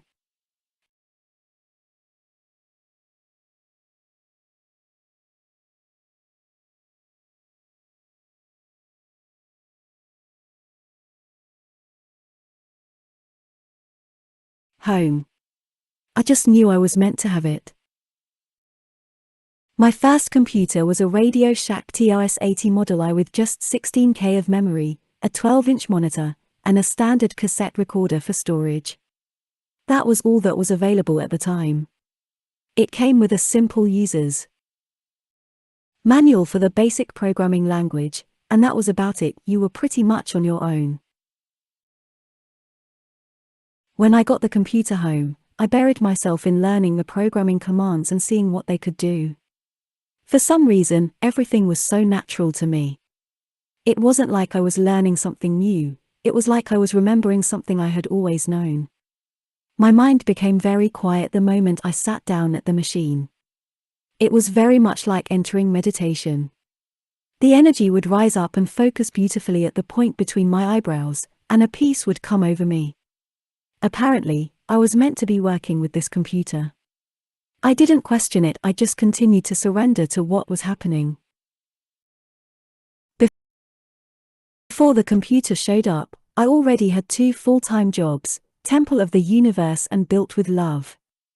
To find time for my new computer, I began to go back to work after evening services. I would often work into the wee hours of the morning, getting only 3 or 4 hours of sleep before rising from morning services. I was so passionately inspired while working with the computer that I didn't get tired. It was clear to me even then that something very special was going on. I played around writing some programs just to get a feel for what the thing could do. Within a few weeks I decided that I was ready to write a real program. The first task I gave myself was to write a computerized accounting system for Built with Love. I had to teach myself everything. The salespeople at the Radio Shack store knew nothing about programming, and I didn't know anyone else to talk to. I just used trial and error as my teacher. Once I had completed Built with Love's accounting system, things progressed very rapidly with my programming. I had made friends with the manager of the Radio Shack store, and whenever I went in I would show him printouts of the work I had done. He was impressed with what I had gotten the machine to do and began asking if he could refer some clients to me. To my surprise, he ended up sending me people who wanted programs written. All of a sudden, I had a new business. As unbelievable as it seems, this humble beginning was the birth of what was to become Personalized Programming, a nationwide, multi-million-dollar software company. As with everything else in my life since I decided to follow the flow, personalized programming just started itself. There were no meetings, business plans, or venture capitalists. Just as with the Temple of the Universe and Built with Love, I simply accepted the challenge of serving the energy that came my way.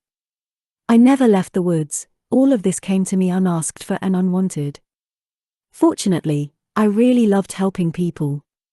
I didn't care if they were coming to me to learn how to still that voice in their head, to build them a house, or to write them a program. It was all the same to me. I passionately loved programming, and I loved getting to use that talent to help people. At first the jobs were small, and I had no idea what to charge for them. I wrote a grading program for a University of Florida professor for $300. I was such a perfectionist that I just kept making it better and better before I was willing to give it to him. From the very beginning of my programming career, my heart demanded that every line of code had to be the absolute best I could do. It didn't matter what I was being paid, everything had to be perfect.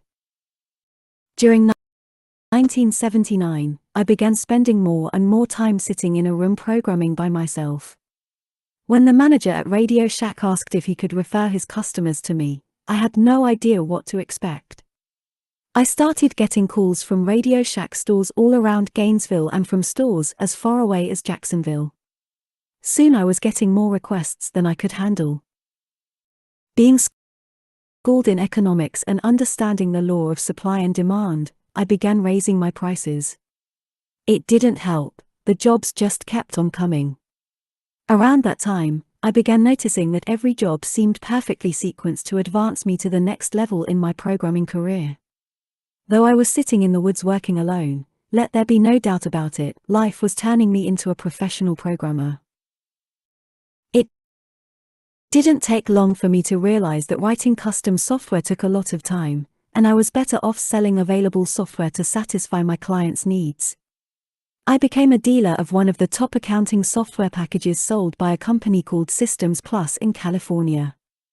I don't recall how I selected that particular software, but as I look back now, it must have been an inspired decision. I ended up having some serious destiny with that company.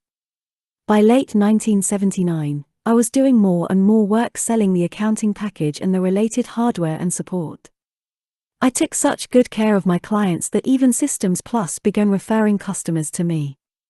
Just as I had learned all my programming skills through the jobs that came to me, so these new jobs were teaching me how to analyze, implement, and support the computerization of various sized businesses. Word spread like wildfire, and the demand for my products and services kept increasing. Between references from Systems Plus, Radio Shack, and my existing clients, I started getting requests from businesses scattered across the state. But I was only one person, and I was very committed to attending morning and evening services at the temple. To avoid overnight business trips, I just let those opportunities go and fully surrendered to putting my spiritual practices first. I would have gone on like that, but then James showed up. James Pearson was a very sincere seeker who had just moved into one of the houses on temple property. As perfection would have it, James had a pilot's license. One day he overheard me discussing my inability to take on out-of-town clients, and he offered to fly me around. If we rented a small, single-engine plane for the trips, James's rates were more than reasonable. We began to do day trips to the out-of-town clients who were willing to pay a premium for my services. These tended to be upscale businesses, like a client in West Palm who brokered private jets. With life as my teacher, little by little this non-suit-wearing hippie from the woods of Alashwa was learning to deal professionally with successful business people. My formula for success was very simple: do whatever is put in front of you with all your heart and soul without regard for personal results. Do the work as though it were given to you by the universe itself, because it was. Personalized programming was always an exciting business. Now I got to fly above the clouds in a tiny two-seater plane. I would often look out over the expansive sky and wonder, how did I get here? I had moved out to the woods to drop out and devote my life to my spiritual practices. I never left the woods, and I never for a moment took my life back. Now a boutique business in West Palm, one of the most affluent cities in the United States, had hired me to fly down and computerize the business. It was all beyond my comprehension. I was never even trained in any of this. I was just living in a fairy tale. 33. The birth of the medical manager. Personalized programming had grown into a successful, one-man company. In 1980, my brother-in-law, Harvey, suggested that I incorporate the business for liability purposes. I remember how unnecessary it seemed to incorporate yet another business. Still, I accepted his advice and registered personalized programming with the state of Florida. The state sent me a stock certificate for the business, which I stuck in my safety deposit box at the bank. The certificate had a beautiful official-looking seal on it, but it had no real value to anyone but me. Nonetheless, Personalized Programming Incorporated was now a legal corporation in the state of Florida. I really loved the work I was doing with personalized programming. If anything, my passion for computers had grown stronger since that first day in Radio Shack. Each computer I installed was like a dear friend I left behind to serve my clients. I may have looked like a one-man company, but in reality I had left my workers at every one of my clients' sites. They worked for free day and night, and they never complained. Once I started selling and supporting full system solutions for my clients, personalized programming began generating more than $100,000 a year. That was a far cry from the $5,000 I was earning at Santa Fe just a few years earlier. In addition, Built with Love was still earning a decent living. Through all this, I had hardly changed my lifestyle. The money the businesses were earning got donated to the temple to support land purchases and the expenses incurred. Serving the community. The perfection of how everything was unfolding was enough to silence the personal mind. It was around that time when I noticed that my mental concepts separating worldly and spiritual had finally dissolved. Everything began to appear as the miraculous perfection of the flow of life. If I'd had my way, I would have continued my life in that direction. But somehow it seems that in my experiment with surrender, I never have my way. So it was in early 1980 when I received 2 phone calls on the same day that would end up initiating the next stage of my phenomenal journey. The calls seemed innocent enough. They were from people looking for a medical billing system. What they wanted was the ability to do patient and insurance billing using a personal computer. I didn't have a system that could do that, but I told them I would look around and get back to them. After some searching, I found a system through a contact I had in Miami. It was supposed to be a nationally distributed software package with successful installations. I should have checked references. I got literature and pricing on the system and got back to my prospective clients with a bid. I had no idea what I was getting into. Once I started testing the software, it didn't take long to realize that the package was absolute garbage. There was no way I was going to represent that software. When I called my clients to give them the bad news, they each had the same response.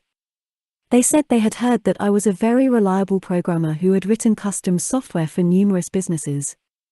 Why couldn't I write software for their medical practice business? I remember I was sitting on the floor of my small office. The little voice in my head was going on about how it took so long to write software versus selling someone else's. Writing a patient and insurance billing system would be a much larger project than anything I had ever done. I told my clients that it could take as much as 2 years to finish such a system. Unfortunately, they both said they were willing to wait if they could give input along the way. I definitely didn't want to get into a programming project of that size. But though there was no definitive agreement with these clients, there was my agreement to honor life's flow. My mind became still as I realized that I really had no choice but to surrender to the situation life had put me in. It was just like all the other times I let go when I didn't want to. I took a deep breath and told both clients that I would try my best to write a billing system for their medical practices. The moment I hung up from these phone calls, I reached over and picked up the standard insurance claim form that was lying on the floor next to me. I had obtained it earlier to see what an insurance bill looked like. I began thinking about how I was going to structure a program that would collect and store the diverse data necessary to fill out this form. Little did I know that those first thoughts were the start of a journey into the computerization of the medical industry that would span almost 3 decades. People have often asked me how back in 1980 I had the foresight to focus personalized programming on the medical industry. Now you see that the answer is simple. I didn't do a thing except serve with all my heart and soul what life brought before me. But the scope of the task I had been given this time was way beyond anything I had ever faced. There were no meetings, or budgets, or project plans. There was just me. I immediately started to code the software that would come to be called the Medical Manager, a product that would end up revolutionizing the US medical practice management industry. I know it is difficult for people to understand, but to me writing code was the same as having a conversation with another human being. I didn't have to think about what I wanted to say or how to say it. There was just a natural flow directly from the stream of my thoughts into the machine. When I was writing a program, the voice in my head would speak in the computer language I was using. I didn't think in English and then convert to the language. My primary thoughts were in the computer language to begin with. Because of this, I could just sit down at the computer and write perfectly structured code. We are back to our earlier discussions of inspiration and where it comes from. Beethoven heard music and he wrote it down. Artists have creative visions and they manifest them. I never saw the Medical Manager all at once in some grand vision. Nonetheless, every day the constant flow of inspiration let me know exactly where the program needed to go. I simply sat at the computer and wrote down the spontaneous stream of inspired thoughts in the form of code. I wrote and wrote with a fervor and passion that was almost frightening, first the patient record, then the medical procedures that needed to be billed. Everything I did to the absolute best of my ability. I was not only writing a program for these 2 clients, I was writing the best program I possibly could as my gift to the universe. The flow of inspiration was such that I was not allowed to cut a single corner. This commitment to detail would end up distinguishing the Medical Manager from almost all competitive medical billing systems on the market. In short, this thing wanted to be as close to perfect as possible regardless of how long it took or how unreasonable it appeared from a business perspective. The fact is, there never really was a business perspective. I figured I could probably sell the program to some other doctors in town, but I never once thought about broader distribution. I was able to cover the cost of program development out of my own pocket because of the perfection of how events had unfolded. And I don't use the term perfection lightly. During the time I was writing the medical billing system, a subdivision opened up in the woods just 1 mile down the road from Temple property. Built with Love landed a number of contracts for custom houses in that subdivision, which meant I didn't have to go anywhere to handle the jobs. In addition, personalized programming had its existing clients. I hired a young man part-time to help me do some of the small custom programming jobs for those clients. I trained him on the old programs I had written, and I reviewed and tested his code. Without realizing it, while I thought I was training him, it was really me who was getting trained on how to manage programmers. That was a skill I would definitely need in the near future. Turns out, I was destined to manage hundreds of highly skilled software developers. 34. The early programmers. No person in their right mind would think that they were going to sit down and write an entire medical billing system on their own. I, however, was not in my right mind. I had accepted the project as the next task given to me by the flow of life. That was a very holy thing to me. My entire spiritual path was focused around my experiment with surrender. In order to keep my distance from the inner chatter, I still maintained my regular meditation schedule and continued my moment-to-moment practice of centering myself. Every time I sat down at the computer to work on the program, I took a breath and remembered that I was writing this as a gift to the universe. I was sitting on a tiny planet spinning through outer space, and this was the task that had been given to me. It never even occurred to me to ask for assistance. The program was about half complete when my guardian angel sent me unasked for, but much needed, assistance. Some moments in our lives are marked by destiny. Such was the brief moment in time that occurred one fall day in 1980. I was navigating through the Sunday morning crowd on the temple porch when a young lady approached me. I did not recognize her, and she spoke so softly that I could hardly hear her above the crowd. As a way of introducing herself, she said that she had just graduated from the University of Florida where she had taken a few programming classes. She had heard that I had been programming and wanted to work with me, even if it meant no salary to begin with. Her name was Barbara Duncan. I certainly needed help, but I couldn't imagine how anyone could help me. I had been writing the program directly from my mind into the computer. There were no hook points where someone else could tie in. In addition, I didn't know this person, and she seemed very shy. Fortunately, I was well trained in watching these thoughts pass through my mind, rather than blindly listening to them. I simply stopped for a moment, took a breath, and recognized all this negativity as my mind's initial resistance to change. I immediately let go and surrendered to the reality of the situation. This person had sincerely offered her services, and I was certainly in need of help. I told her that because I was used to working alone, I couldn't make any promises. However, I was willing to give it a try. We set up for a meeting in a few days, and I told her that she should think about a reasonable starting salary because I wanted to compensate her.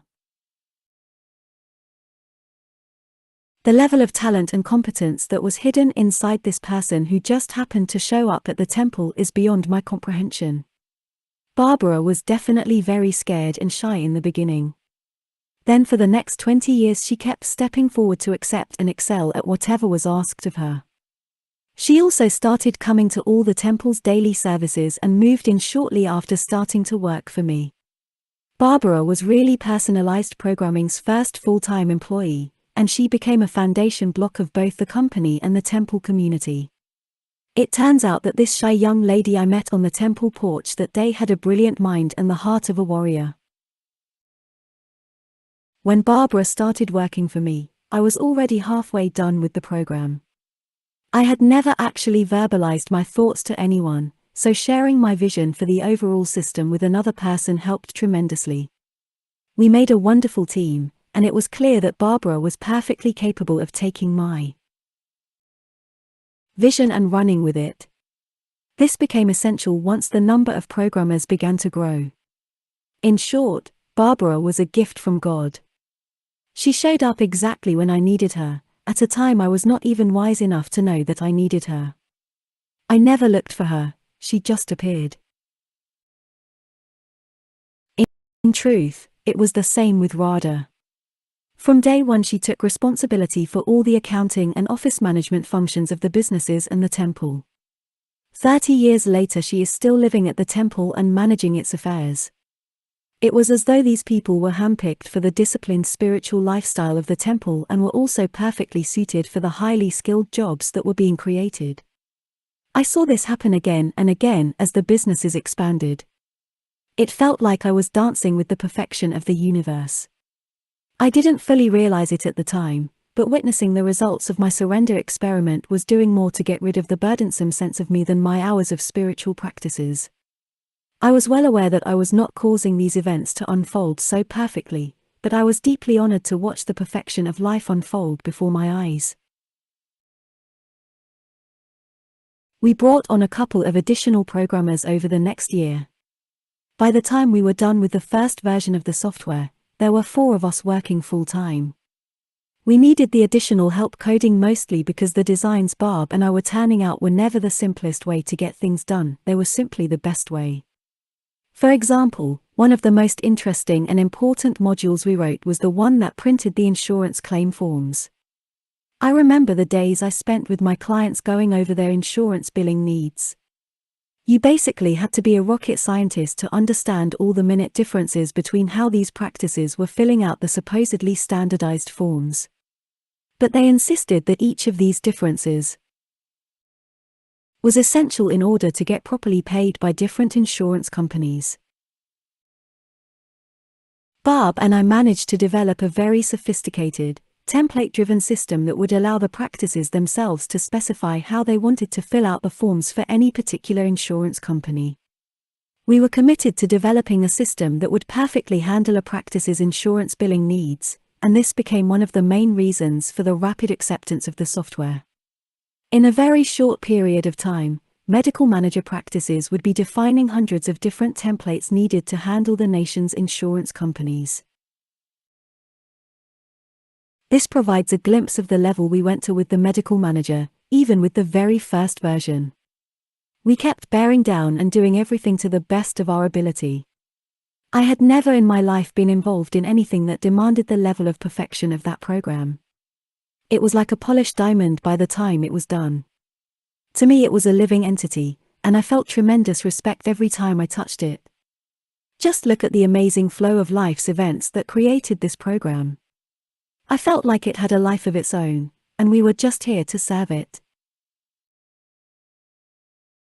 It was the beginning of 1982, and after 2 years of intense development, we started installing the program for my original 2 clients.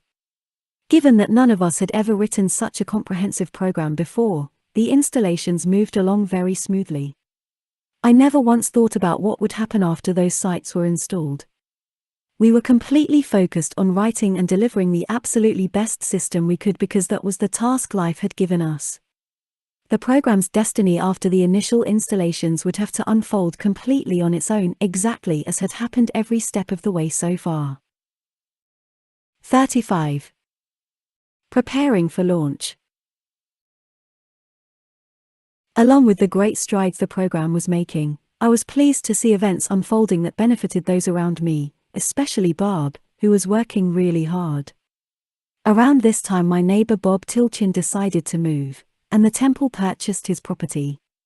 Barb got to move into that house, and she also got a well-deserved new office when personalized programming relocated its 5 employees into a new building on temple grounds.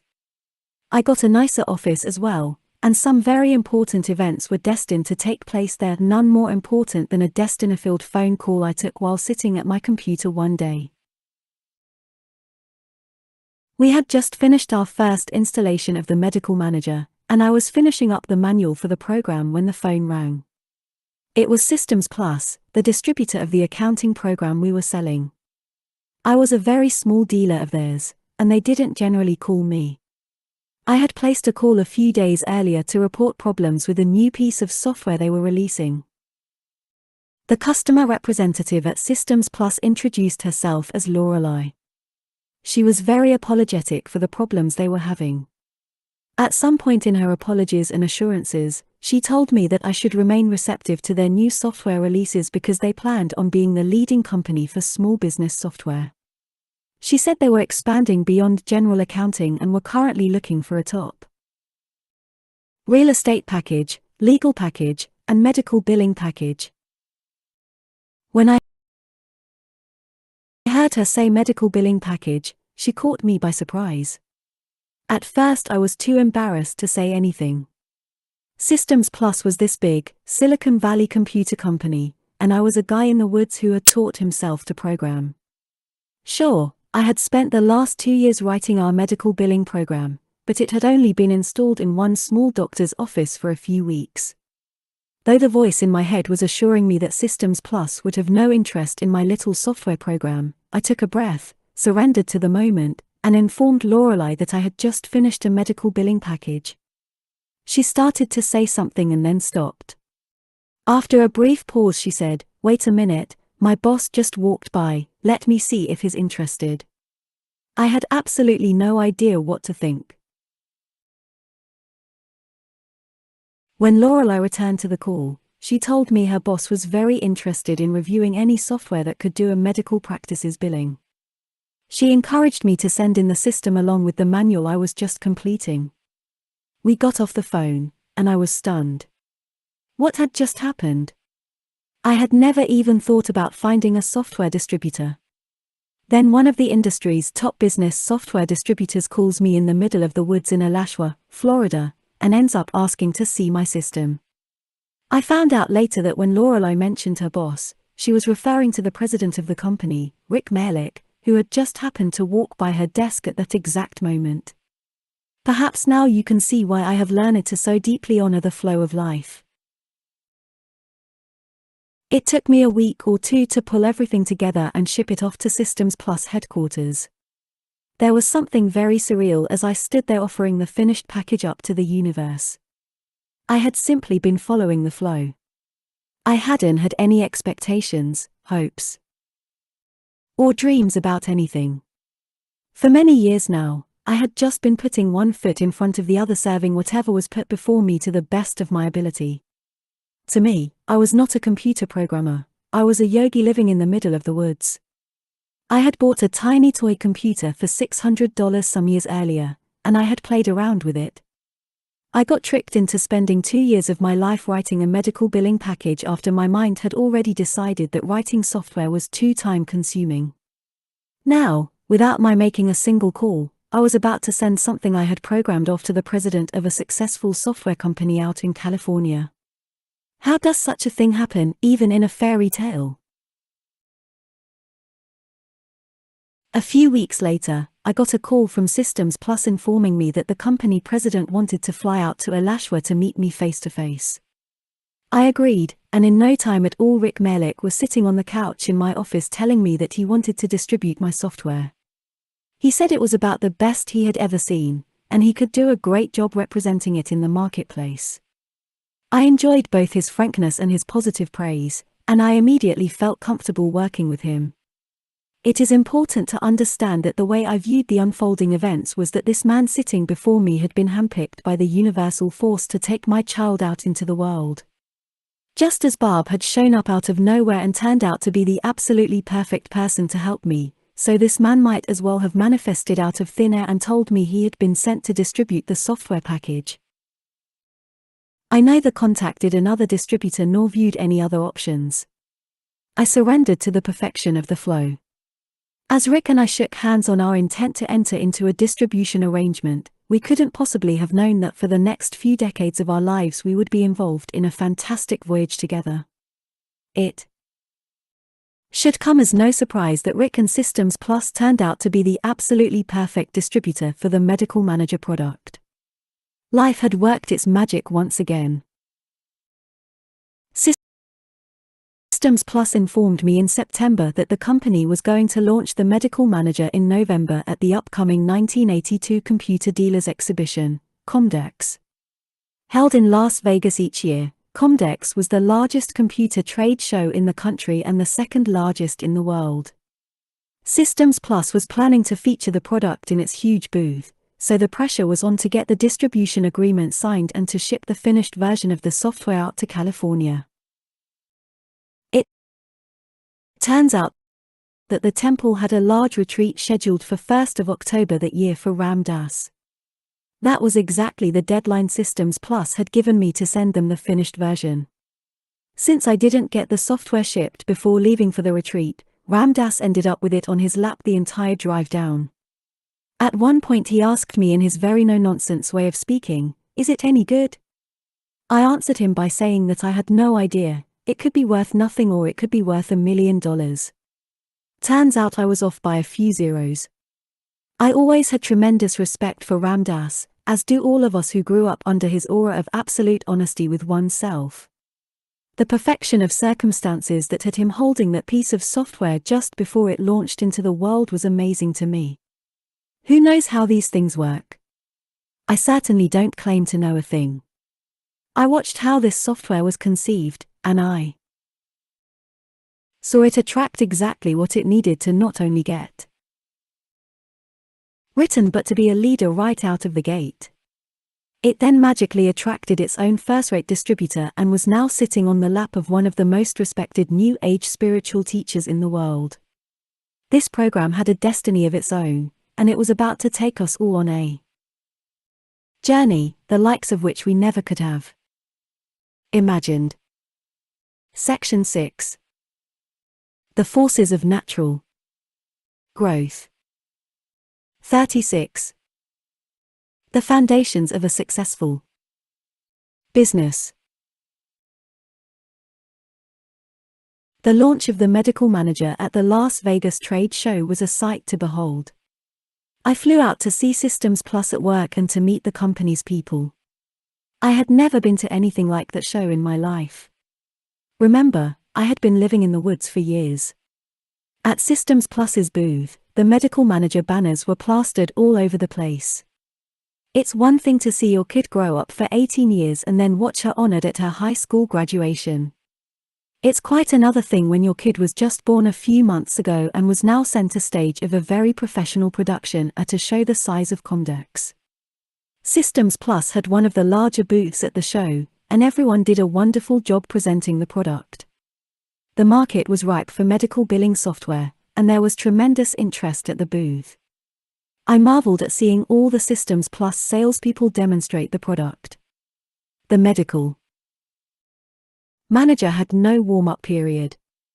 It went from the quiet woods of Alashua to the big-time lights of Vegas without a single step in between. There was no time to rest on our laurels. Systems Plus immediately started signing up dealers and selling the product. What followed was an avalanche of requests for new product features and customizations. Every specialty wanted something specific, and the staff of almost every practice wanted the program to do things exactly as they were used to doing them on paper. On top of all this, within a month or two of launch, Systems Plus informed me that in addition to the wonderful billing system we had written, the dealers would need appointment scheduling and other practice management features in order to continue successfully selling the product. How are we going to do all this? None of us had any formal training or experience in medical software design. We had to figure it all out for ourselves, and we did. If you asked me how, I would tell you that my experience with meditation had shown me that there were two very distinct aspects of what we call mind. There was the logical, thought-driven mind that links together what we already know into complex patterns of thought in order to come up with logical solutions. Then there was the intuitive, inspiration-driven mind that can look at a problem and instantly see a creative solution. As it turned out, the years of spiritual work I had done to quiet that voice in my head had opened the door for almost constant inspiration. It seemed that the quieter the mind, the more that solutions became self-evident. This was also true for Barb. Somehow she had the ability to almost instantly tune into the same creative solutions I had seen and then help me work out the logic. That is how the Medical Manager was designed, and it is a tribute to this process that we led the industry for many years. Our ability to rapidly design software became legendary. In the meantime, the interest in the product was so phenomenal that we could hardly keep up. It seemed like we were being pushed to our limits in every direction. Take the example of our dealer training seminars. We held our first annual Medical Manager Dealer Seminar in a small guest suite at the Gainesville Hilton in spring 1983. That one room was plenty large to hold the 15 or 20 people in attendance. Just a few years later, we were renting the entire Gainesville Hilton Hotel, including all of its 200 rooms, conference facilities, and dining rooms. By the early 1990s, we had outgrown the Gainesville Hilton and the guest rooms of all the surrounding hotels. To find a hotel big enough to accommodate us, we had to move the dealer seminar down to Orlando. The spiritual growth that came from keeping up with personalized programming was very deep. The diversity of tasks that now made up my daily life ranged from running the temple and giving spiritual talks 3 times a week, to lecturing hundreds of dealer personnel on medical practice management. Despite all these outer changes, I did not become a traditional businessman. I remained a person whose spiritual path was surrendering to the flow of life and putting his entire heart and soul into what life was giving him to do. My twice daily meditation sessions certainly helped to keep it all in perspective. The year 1985 would turn out to be a landmark year. In only 2 years, Systems Plus had signed up more than 100 dealers, and we were averaging more than 150 new medical manager installations every month. Our template design for insurance billing became a huge success, and we were able to do billing to pretty much all insurance companies across the country. But before I could catch my breath, the industry was about to go through a tremendous transformation. As more and more practices computerized, it suddenly became possible to replace paper billing with electronic billing. The advantages would prove to be so enormous that an industry-wide push was about to take place. As successful as we had been with our paper billing, we had no choice but to surrender to the fact that the entire healthcare industry was being pushed into the age of computer-to-computer communications. Unfortunately, that was a topic we knew nothing about. The story of how we ended up leading the industry in that area is just another tribute to the perfection of life's flow. I remember our first design meeting for electronic claims. We realized immediately that the optimal solution would be to use templates, as we had done for paper billing. But doing this for electronic claims was way beyond the capabilities of our existing template design. As far as we knew, nobody had even attempted such a solution before. The general attitude of my programming team was that it probably could not be done, and they wouldn't even know where to begin since all the different insurance companies could require very different electronic claim files. Nonetheless, I didn't want to give up. That very same week, another one of life's miracles took place. On Sunday after services, a man introduced himself to me as a former resident at Amrit's yoga community. He wanted to know if I might have some work for him if he settled in the area.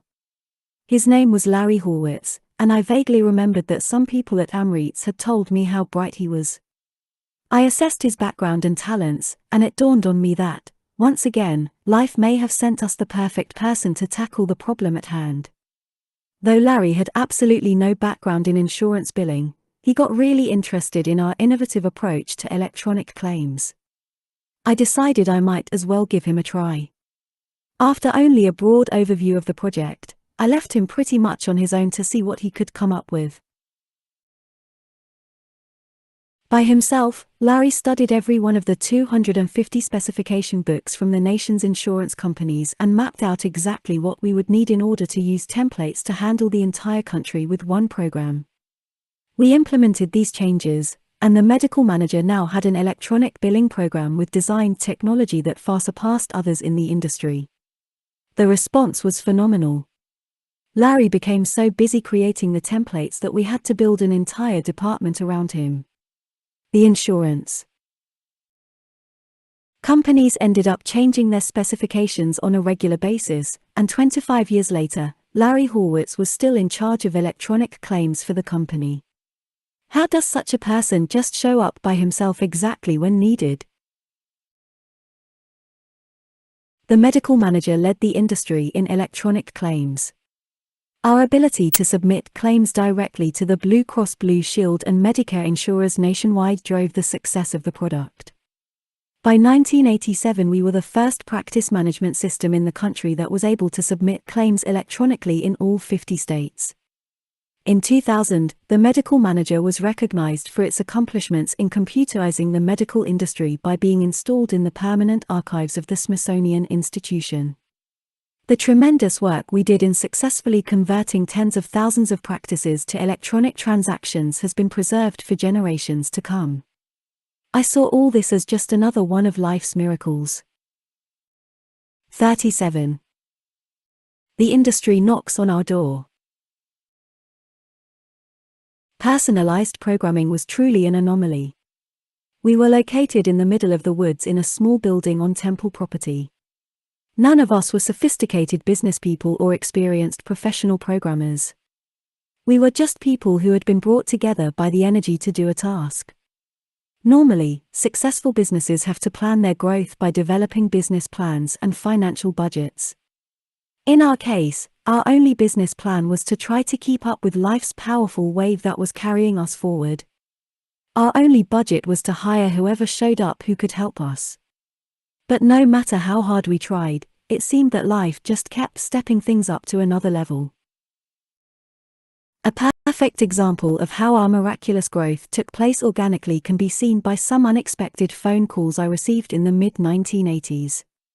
The first was in the spring of 1985 from a woman who introduced herself as a vice president of Empire Blue Cross Blue Shield. Empire handled New York City and was one of the largest Blue Cross Blue Shield insurance providers in the country. Part of its efforts to convert medical practices in the area to electronic claims was to sell the doctors a practice management system. The company had been developing its own software but didn't feel it was competitive with the medical manager.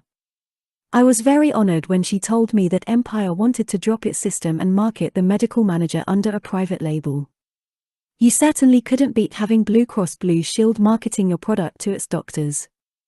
Before I could catch my breath, I was contacted by Blue Cross Blue Shield of New Jersey with the same request. Then came South Carolina, Georgia, Arizona, Hawaii, Mississippi, Colorado, and a few others. All those Blue Cross Blue Shields ended up marketing the medical manager to the doctors in their states. I saw this as a living lesson in the power of surrender. For years I had been willing to let go of my personal preferences and focus on doing the absolute best I could with what life presented me. I hadn't expected anything in return, and I was very humbled to see what was unfolding. By the 1986 to 88 period, personalized programming had about a dozen employees, most of whom were programmers. We were a tiny company, yet we were earning millions of dollars a year in royalties alone. Systems Plus had very quickly realized the enormous potential of the medical marketplace and dropped all its other products to focus exclusively on the medical manager. As head of personalized programming, it was now my job to do business with all these large corporations.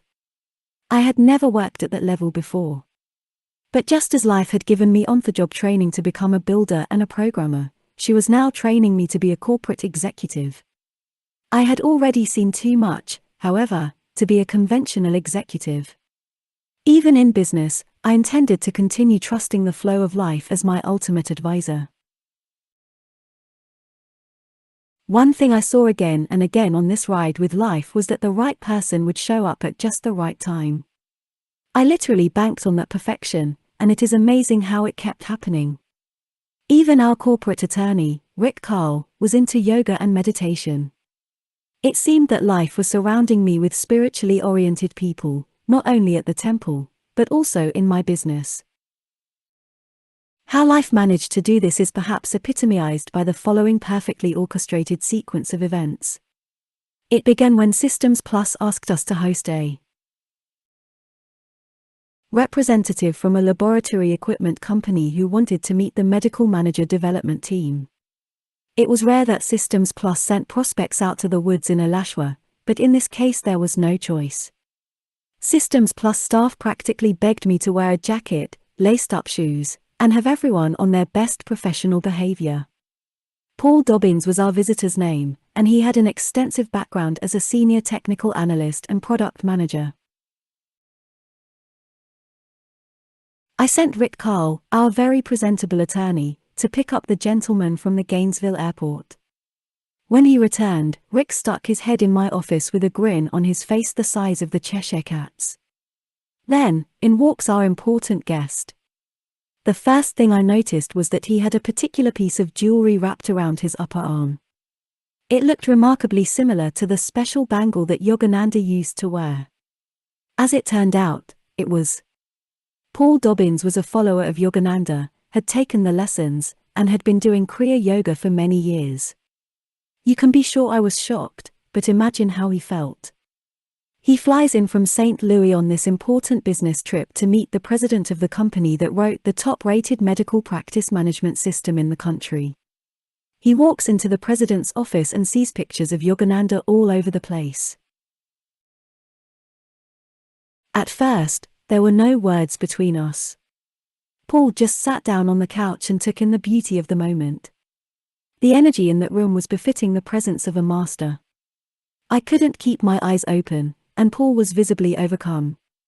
After sitting in silence for a while, I asked him if he would like to see the temple. We walked down the tree-lined road, onto the rustic dirt path, and into that holy place adorned with the pictures of great masters. Needless to say, this was not Paul's usual business trip. Paul extended his visit through the weekend and stayed in a small 10 by 10 foot guest room on temple property. Come Sunday, he didn't want to leave. Paul had apparently gotten into meditation on his own, and he didn't have many people around him who were into yoga. He was overwhelmed by what was going on at the temple and the strength of the Gainesville spiritual community. He came to me after Sunday services with the inevitable question, "May I stay and work for you?"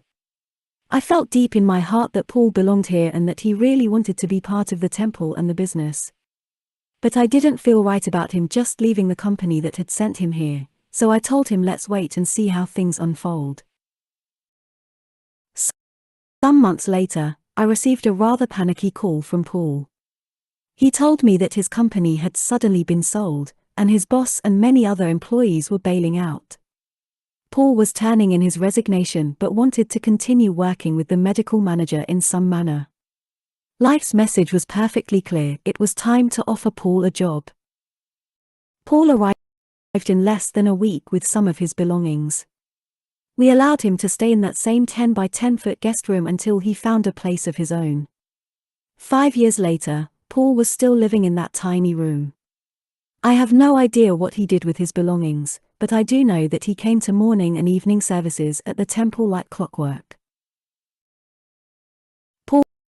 Paul was a tremendous asset to the company, and he showed up exactly when he was needed the most. Shortly after he joined the team, we began getting contacted by the major national laboratories. They all wanted us to interface the medical manager to their labs. Paul was an expert in the field, and we were one of the first practice management systems to implement electronic connectivity with the major lab companies. We could never have succeeded as we did without Paul on our team. When I reflect back on how he came to us, it looks like a gift from the universe. 20 years later, Paul still worked for the company and, to this day, lives in a home with his wife and family bordering temple property. It appears that some things are just meant to be. 38. The temple keeps growing. Morning meditations took on a whole new meaning as the software company got larger and larger. Not only were meditation and yoga essential for continuing my inward journey, but they were essential for keeping the mind sane. So much is demanded of you when you're running an organization on which so many people rely for their livelihood. The mind needs time to quiet down and keep everything in perspective. Leaving temple services on a winter morning after sunrise, we often find the field covered in a mist of dew. Giant oaks, pines, and hickory trees embrace the field on 3 sides, and the north side opens up to that beautiful rolling pasture that slopes down to the tree-lined stream. Just standing out there with a quiet mind is heaven on earth. It wasn't that way one misty morning in early December 1988. When we walked out of the quietude of the temple onto the interior field, we heard the roar of large machinery coming from the north. To our utter surprise, we saw giant bulldozers and other land-clearing equipment on our neighbor's rolling field. We didn't know what to make of it, so we walked up the hill to my original house that bordered the pasture.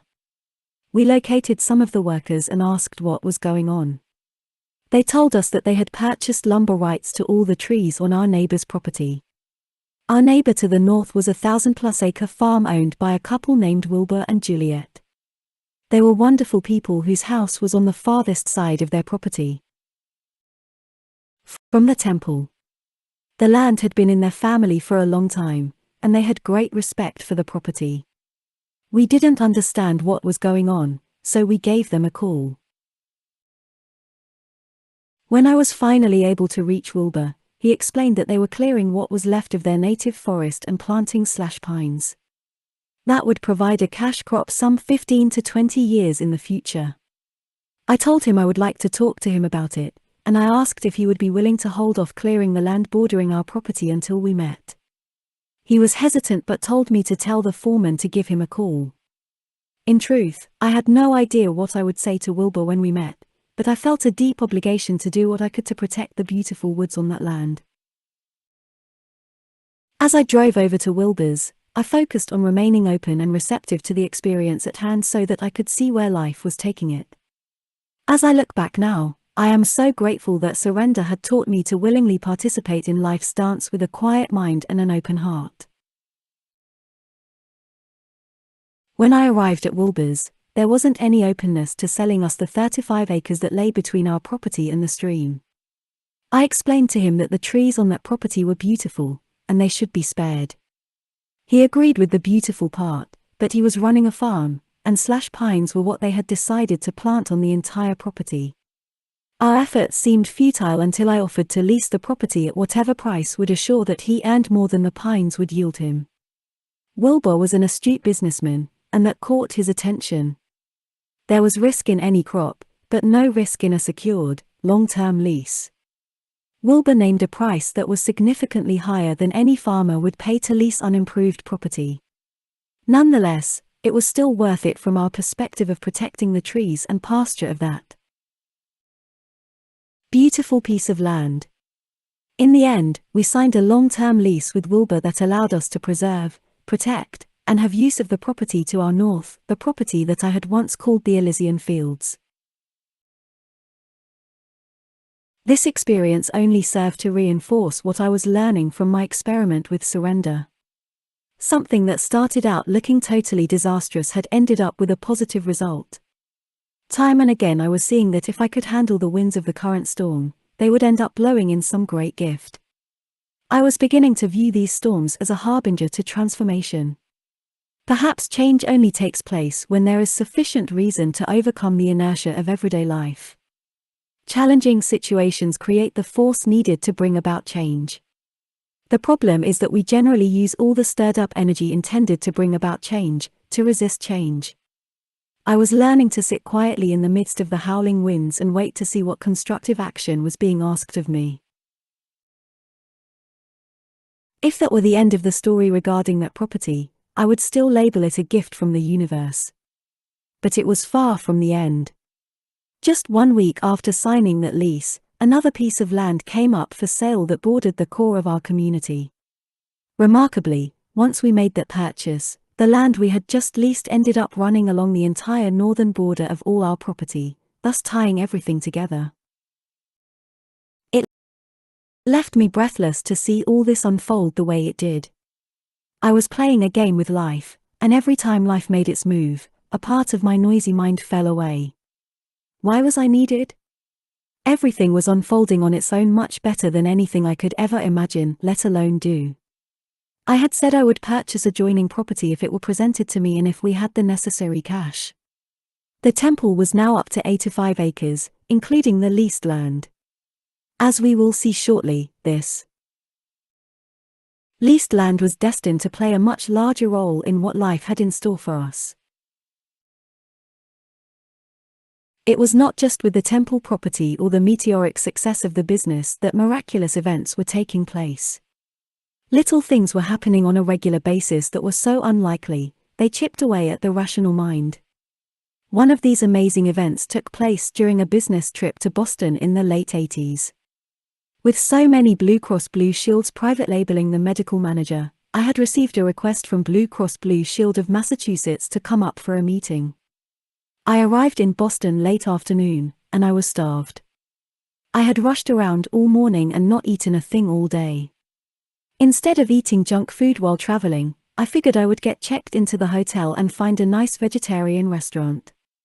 I didn't know Boston at all, but I had a rental car, and how hard could it be? I got very lost trying to find the restaurant that the concierge had suggested.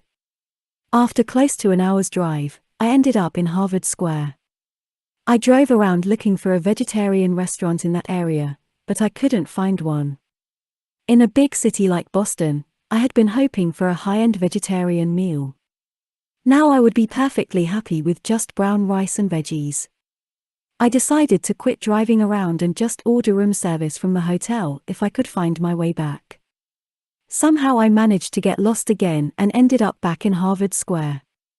It dawned on me that perhaps the universe was trying to tell me something, so I parked my car and got out. This time I looked more carefully to see if there was even a small place that might have something a vegetarian could eat. I noticed there were some narrow alleys that ran between the buildings. They were not for cars, but shops lined both sides of the walkway. I headed for one of the alleys and, lo and behold, 50 feet down the alley was a small blackboard stating, "Today's special, brown rice and fresh vegetables." I hung my head in both relief and gratitude, but I would soon find out that I hadn't seen anything yet. The sign led to a narrow staircase that wound down to a small restaurant. It was just perfect for the mood I was in. I ordered, and a deep peace came over me as I enjoyed the great meal that life had provided me. There was one thing, however, that was disturbing my peaceful respite. From the time I entered the restaurant, the man behind the checkout counter kept staring at me. It was enough to make me a little uncomfortable. When I was done eating, instead of the waiter bringing me the bill, the man from behind the counter brought it to me. As I reached for my wallet, he asked me a question: "By any chance, are you Mickey Singer?" I was completely stunned as the unlikely sequence of events that brought me to this restaurant flashed through my mind. What in the world was this? I didn't know this person. I responded affirmatively, and the energy between us became intensely spiritual. He said that I wouldn't remember him, but he remembered me. Back in 1972, more than 16 years ago, he was hitchhiking through Gainesville, and I had picked him up in my VW van. He had been going through a very difficult period in his life, and he asked me about the picture of Yogananda on my dashboard. I explained to him that I was heavily into yoga and was studying the teachings of this great yoga master. When he reached Atlanta, he was walking by a bookstore and saw Yogananda's picture in the storefront window. He went in and purchased a copy of Autobiography of a Yogi as I had encouraged him to do. Apparently, it changed his life. He ended up meeting Baba during the world tour and was now living in a yoga center in Boston. He said he had often wondered if I had ever met Baba. Then he saw a picture of us together at Disney World. It brought him great joy, and he prayed that someday he would have the opportunity to thank me in person for the important role I had played in his awakening. With that prayer now miraculously answered, he stood quietly before me with tears in his eyes and uttered, "Thank you." That said, he turned and walked away. As I headed down the alley toward my car, I looked back at the blackboard that had lured me into this unbelievable event. I remembered that before I walked into that restaurant I thought I knew what was going on. A very interesting flow of events had brought me to my brown rice and vegetables. I was wrong. It was much bigger than that. It's always much bigger than that, for everyone. I was so glad I had decided to devote my life to learning to surrender. I didn't know what was going on, and I had reached the point of not even wanting to know. I just wanted to cease to interfere with the perfection of life. Apparently, even a business trip to Boston is fair game for a miracle. Section 7. When dark clouds become rainbows. 39. A touch of magic. My birth sign is Taurus, and my nature has always been to just settle in and do my work. I wasn't the type of person who was always looking for change. I enjoyed the repetition of a stable lifestyle and gradual, sustainable growth. Both the business and the temple went through natural stages in their growth. I always thought each stage would become the steady state. By the early 1990s, I certainly felt that we were done with our rapid growth. Personalized programming was in phenomenal shape. We were up to 20 employees, and the bottom line was netting a few $1 million a year. I still had not changed my personal lifestyle, so I continued using the money to build up an endowment for the temple and to support various charities. At that time, Barb was living in my house, and I was in a small guest accommodation in the building the temple used for dinners. This building had a long wooden boardwalk stretching across a wetlands area connecting it with personalized programming's office. That walk was my commute to work. Those of us living at the temple were all working hard and keeping morning and evening services together. People from the Gainesville community were coming out regularly for my Monday and Thursday night talks, and a large crowd always found their way out on Sunday mornings. Things were good, and I thought the period of crazy growth was over. Apparently, I was wrong. To understand the next wave of growth, it is important to understand what was going on inside of me at that time. All the events that had unfolded so far in my experiment with surrender had shown me that the more I was willing to let go of the inner noise created by my personal likes and dislikes, the more I could see subtle synchronicities in what was unfolding around me. These unexpected concurrences of events were like messages from life gently nudging me in the direction she was going. I listened to these subtle nudges instead of listening to the not-so-subtle mental and emotional reactions caused by my personal preferences. This is how I practiced surrender in everyday life, and the purpose of all these stories is to share with you the perfection of the journey that unfolded. Take the case of the temple property. As I've already mentioned, we had no interest in owning a lot of land. Yet, over the years, the temple would end up with an enormous amount of property, and each purchase along the way seemed to have something magical about it. Such was the case in October of 1990 when I received a call regarding a piece of property that had come up for sale in our area. The realtor said it was 85 acres of combined woods and field, and it was considered one of the most beautiful pieces of land in Alachua County. I told him that I doubted we would be interested since our primary interest was in land that bordered the temple property. He insisted on giving me a tour, and we were both very surprised when we discovered that this exquisite piece of land actually did border directly on the temple's leased land. That was enough of a nudge for me. I put out a minimal amount of effort, and the purchase just seemed to fall into place by itself. I considered that land a gift from the universe. It came to us completely unexpectedly, and I was speechless seeing how these properties were lining up like pieces of a jigsaw puzzle. It was just 3 months later when the golfer, Tom Jenkins, called to say they were going to move, and we realized that his property was practically surrounded by our new purchase. This would mean that the temple would now own 170 acres of contiguous land. We couldn't have done better if we had bought it all as one piece of property to begin with. It was as though each piece waited until we could afford it. The perfection of what had unfolded was stunning, but we weren't done yet. After we closed on the Jenkins property, Rada moved into that house. At the time, she mentioned to me that I should have a better place to live than that space behind the kitchen building. The room was very small and had almost no privacy because everyone kept coming in and out of the main house day and night.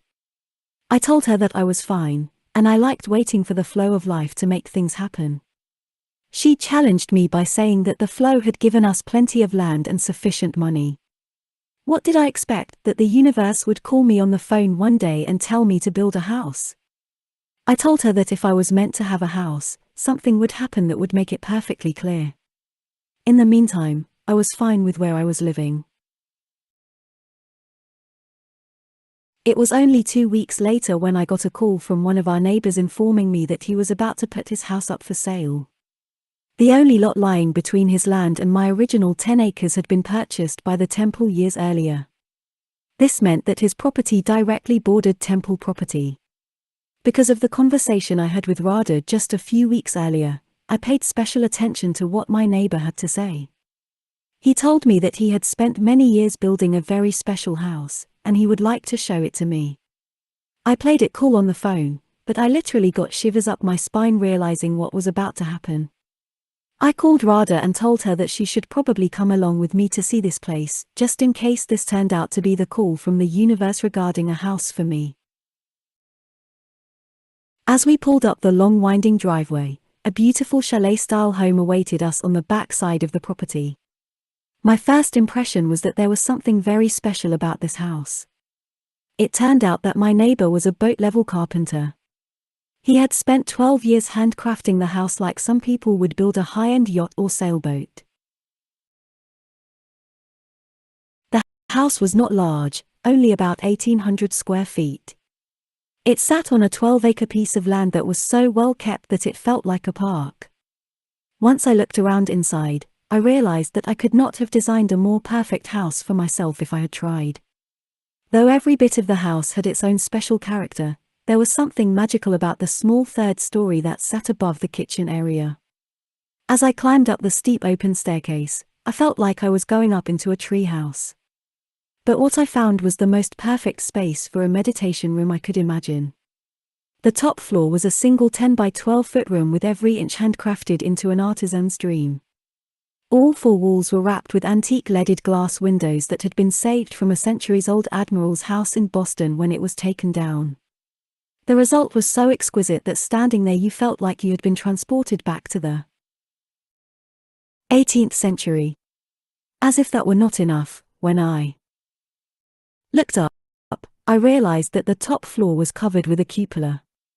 Its exposed beams came to a high peak in the center of the room, making it feel as though you were standing inside a pyramid. The space was so exquisite that the mind became quiet just being there. Needless to say, I purchased the house and have lived there ever since. The magic of how all these properties joined together came to a crescendo with this latest purchase. My neighbor had always entered his property using his front driveway. It only took a moment of exploration to realize that the back side of the property directly bordered the field we had leased from Wilbur. Once we cut an opening in the trees behind the house, I could drive or walk to the temple without leaving temple property. Amazingly, this one field now seamlessly tied together all the properties we had purchased over the past 20 years into one contiguous block. No one planned it, it just unfolded that way. To say I was humbled by what life had done this time would be an understatement. I built a wooden boardwalk that connected my new house to the temple's existing boardwalk, and this became my new commute to work. Some time later Mataji came to visit, and I showed her the house. In her quiet voice she said, "So God called you one day and said, 'Mickey, your house is ready.'" I think that pretty much sums it up. Life calls me on the phone one day and says, "Mickey, your house is ready." My commute to work, truly amazing. 40. The scary messenger of change. I settled into my new house in the spring of 1991, and it seemed like I was living a dream. I was completely content with everything around me, family, business, and the temple community. The perfection of what I was surrounded by was enough to challenge the rational mind. And I was always aware that I had never asked for any of it. I was living in a life made by the flow of life. I can look back now and see the exact moment when the winds ushering in the next period of change first blew across my face. I didn't understand what was coming at the time, but at least I knew enough to embrace whatever was taking place. I had already learned time and again that it didn't matter if I understood what was happening, it was sufficient to devote myself to the present moment and trust that the flow of life knew what it was doing. The flow of events that happened next was so miraculous that it had the effect of permanently freeing me from an entire layer of my personal mind. If life could pull off these events, how could I not completely surrender to her perfection? Before we begin, however, I have a confession to make. I cannot foretell the future. There was no possible way I could have known that in order to keep up with personalized programming's destined growth, it would not be sufficient to double or even triple my current 25 employees. I would need to grow to more than 300 employees. What is more, I could never have imagined that our building needs would have to grow from our current 4 to 300 square feet to over 85,000 square feet to provide for what was coming. If someone had tried to tell me this back in the early 90s, I would have considered them crazy. Yet to grow like that, there had better be some planning. Apparently there was, but it certainly wasn't by me. This amazing story of how life's perfection provided for our future growth began one Friday afternoon when a zoning inspector suddenly showed up at our office. He seemed very surprised to see a business out here in the woods, and he told me to call his boss, the head of county zoning, right away. That was how it all started, and it seemed very ominous. I knew the head of zoning from my work with Built with Love. I gave him a call, and after some pleasantries he explained to me that even though the public was not frequenting my business location, I did not have the required zoning for a business out here. I explored possible solutions with him, including getting the zoning changed or obtaining a special exception permit, all to no avail. To make his point ironclad, he told me that due to the state land usage plan, even if my father were president of the United States and I had $1 million to spend on the effort, I could not get legal business zoning on any part of our property. Realizing that I would be in big trouble if he shut me down, I shifted to damage control. I told him that I appreciated his position and asked him what I should do. He told me to start looking for a piece of land down on the main highway since that would be the closest business zoning to our property. My heart dropped as I realized that this little piece of heaven that had come together organically over the years was about to change. The main highway was a minimum of 3 miles away, and the distance to available property would likely be much greater. I took a deep breath, raised my chin up, and gave him my word that I would take care of the problem. I requested a reasonable amount of time to find the land and make the move. He didn't promise me anything but said he would be checking back with me to be sure we were coming into compliance with the requirements. This is how life managed to not so subtly nudge me into looking for a new business location. The moment I hung up, I went into Rick Carl's office to get his legal advice. Rick agreed that we had no real basis out here in the middle of agricultural zoning to get spot zoning for a small business. So we called a realtor to start looking for the closest possible business property. I, of course, didn't want to move the business from the temple, but my experiment with surrender meant I had to stay open and see where the flow of life's events would lead me. Months went by, one after another, but nothing suitable showed up. With each passage of time, the risk increased that the county would shut us down. Nonetheless, I was patiently waiting for life to make her move. In September of that year, life made her next move. We received a phone call from the person who had sold us the beautiful 85-acre piece of property a year earlier.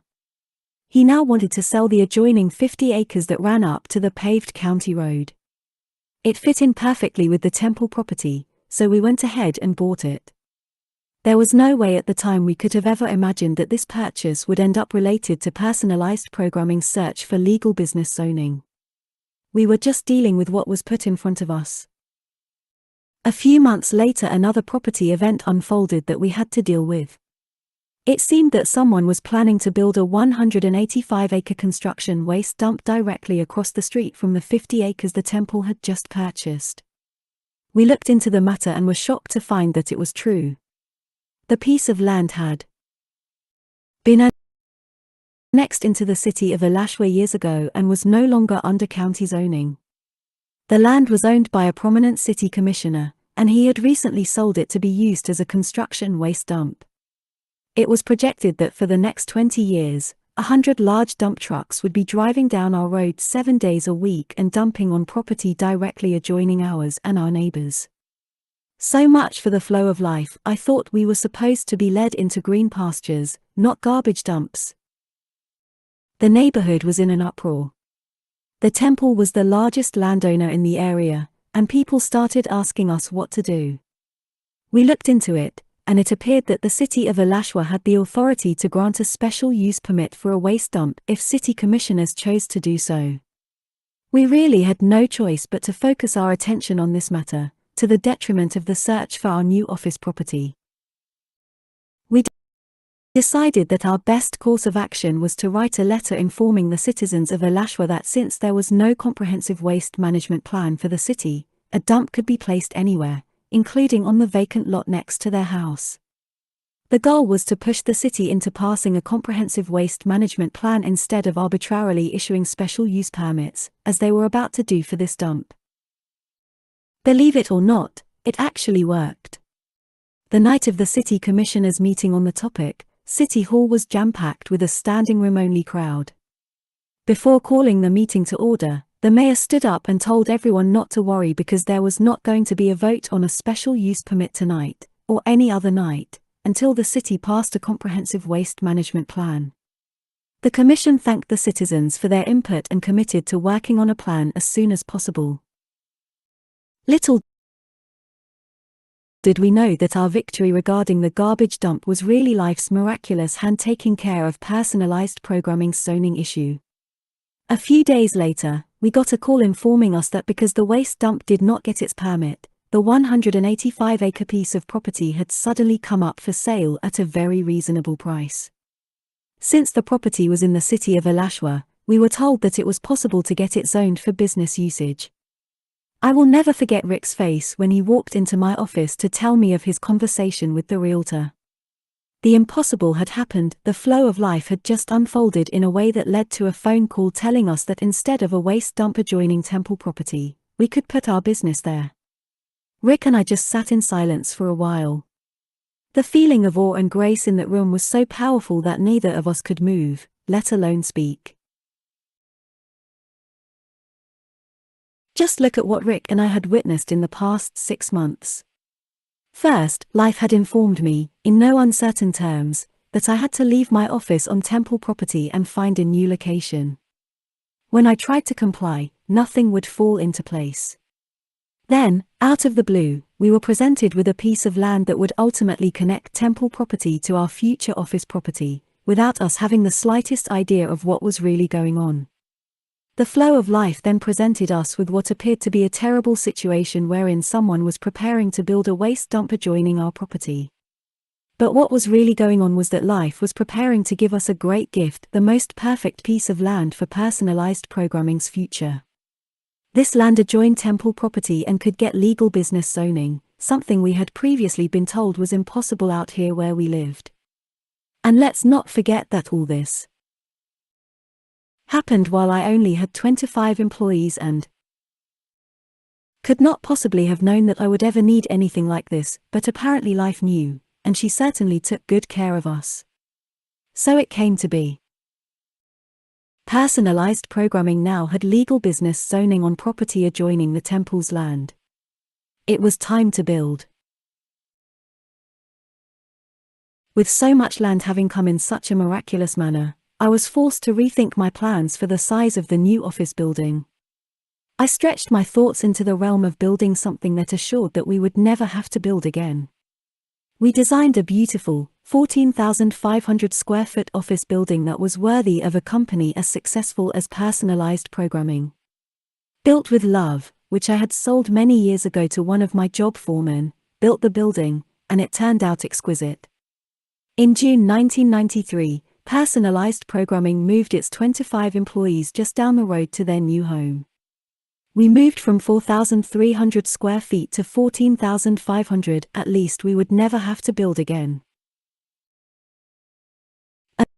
Amazingly, that did not turn out to be the case. Over the next year we more than doubled in size and had to start planning for another building. Building 2 was even larger than Building 1 and adjoined to it with a covered walkway. It's a good thing that life had given us enough land to handle this totally unexpected expansion. By the time it was all done, we ended up with 5 buildings, giving us more than 85,000 square feet of high-tech office space. To this day, I stand in awe of how life unfolded so perfectly to provide us exactly what we needed, exactly when we needed it. Personalized programming, 1993. They said it was impossible, yet life manifests this gorgeous new office building bordering temple property. What an amazing flow of events! Medical Manager Corporation R&D Facility, 2003. Life even new enough to allow for undreamed of expansion from one building to a pristine 5-building office campus. 41. The foundation is built for the future.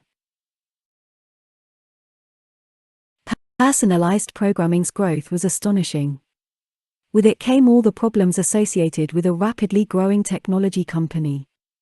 Managing 10 to 20 people is one thing, managing 5 to 5 is quite another. At some point you have to start hiring managers just to manage the people. I resisted creating middle management as much as possible. I tried to let the teams manage themselves with my constant guidance. Because we had grown from the ground up, and very few of my people ever left, we had a tremendous wealth of technical and industry knowledge in our programming group. With 25% of all independent physicians across the United States using the Medical Manager, the practice management industry flowed through Alachua, Florida. We didn't have to decide what direction to go in, we were surfers riding the powerful wave of industry demand. There was so much work to do that it was almost impossible to keep up. By late 1994, I began to realize that I couldn't possibly run all the programming groups and the financial and management aspects of a multi-million-dollar business, as well as prepare for the next wave of growth. I needed some serious help. So I did what I always did, work even harder and waited for the flow of life to do its thing. It was in this backdrop that I first met Tim Staley. Tim was a professional software developer and senior IT consultant who had decided to move his family out to the country. He had chosen the tiny town of High Springs, just a few miles north of Alachua, as his new home. If you're a professional IT person and you move out to my neck of the woods, you are certainly going to hear about personalized programming. Tim applied for a job just like anyone else would. But Tim was not like anyone else, Tim was another miracle. Just like everything else that showed up exactly when it was supposed to, life had dropped this highly skilled and experienced IT developer executive in my lap. He would not only end up being the solution to the software development problems we were having, he would also end up being the solution to a much larger problem that hadn't even surfaced yet. I remember the first time I met Tim. He was in a rush to find employment in the area so he could move his family up before school started for his children. After seeing his resume, I allowed HR to set up a Saturday meeting so Tim did not have to miss work. He was young, very clean and proper looking, and in his right hand he was carrying a Bible. That's an unusual thing to bring to a job interview, but Tim was clearly a very religious Christian, and he wanted me to know it. I had no problem with that. But I was not sure that he would not have a problem with a ponytailed, sandal-wearing yogi for a boss. We went up to my office, and we began to get to know each other. Tim was, in fact, a rocket scientist. He had worked for years at Harris Corporation writing code for missile guidance systems. I immediately realized I could check off the smart enough box. He had been a developer, team leader, and project manager. Tim excelled so thoroughly at his overall project development and people skills that he was now a senior consultant for Texas Instruments running large projects for clients. Interestingly, at that time he was consulting on a major IT project for Blue Cross Blue Shield of Florida. We began to discuss development philosophy, and we were as different as the way we dressed. To me, software development was a creative art, to him it was an engineering project. The truth is, I knew it had to be both in order to be successful in the long run. Tim clearly brought to the table the experimental discipline that comes from being a senior software engineer in a Fortune 500 technology company. We were desperately in need of that knowledge and experience. Tim and I spent hours together and really got to like each other. He was a perfect fit for what personalized programming needed, both professionally and personally. But I still had one issue that needed to be resolved. If Tim was going to seriously consider taking the job, I needed to be sure he was going to be comfortable with who I was. At some point he was certainly going to hear about the temple across the street. I decided the only fair thing to do was to take him over there and show him around. I was amazed by how open Tim was to the temple. He was fascinated by the artifacts of the various religions and asked a lot of deep questions about meditation and yoga. It turned out that Tim was much more than a very religious person. He was deeply spiritual and was truly a lover of God. Rather than being offended by how I had come up, he was inspired by it. A very deep spiritual bond formed that day as we shared our spiritual experiences and beliefs with each other. This bond of spiritual friendship grew stronger and stronger over the next 10 years that we worked together. Apparently, life had outdone itself once again. I hired Tim, and we decided to quietly bring him in as a developer instead of as top management. He wanted to work directly with my people to get to know the development environment firsthand. The plan was that after some months he would start to reorganize and take charge of the development teams. I would remain in charge of product direction, he would be in charge of engineering. I couldn't wait to find out how much of the load Tim would be capable of carrying. The medical manager product was more than 15 years old by the time Tim began working with it. It had been designed for small doctor practices and was now being used to run large clinics and sprawling managed care organizations. It was not unusual for some of our larger dealers to install systems that supported hundreds of users. If this kept up, we would eventually outgrow the technical capabilities of the software. In addition, our clients were beginning to ask us to modernize the overall product. The writing was on the wall: unless we did something, our days were numbered. If we wanted a solid foundation for the future, we were going to have to completely rewrite the product. This was not a decision for the faint of heart. It was going to take a tremendous investment, putting at risk years of development resources and millions of dollars. As I pondered over the enormity of the project that lay before us, it finally hit me: this was the real reason that Tim had been sent to us. He had been sent to re-engineer the medical manager into a totally new product with the latest development technology. We couldn't afford to stop the rapid pace of development of the existing system, so I gave Tim the go-ahead to hire an entire additional development team to build the new product. Intergy would be the new product's name, and it was a good thing we were building more buildings because we were certainly going to need them. I trusted Tim implicitly and gave him whatever he asked for. It took us close to 5 years to release the new product, but when all was said and done, we ended up with a product that would keep us in the marketplace for many years to come. As I look back now, it is so obvious that we could never have succeeded as we did without Tim showing up exactly when he did. How in the world does this keep happening, again and again? 42. Meanwhile, back at the ranch. There was so much work to do at personalized programming that I pretty much worked all my waking hours except for my mornings and evenings in the temple. The temple community was so stable that it hardly took any of my management time. Radha was able to manage the temple and its finances even though her position as the chief financial controller at personalized programming kept her working day and night. In the midst of all this transformation, the temple was about to experience a change of its own. At the end of 1994, Amrit had a major falling out with his followers. As is the case with so many people we put up on a pedestal, some inappropriate behavior from his past came to light, and the situation proved extremely difficult for everyone.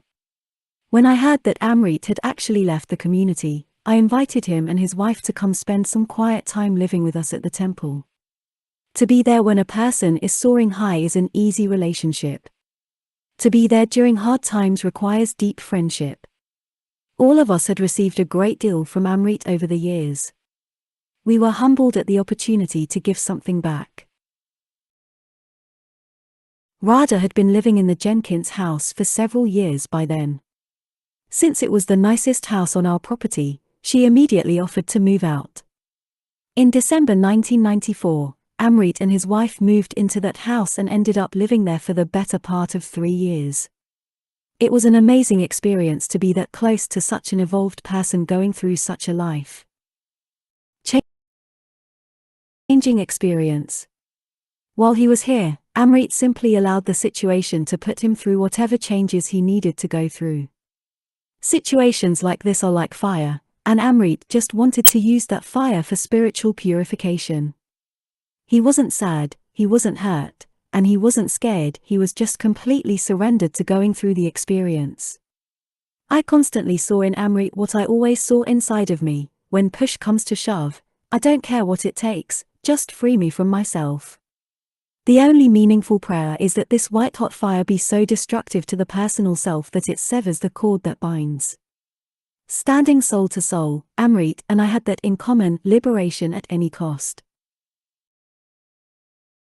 I didn't isolate myself from what Amrit was going through. I wanted to share the experience of exploring what it would be like inside if everything were taken away outside. I recalled King Solomon's wisdom: for everything there is a season, a time for every purpose under heaven. I had been honored to know Amrit as a world-renowned teacher. I was now all the more honored to be close to him as he passed through a period of great darkness, or, better put, as a period of great darkness passed through him. He never complained, and he never got depressed or despondent. He just spent each day surrendering at a deeper and deeper level. Reality was what it was, might as well use it to let go of the personal self. As with all things, in time the energy began to shift. The noise of the past subsided and opportunities for the future began to open up. One day Amrit asked me to take a drive with him to see a place he had found in the Ocala National Forest. It was in a very small town less than an hour and a half south of the temple. I couldn't believe the place when I saw it. It was an absolutely beautiful giant house sitting on the shore of a gorgeous lake, and there were also 5 or 6 cabins on the property. It was a perfect home for Amrit and his family. Every place I walked, I felt Amrit. I had known him for years, and I knew his taste. You could not have custom-built a home specifically for him that was more perfect than this place.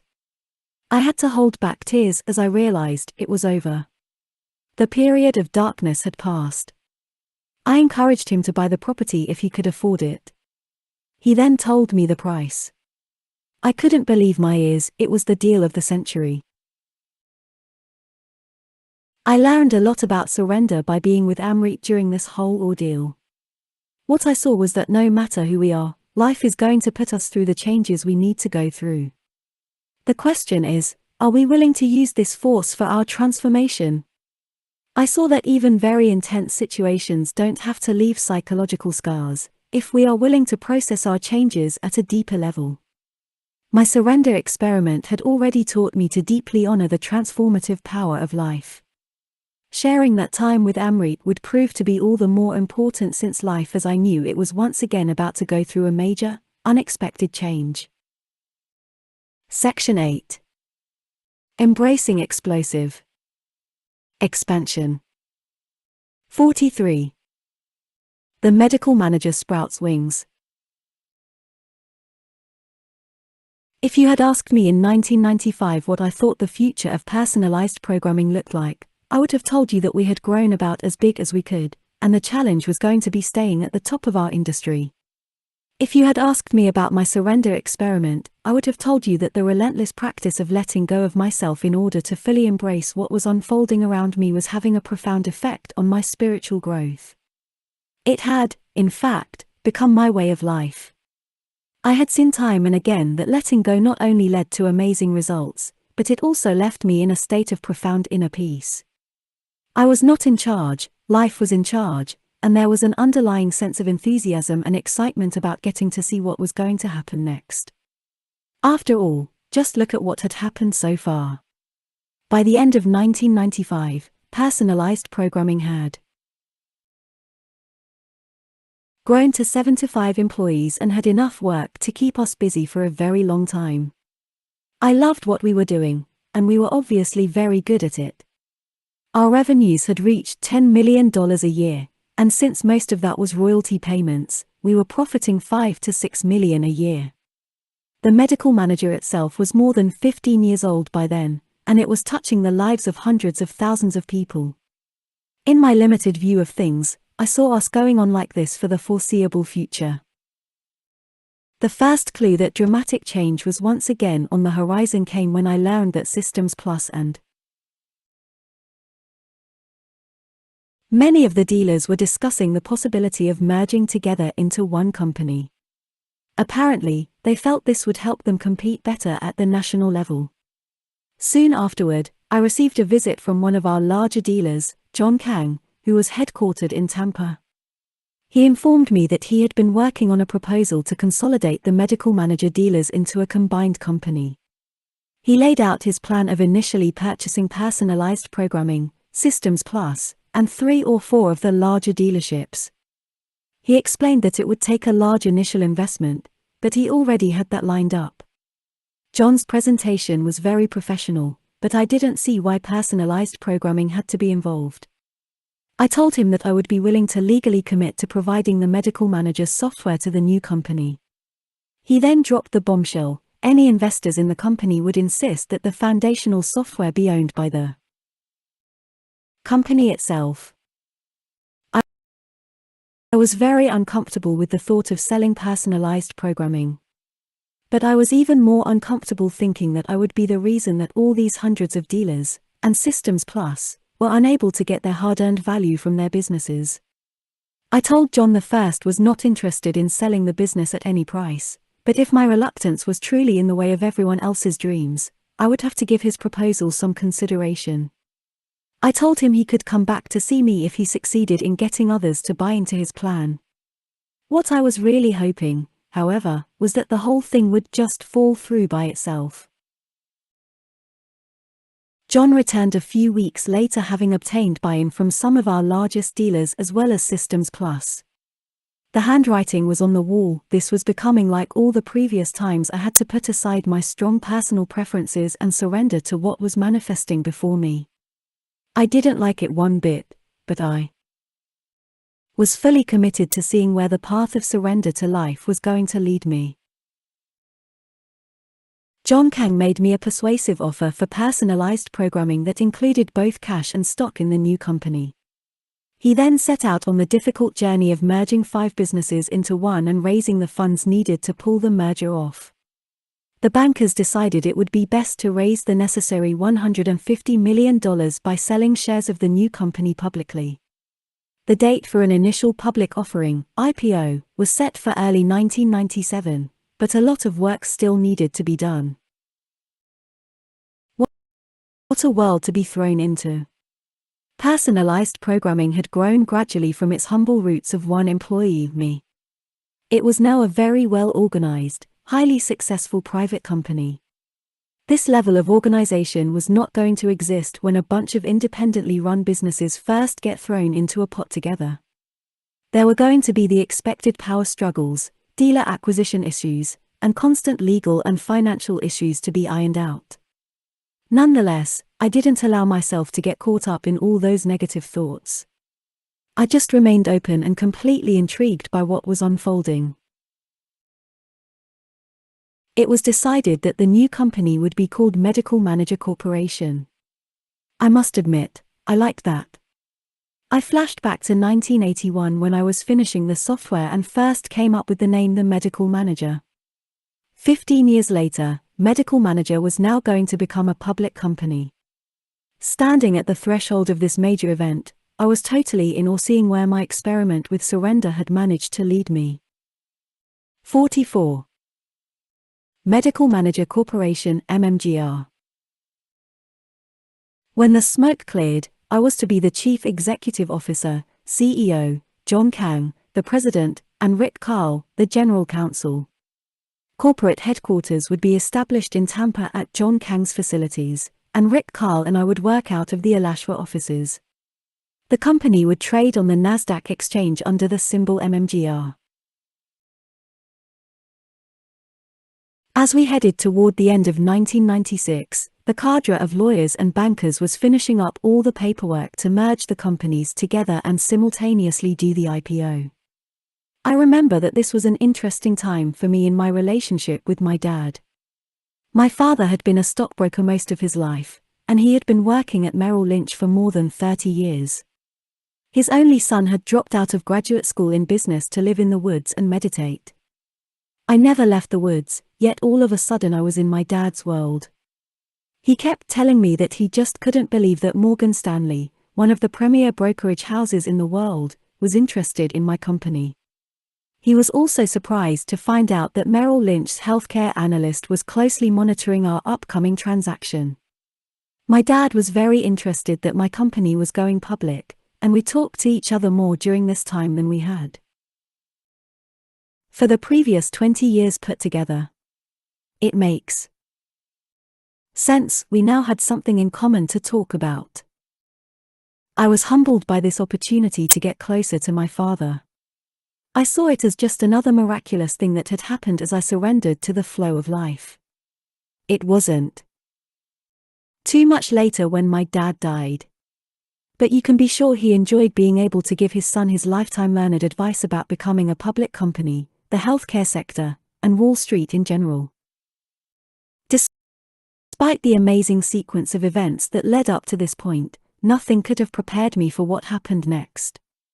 A week or so before the IPO, I received a list of action items from my New York attorney. One by one I worked through the list, signing required documents and locating required paperwork. The final item was due the next day, so I rushed down to my bank to access my safety deposit box. I rarely had reason to touch this box I had rented back in 1971 to store my only possession, the deed for my original 10 acres. Once I was left alone with the storage box, I began looking for the document my attorney had requested.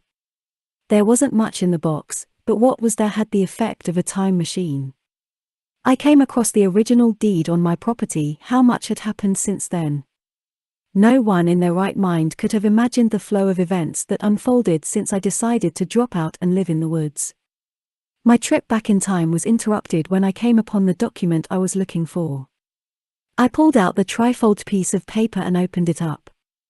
It was the personalized programming stock certificate sent to me when I incorporated the company 15 years earlier.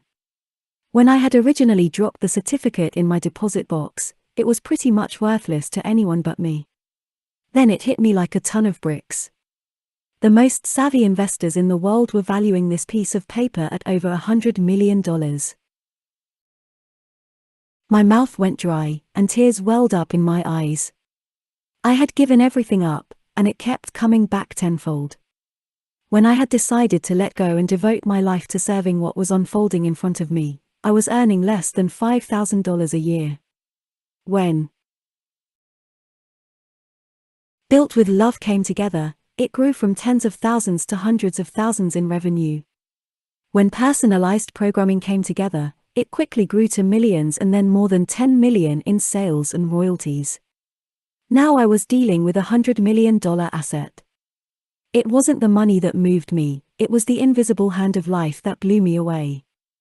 I stood there in the bank and offered that piece of paper back to the universe from whence it had come. I vowed to serve the company I had watched life build, brick by brick, and to use the money entrusted to me in a way that would help others. I took a deep breath, closed the deposit box, and prepared to ship the stock certificate up to New York. 45. Becoming CEO. Medical Manager Corporation was born out of a successful IPO on February 2, 1997. Out here in the woods of Alachua, not only did I maintain my position as president of our large R&D facility, but I also became CEO and chairman of the board of directors of the new company. I was completely naive as to how much work I would be taking on as CEO. I quickly realized that it was going to require all the one-pointed focus I had developed through my years of meditation.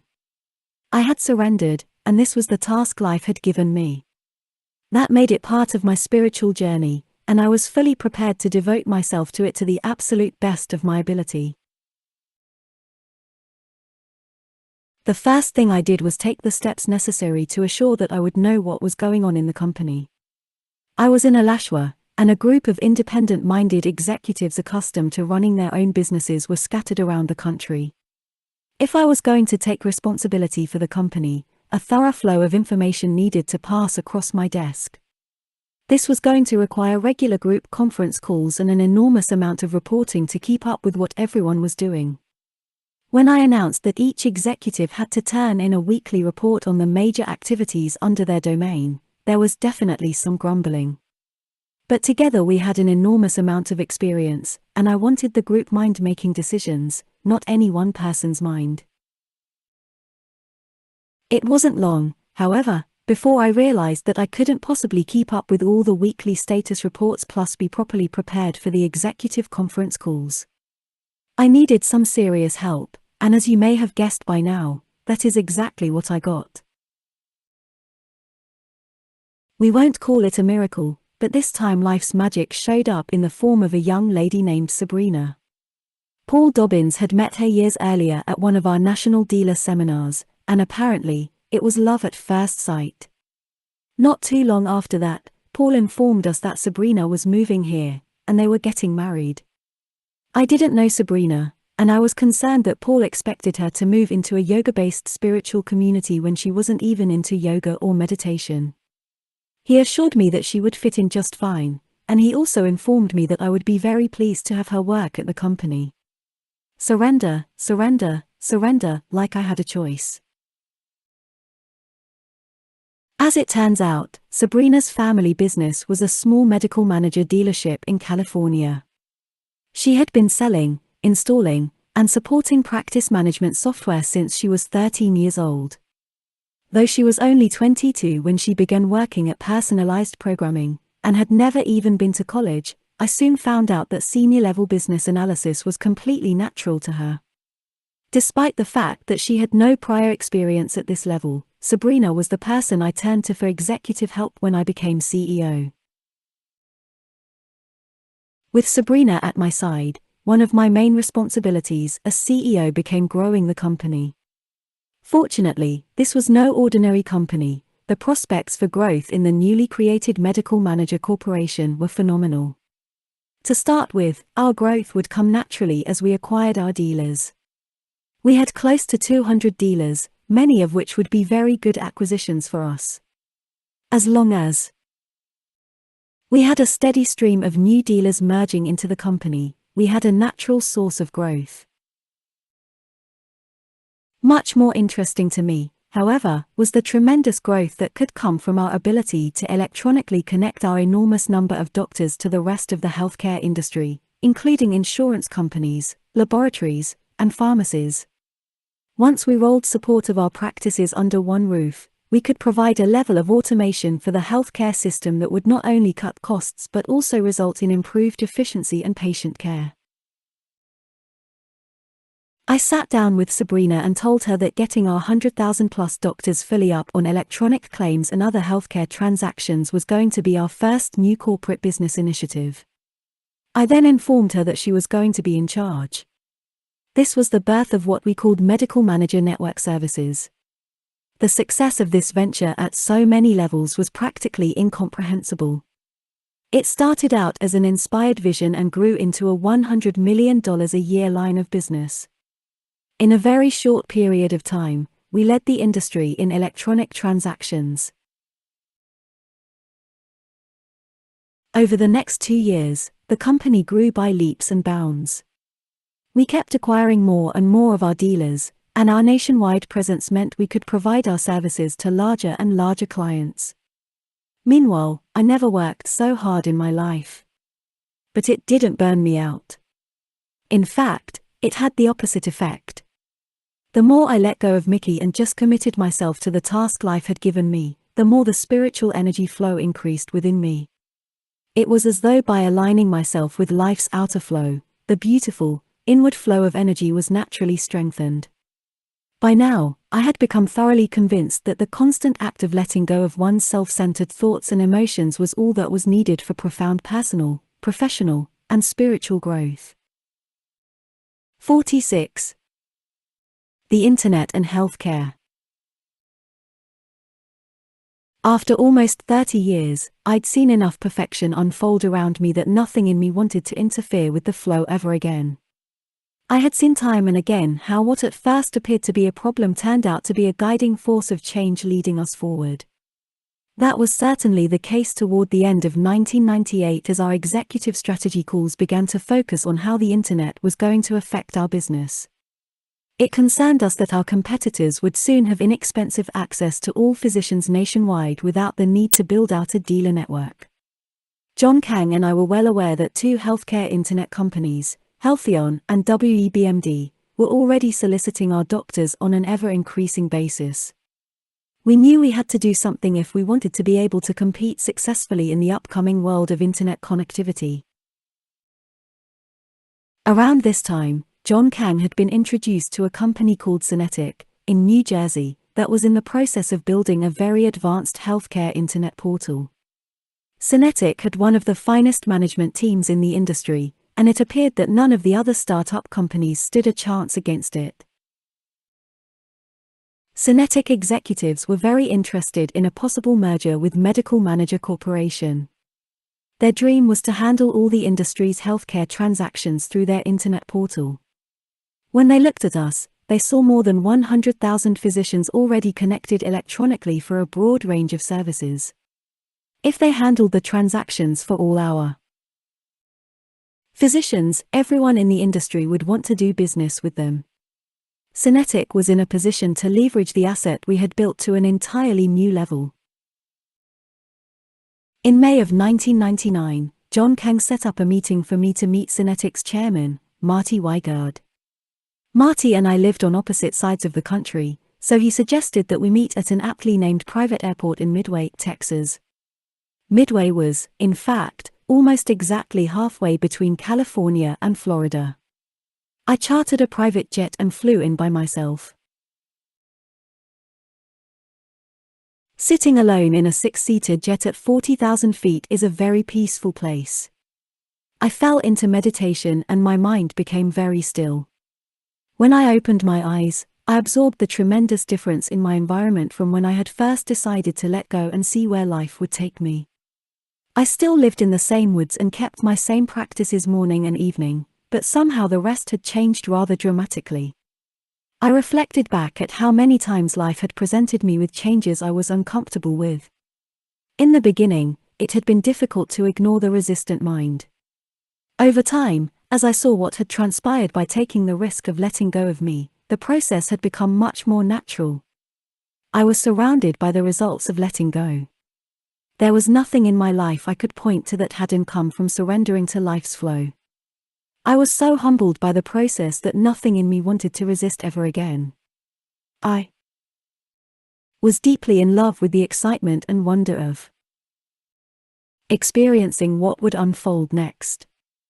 It was in this frame of mind that I was off to Texas to meet Synetic's chairman. To me, this proposed merger was simply what was happening next. I didn't need to think about it. I already knew that nothing inside of me wanted to merge the company with Synetic or anyone else. I loved what I was doing. I had a vision burning inside of me that had driven me for 20 years. It started while I was first writing this amazing program, and it never subsided for a single moment. That vision inspired me day and night. I didn't want to eat, and I didn't want to sleep. I was driven to perfect the program, its distribution, and the support of the doctors who had entrusted their practices to us. I felt like life had given me this task, and I was honored to do it. I had not lost one drop of my early focus or yearning to explore the deeper inner states. This surrendering to life was my path to self-realization, and there was no doubt that it was working. I was not living a life based on what I wanted or didn't want. Those types of thoughts had ceased passing through my mind long ago. I was way too busy trying to do the work life had given me. This was karma yoga at its highest. I had given my life to the universal flow, and it had not only taken it, it had devoured me in the process. I didn't care at all what happened to me. I cared about the company, the employees, the doctors, and, above all, the vision of perfection that drove the very beat of my heart. As beautiful as that sounds, I found myself on a jet flying to a tiny airport somewhere in the middle of Texas to meet a total stranger and discuss arrangements to put the company under his control. That was the bottom line. Events had unfolded such that the greatest potential for the company had outgrown what we could provide by ourselves. My discussions with John Kang about the proposed deal had shown me how sharp Marty was. Control was definitely my major issue. I want to be in a position to keep the dream alive and protect the company from being abused for strictly financial gain. Marty had agreed to put John, me, and some other Medical Manager Corporation board members on the board of directors of the combined company. He also agreed to make me co-chairman of the board, and John and I would become the co-CEOs. For added incentive, the new combined company would keep our name, Medical Manager Corporation. Though I was a novice at mergers of public companies, I was astute enough to know what granting us these high-level positions really meant. It meant that Marty was so confident of his position of power that he did not feel the slightest bit threatened by ceding this amount of power to people with whom he had no history. Any way you cut it, if the deal went through, Marty was going to be my boss. This was all the more interesting since I never really had a boss before, and I was 52 years old. I had researched all I could about Marty. He was a self-made billionaire who bred and raced thoroughbred horses for a hobby. He had grown up on Wall Street buying and selling companies, and he had also built some very successful companies from the ground up, including Medco, which he had sold to Merck Pharmaceuticals for $6 billion years earlier. Most important, he was highly respected in the upper echelons of business. More than one article about him freely used the term genius. Marty had made an offer of $1.3 billion for Medical Manager Corporation. Our board of directors was leaning very favorably toward the deal. I felt pretty certain that all vectors were flowing in that direction. That's why I was flying out for this meeting. What I didn't know was what life would be like in this larger corporate environment. I realized I could never know beforehand, and I was ready to surrender once again to the flow of life. From a personal point of view, I was much more interested in seeing how Marty did with me than how I did with him. I was a ponytailed, non-suit-wearing yogi, and Marty was sure to be a more traditional businessman. Was this going to work? Marty flew in on his jet with one of his business development people. The meeting lasted only a few hours and everything went fine, as would be expected under these circumstances. We each had already spent sufficient time analyzing the proposed merger, so by the time we met, the synergies were quite clear. I found Marty to be very down-to-earth and approachable. He was all business, and I really liked that. I made a point of discussing, or more accurately disclosing, the existence of the temple, and my commitment to meditation and my alternative lifestyle. I knew I wasn't going to give any of that up, so it seemed appropriate to let him know what he was getting into. It was obvious that Marty was way past the small stuff. He was a big-picture person, and what he cared about was corporate development. He couldn't have cared less about my personal lifestyle, but he paid close attention when I discussed how hard I worked every day. He told me his wife did yoga, and I figured that being from California he was bound to have been exposed to the likes of me. As Marty and I shook hands and went our own ways, there was no way I could have known how much I would end up learning, both personally and professionally, from this man. 47. Merging, but not with the universe. Over the years, I had come to see that I really had no idea where life was going to put me on any given day. And, in truth, it was none of my business. My job was to simply continue surrendering and serving what was put in front of me. Such was the case on the day I found myself chairing a Medical Manager Corporation board meeting specifically called to discuss the proposed merger with Synetic. Medical Manager had a very active board of directors, many of whom had tremendous business experience, including a previous treasurer of General Motors. The board was seriously considering our various options going forward. We had done $140 million of business the previous year versus Synetic's $70 million. But the tremendous potential value of its web portal had pushed Synetic's market value way beyond ours and made the company an attractive partner. In the end, the board unanimously decided to accept Synetic's $1.3 billion offer for the company. I, of course, had never been involved in a billion-dollar merger before. But we had great outside counsel and a good team of bankers to assist us. I turned to Sabrina to work by my side on this enormous project.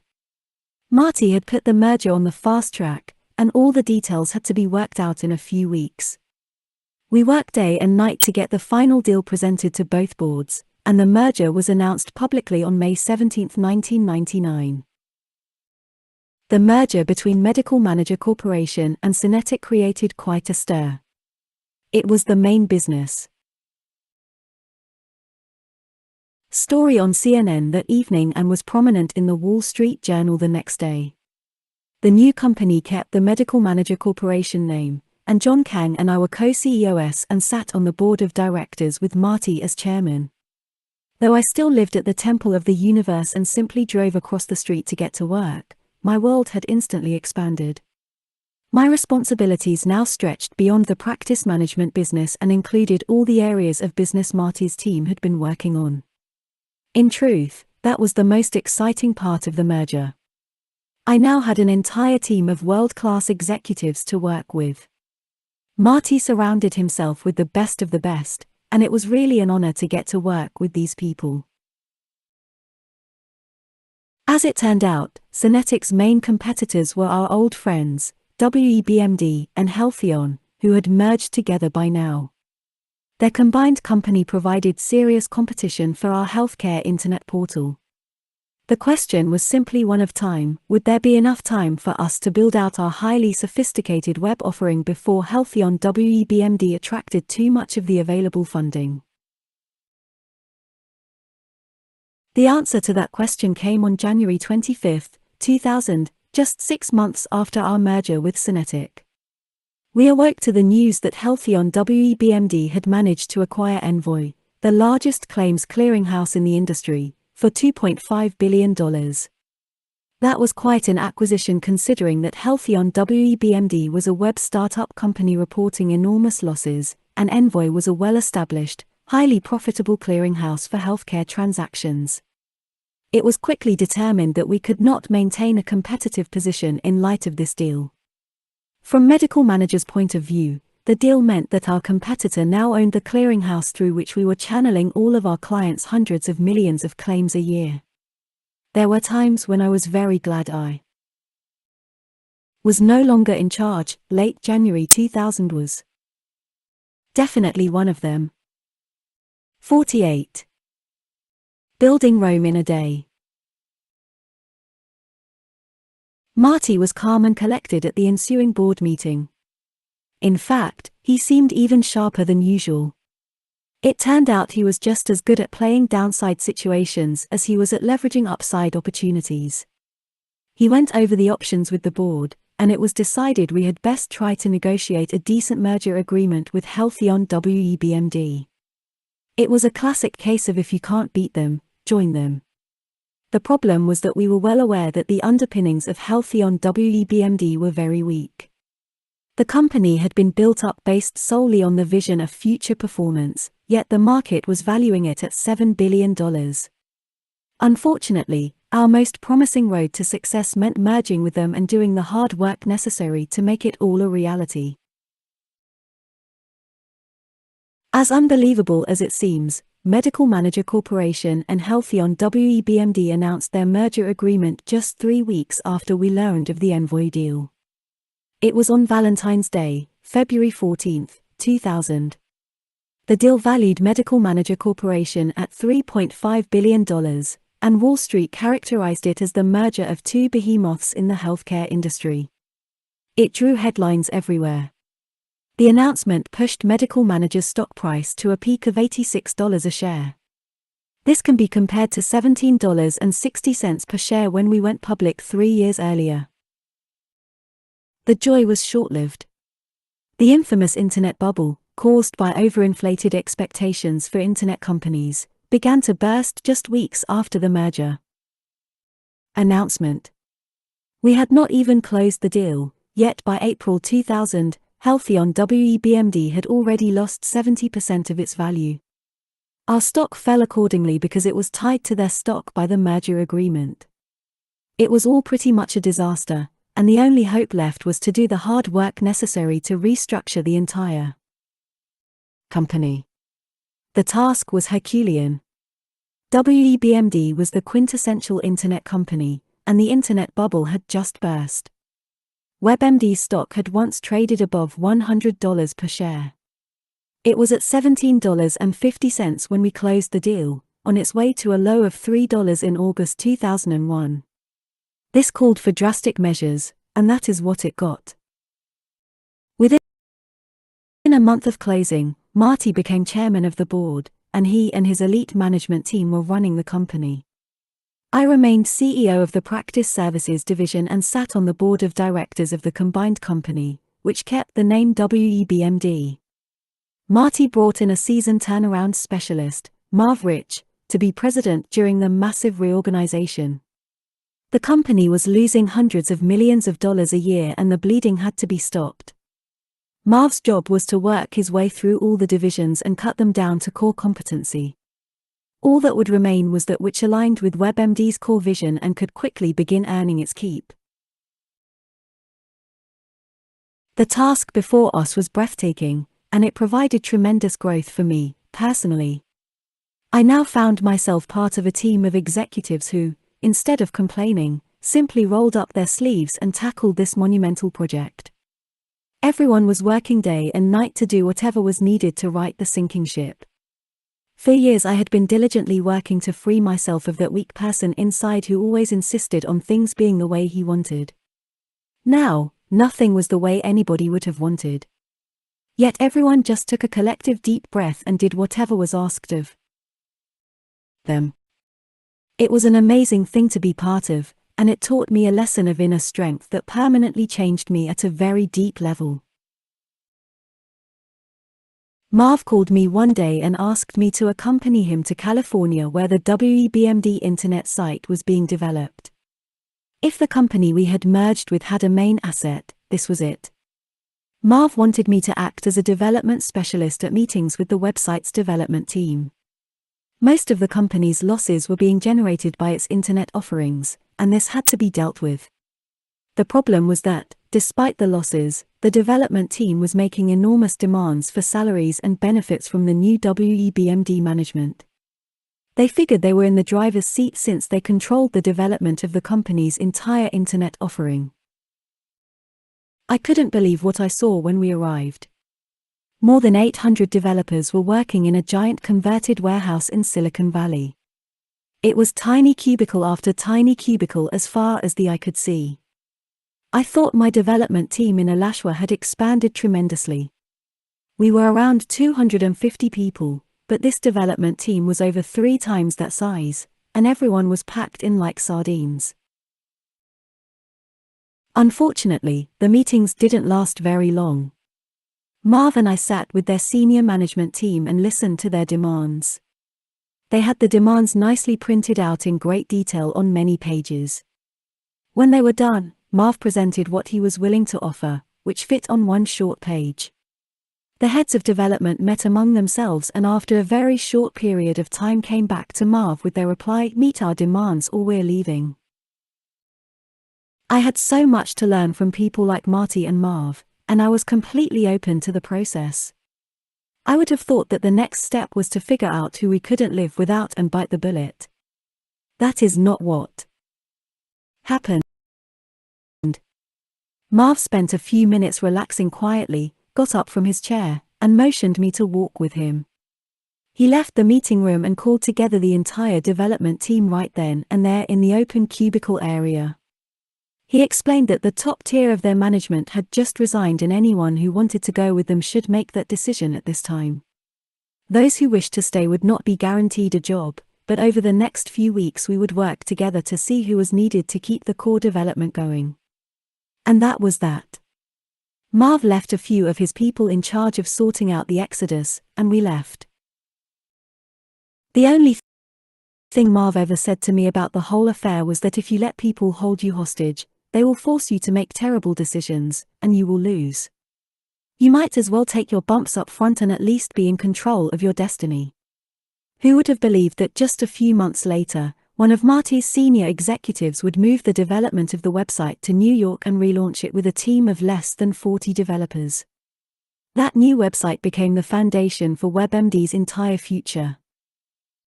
Again and again I was seeing that each of these intensely challenging business experiences was very beneficial for my spiritual growth. I just kept letting go of whatever discomfort got stirred up within me, and inevitably, a stronger flow of spiritual energy took its place.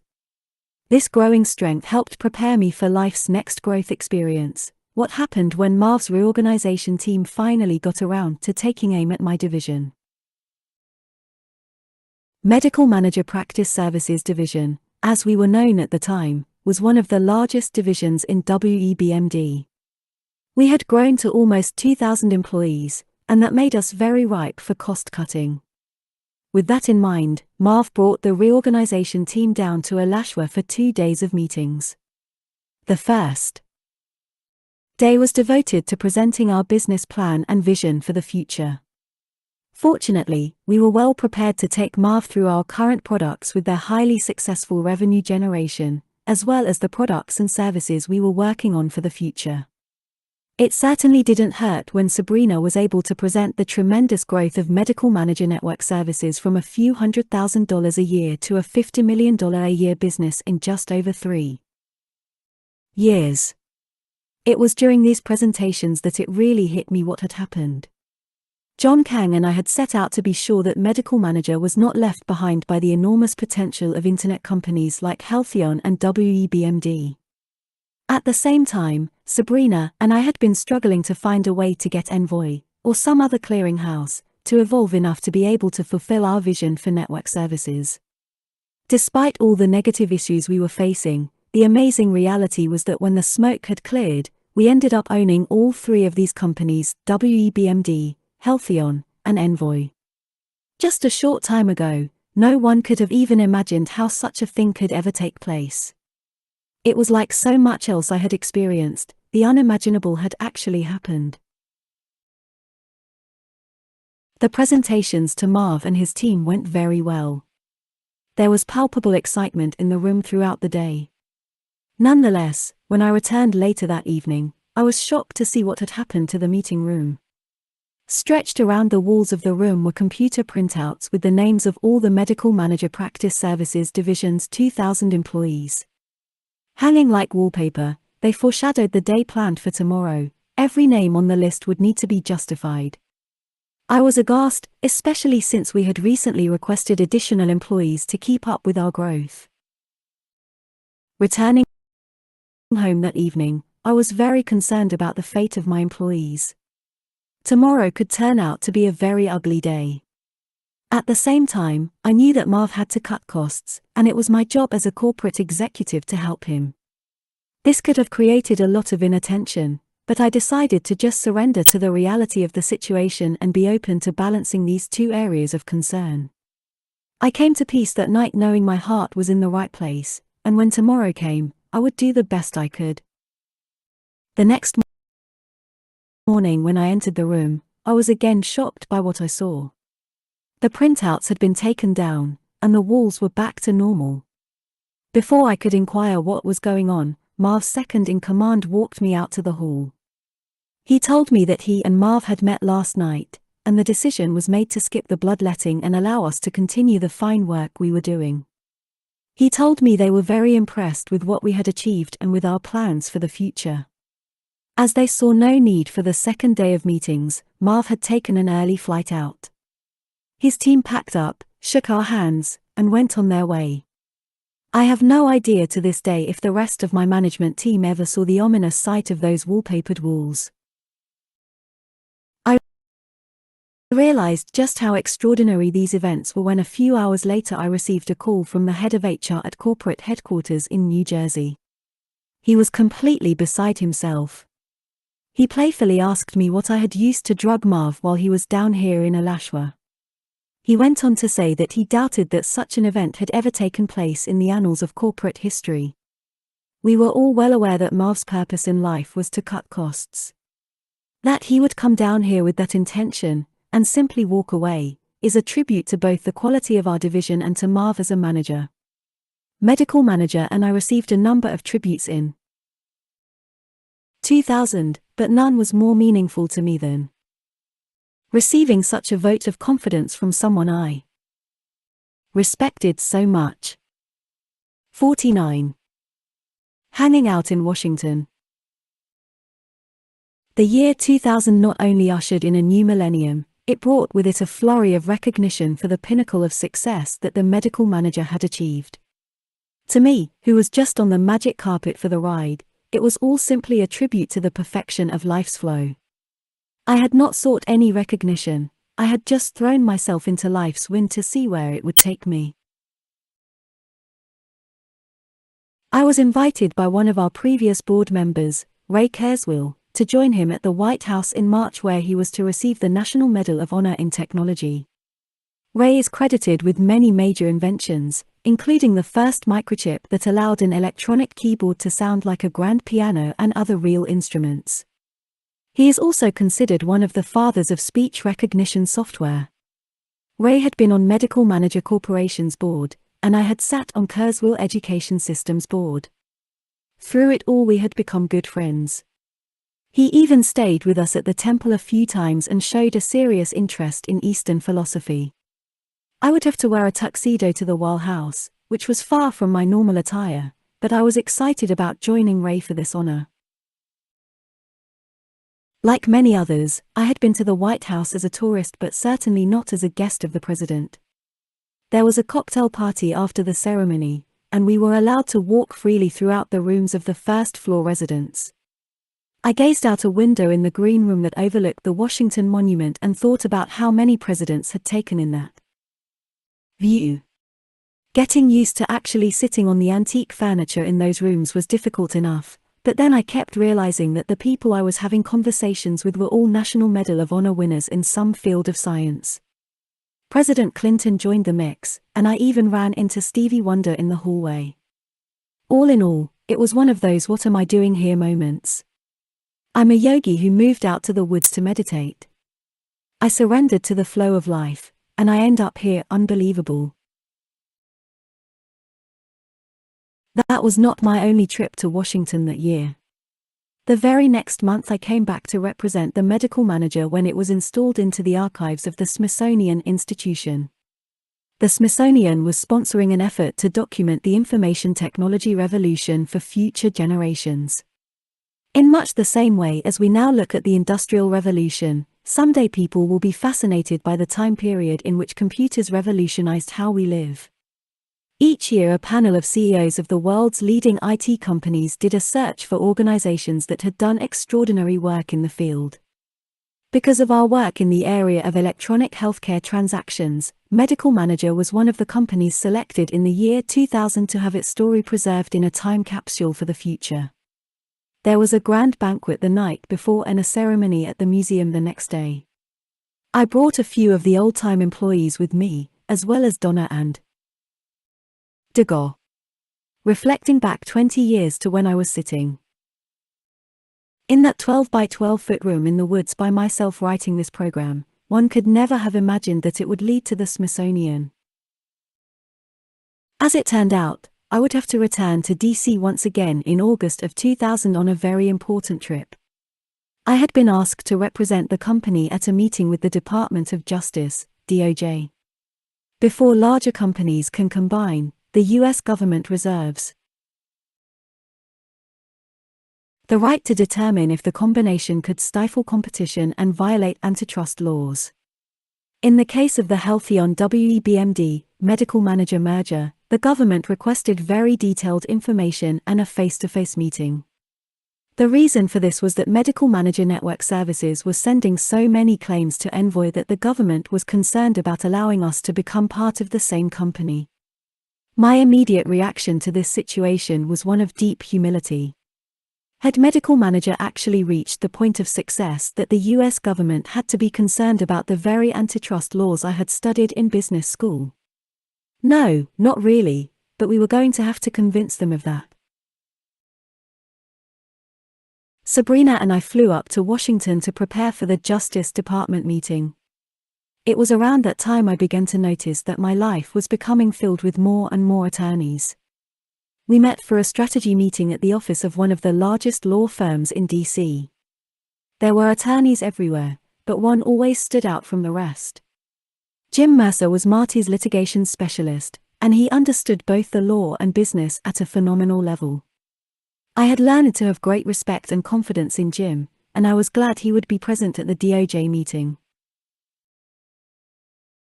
I, of course, had never previously dealt with the Justice Department. It was not exactly my everyday experience to be entering the DOJ building surrounded by a large team of attorneys. Nevertheless, after hours of very intense questioning, Sabrina and I managed to address the government's concerns satisfactorily. When it was all said and done, the merger was not going to pose any antitrust problems. Though we were very relieved when the ordeal was over, it had actually turned out to be quite a learning experience. All this exposure to intensely powerful people and situations was having a profound effect on the psyche I watched so diligently. I had never been exposed to this powerful lifestyle. Nothing in me got off on it or wanted anything from it, but it did make me deal with parts of my being that I would not have faced otherwise. If I saw any weakness, fear, or anxiety come up, I just deeply relaxed back into where I was watching from. I simply kept letting go of whatever came up. This is where life had taken me, and I used all these situations as a way of letting go of myself. It was definitely working. I kept being pushed into strongly positive and negative situations, and I increasingly found myself in a very clear and undisturbed state. It seemed that the more challenges life put me through, the less my inner energy flow was affected by outer conditions. What years of willful meditation had not gotten rid of life's situations and challenges were rooting out of me. As long as I made getting rid of myself my only goal, every situation was a fruitful experience. If I'd had any other goal, I think the constant pressure would have been overwhelming. I found that I actually got more peaceful inside as I dealt with the ever-increasing magnitude of challenges. Life was molding me each day to become who I needed to be in order to handle tomorrow's tasks. All I had to do was let go and not resist the process. For the next few years, my medical manager practice services division continued to grow to its peak financial success. We grew to more than 2,300 employees and were generating more than $300 million a year in revenue. We were the most widely installed practice management vendor in the country, and we had begun turning our attention toward building a fully computerized electronic health record. It was a period with tremendous challenges that I thought was putting me through unprecedented growth. Little did I know that life's portal of dramatic change was about to open up once again. When it did this time, it would completely redefine for me what it meant to go through a transformational growth experience. Section 9. Total Surrender. 50. The Raid. It was Wednesday, September 3, 2003. I remember because on Wednesdays I go into Gainesville in the morning to see Dr. Chance for a health tune-up. After the appointment, I noticed I had a voicemail from Lisa Elliott, the resident attorney at the R&D facility in Alachua. She said it was very important, so I returned her call while still in the parking lot. I got Lisa on her cell phone, and she was very glad to hear from me. Her voice was uncharacteristically tense, and I realized that something was very wrong. She began by telling me that I needed to come to work right away because the FBI was there, and they wanted to see me. My first thought was about a federal marshal who had come to the facility a few years earlier looking for a prior employee. I asked Lisa if they were looking for someone. She said, "No, the FBI is here, 12 to 15 agents plus the sheriff's department. They've taken over the entire facility. They've shut down all the phone lines and the entire computer system. This is a full-blown raid.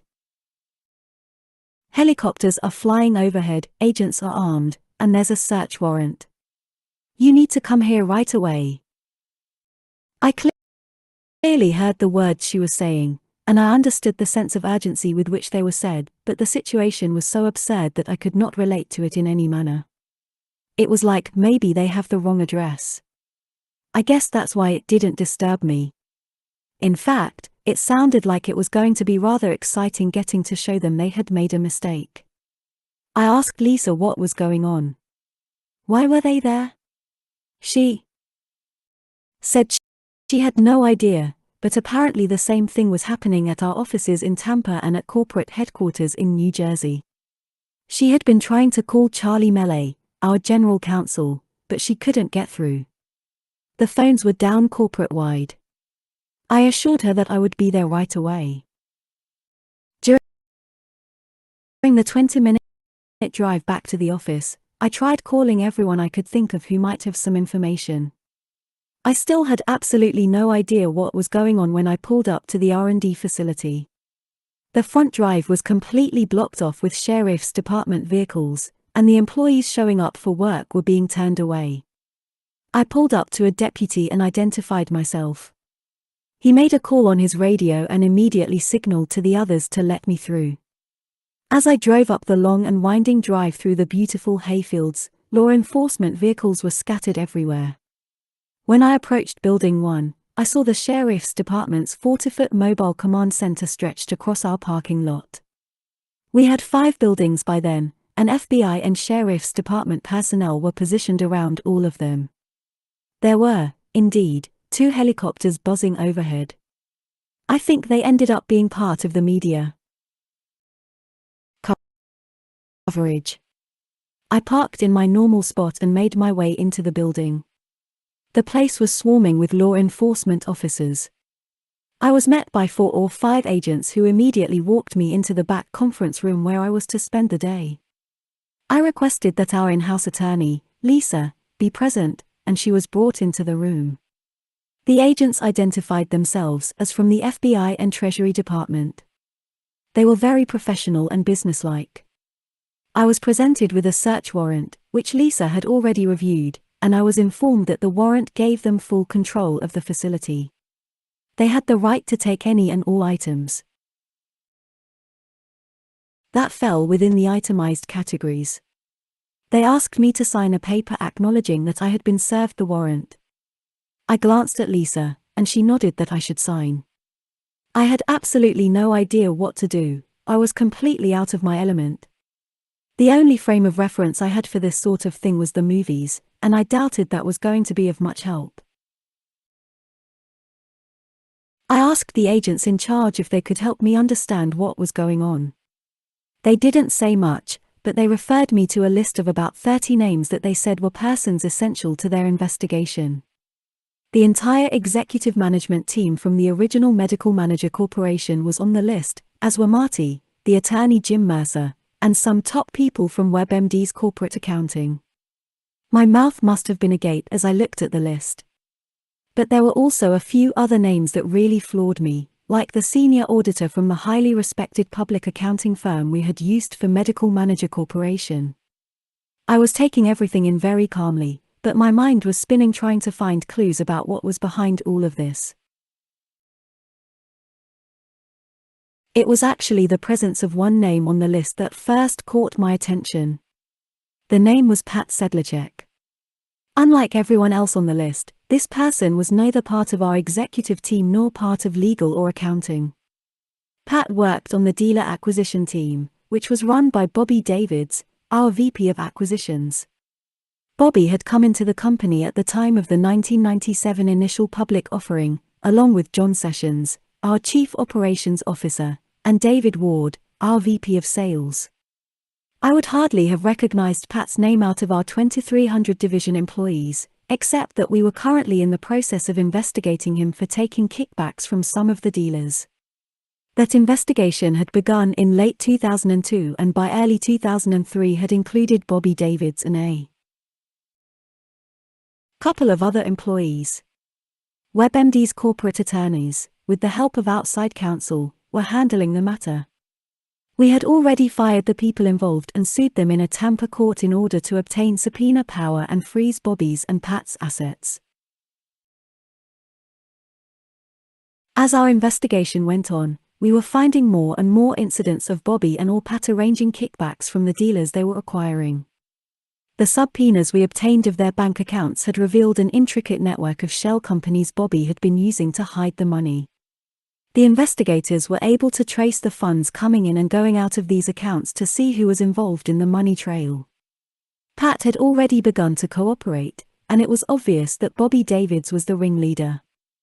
By the time of the raid, we had traced millions of dollars, and it was still an ongoing investigation. With both Pat's and Bobby's names on the list, and the search warrant listing more than 100 of our dealer acquisitions, it was likely that these raids were somehow related to what Bobby had been doing. But his kickback schemes involved only 4 or 5 employees, and our investigation of the matter was being dealt with in the open. Why couldn't the government just talk to the investigating attorneys? Why a sneak attack raid in Alachua, Tampa, and New Jersey when everything was readily available? I was finally able to get Charlie, WebMD's general counsel, on my cell phone. He confirmed that they had been raided by the FBI at WebMD's headquarters in New Jersey, and he was as much in the dark as I was. He also suspected that this might be associated with the illegal activity Bobby Davids had been involved in. We discussed the possibility that Bobby had tried to strike a deal by telling the government that all the executives were involved in his kickbacks.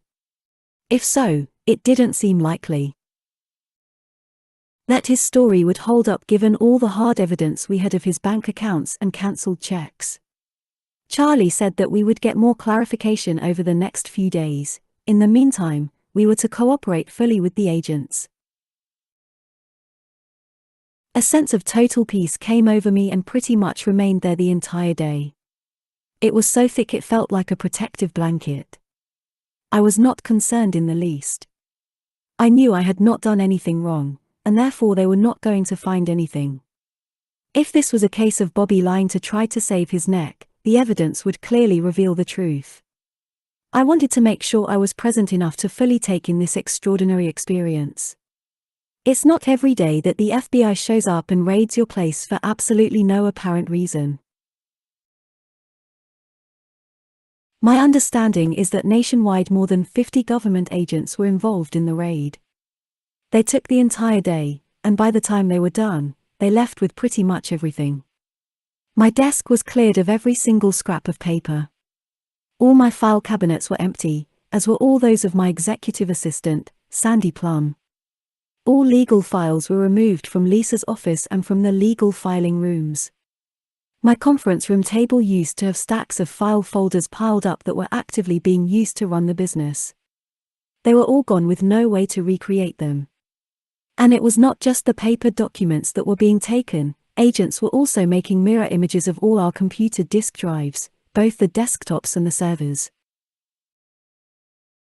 The day progressed pretty much without my input. I used my time to work on remaining completely comfortable with the radical situation life had stuck me in. There was really no reason to be thinking about why this was happening or how it would turn out. Since I had absolutely no idea what was going on, thinking about it wasn't going to help. Instead, I enjoyed spending my day letting go of whatever that voice in my head was trying to say and deeply relaxing whenever my heart began to feel anxious. In this situation, surrender was not an option, it was only sane thing to do. When I left that evening, I sought out the lead agents. I thanked them for being so cordial and told them that I wished we could have met under better circumstances. To me, They were just people doing their jobs to the best of their ability. It certainly wasn't their fault. When the sun set on September 3, 2003, nationwide, the government had taken 1.2 million email messages, 1,500 boxes of files containing more than 3 million pages of documents, and 830,000 computer files. This was, indeed, a day that would live in infamy. 51. Attorneys, and more. Attorneys. The next morning I got a preview of what my life was going to be like for a while. The headlines of the Gainesville Sun read, FBI raids Alachua medical manager offices. Underneath was my picture next to the story heading, Wall Street halts the trading of WEBMD stock just before noon. I knew it didn't make any difference that I hadn't done anything and that I didn't even know what the raid was all about. I was headline news. I had never been publicly disgraced before, and I noticed that it definitely stirred up the psyche. That voice inside my head kept wanting to explain that this had nothing to do with me. There was certainly no lack of people wanting to hear what I had to say. Media outlets from all over the country, including the Wall Street Journal and New York Times, were trying to reach me for a comment. Fortunately, I knew better. I had spent all these years quieting down that mental voice, and I had learned that listening to it only fuels the fire. I knew how powerful it was to simply relax and release past that urge to defend oneself. I resolved to only discuss the matter when absolutely necessary. Otherwise, I would just go about my business as usual. I hadn't done anything wrong, so why should I let this affect me? Over time it would work itself out. In the meantime, I was not going to let it steal the great peace and joy I felt deep inside. Right from the beginning, I resolved to use the whole situation to finally free myself from whatever was left of that scared person inside who had always held me back. This was my entire journey, liberation at any cost. We had a conference call with the corporate attorneys first thing in the morning. No one could make sense of what had happened. Regardless, the first order of business was to hire an attorney.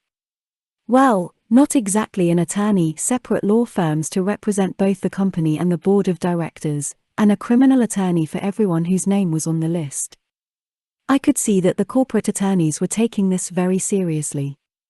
They explained that it didn't matter if you were as clean as a whistle. A raid of this magnitude foreshadowed major problems, and everyone needed legal representation. That meant at least 20 attorneys. I soon found out even that wasn't going to be enough. The investigation was coming out of the U.S. Attorney's office in Charleston, South Carolina, so it was suggested that the senior executives also line up attorneys licensed to practice there. So now we were talking about hiring 30 to 40 attorneys, plus 2 firms for the company. If I hadn't been stunned by the raid, I was certainly going to be stunned by what it meant to defend yourself against it. I couldn't relate to suddenly being thrust into this situation. I knew absolutely nothing about criminal matters. I had never even thought about the subject.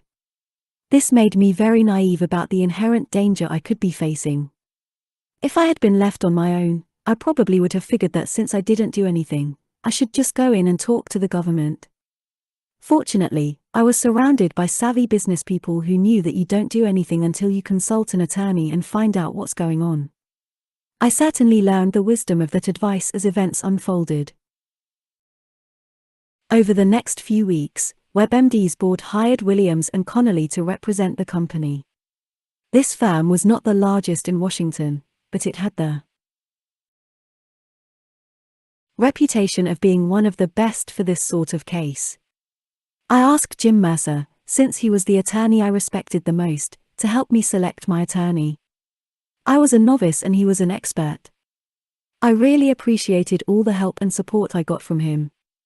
Jim steered me to an attorney at Williams & Connolly who gave me a list of highly respected criminal lawyers whom he had worked with in the past. It seemed like such a big decision. I wouldn't have any idea how to interview a top-notch criminal attorney. I followed Jim's advice and started to set up preliminary meetings with some of the attorneys, but in my heart, I knew I was going to leave this decision up to the flow of life. As it turned out, events unfolded such that I met with only one attorney, Randy Turk. Randy was a senior partner with Baker Botts, one of the country's oldest and most respected law firms. His resume read like a who's who in the white-collar criminal defense world. It ran from successfully defending Hughes Aircraft Company against a $400 million claim by the U.S. government regarding repair of the Hubble Space Telescope, to being one of the key lawyers on the defense team for Michael K. Deaver, Reagan White House Deputy Chief of Staff, at a trial of allegations of perjury and obstruction of justice. The list went on and on. Of all the information I could gather about Randy, it was something the attorney at Williams and Connolly said that influenced me the most. He had heard that I had a ponytail and lived in the woods. He told me that of all the top defense attorneys he knew, Randy was the most avant-garde.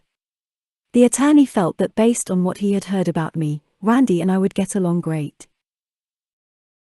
I met Randy for the first time in New York. He flew in for the WEBMD shareholder meeting to meet with me and Jim Mercer, who was helping me select my attorney. I was immediately comfortable with Randy. He had been defending people against government charges for more than 30 years. He practiced in Washington and was obviously very successful.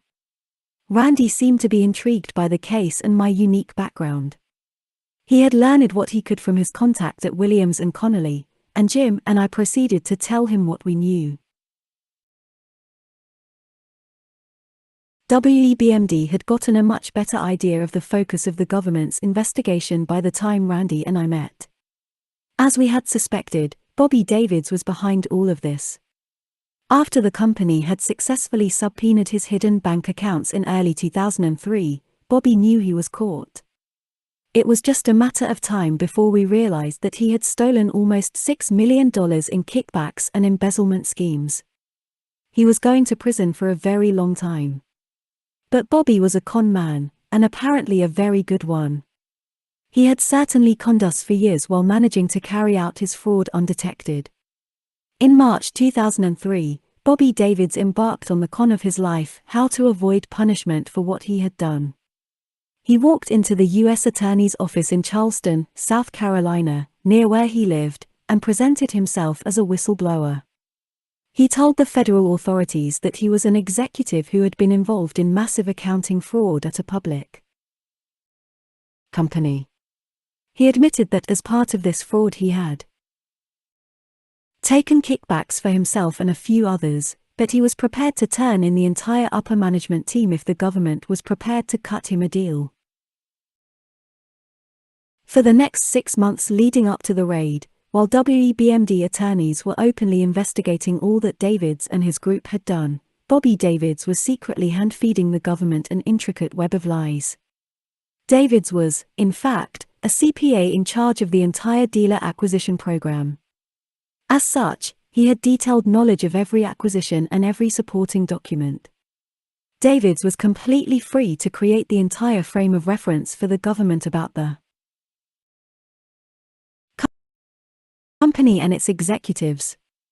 With the skill of a Picasso, he was painting a masterpiece on the blank canvas of people's minds. All he had to do was be sure he told the story in a way that would later be supportable by the documents they would find.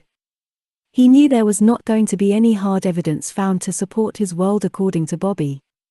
But if he says that he was told to do a deal in a certain way, and he could later show that, indeed, the deal was done that way, that would support his story.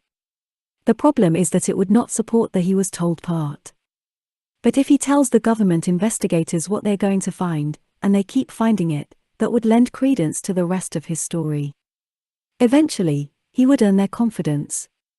If knowledge is power, then Bobby Davids had all the power.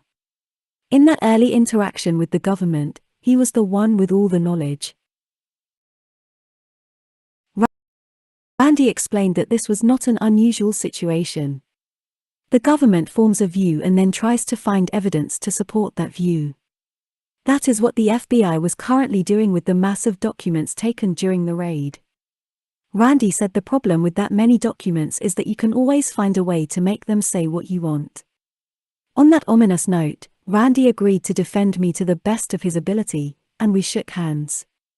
I could never have known the odyssey we were about to embark on together. Nor could I have known how close our friendship would become. All I knew at the time was that the same flow of life's events that had led me into this mess had just led me to my lead attorney. Following this flow was my great experiment, and there was no turning back now.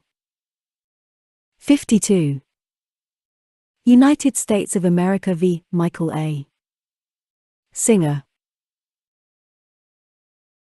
For months had passed since the raid, and we still knew very little about what was going on. I continued to feel confident that as the government investigators worked their way through the documents and interviewed people in the company, they would realize that Bobby and his group were the only ones who had done anything wrong. The headlines had stopped, and everything was relatively back to normal in our daily lives. Randy came down to Alachua once or twice, as did a few members of his team. Since we didn't know what case the government was trying to build, and they had taken all the documents from 1997 through 2003, there was not much legal work we could be doing. The only thing the executives could do was start getting our attorneys up to speed regarding our business and personal histories. Randy selected a South Carolina attorney for me, John Simmons, and shortly thereafter John came down to see me.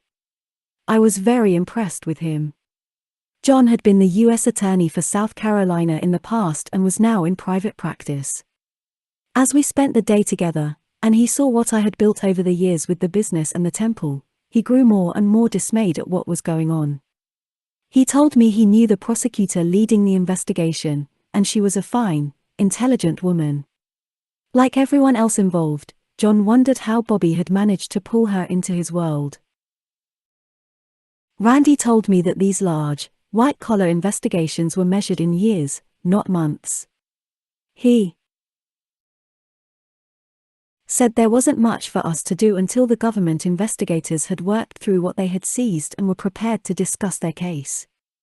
He did say that we could contact the prosecutor to inquire about my status on the list. I was shocked to learn I was one of the chief targets of the investigation. This did not surprise Randy. The government was headhunting, and because I had been the CEO, that put me on the top of the list. Regardless, I continued to believe that since they weren't going to find anything, I had nothing to worry about. I believed that in the end, truth would triumph. In the meantime, the company moved forward aggressively with its defense. A firm was hired to finish off the internal investigation of Bobby's kickback schemes. Just because he had somehow managed to get the government on his side didn't mean that he hadn't stolen from the company. In addition, the company set out to show that it was not true that there was rampant accounting fraud going on in the company. The board hired a forensic accounting firm to perform a detailed audit of revenue and earnings of the Medical Manager Practice Services division for the entire year of 2001. As a public company, it was very important to protect WEBMD from getting pulled into this mess. Fortunately, they were successful. As part of isolating the company from the investigation of the individual medical manager executives, in July 2004, I stepped down as CEO of the division. Later that year, as the investigation heated up, I also stepped down from WebMD's board of directors. I saw this as another act of surrender of the personal in order to serve what life was doing. I just relaxed and let go of whatever resistance came up inside of me.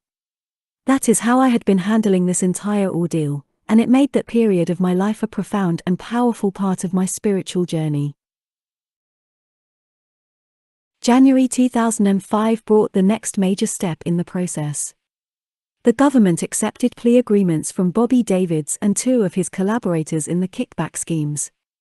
These people agreed to pay restitutions to the company, and Bobby agreed to serve a year and a day in prison.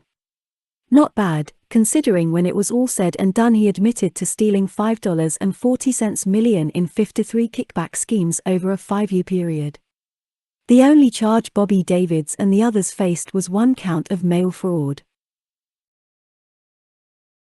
The rest of us were pretty much beside ourselves. It didn't bode well for us that the government was willing to let these people off so lightly in exchange for their testimony against us.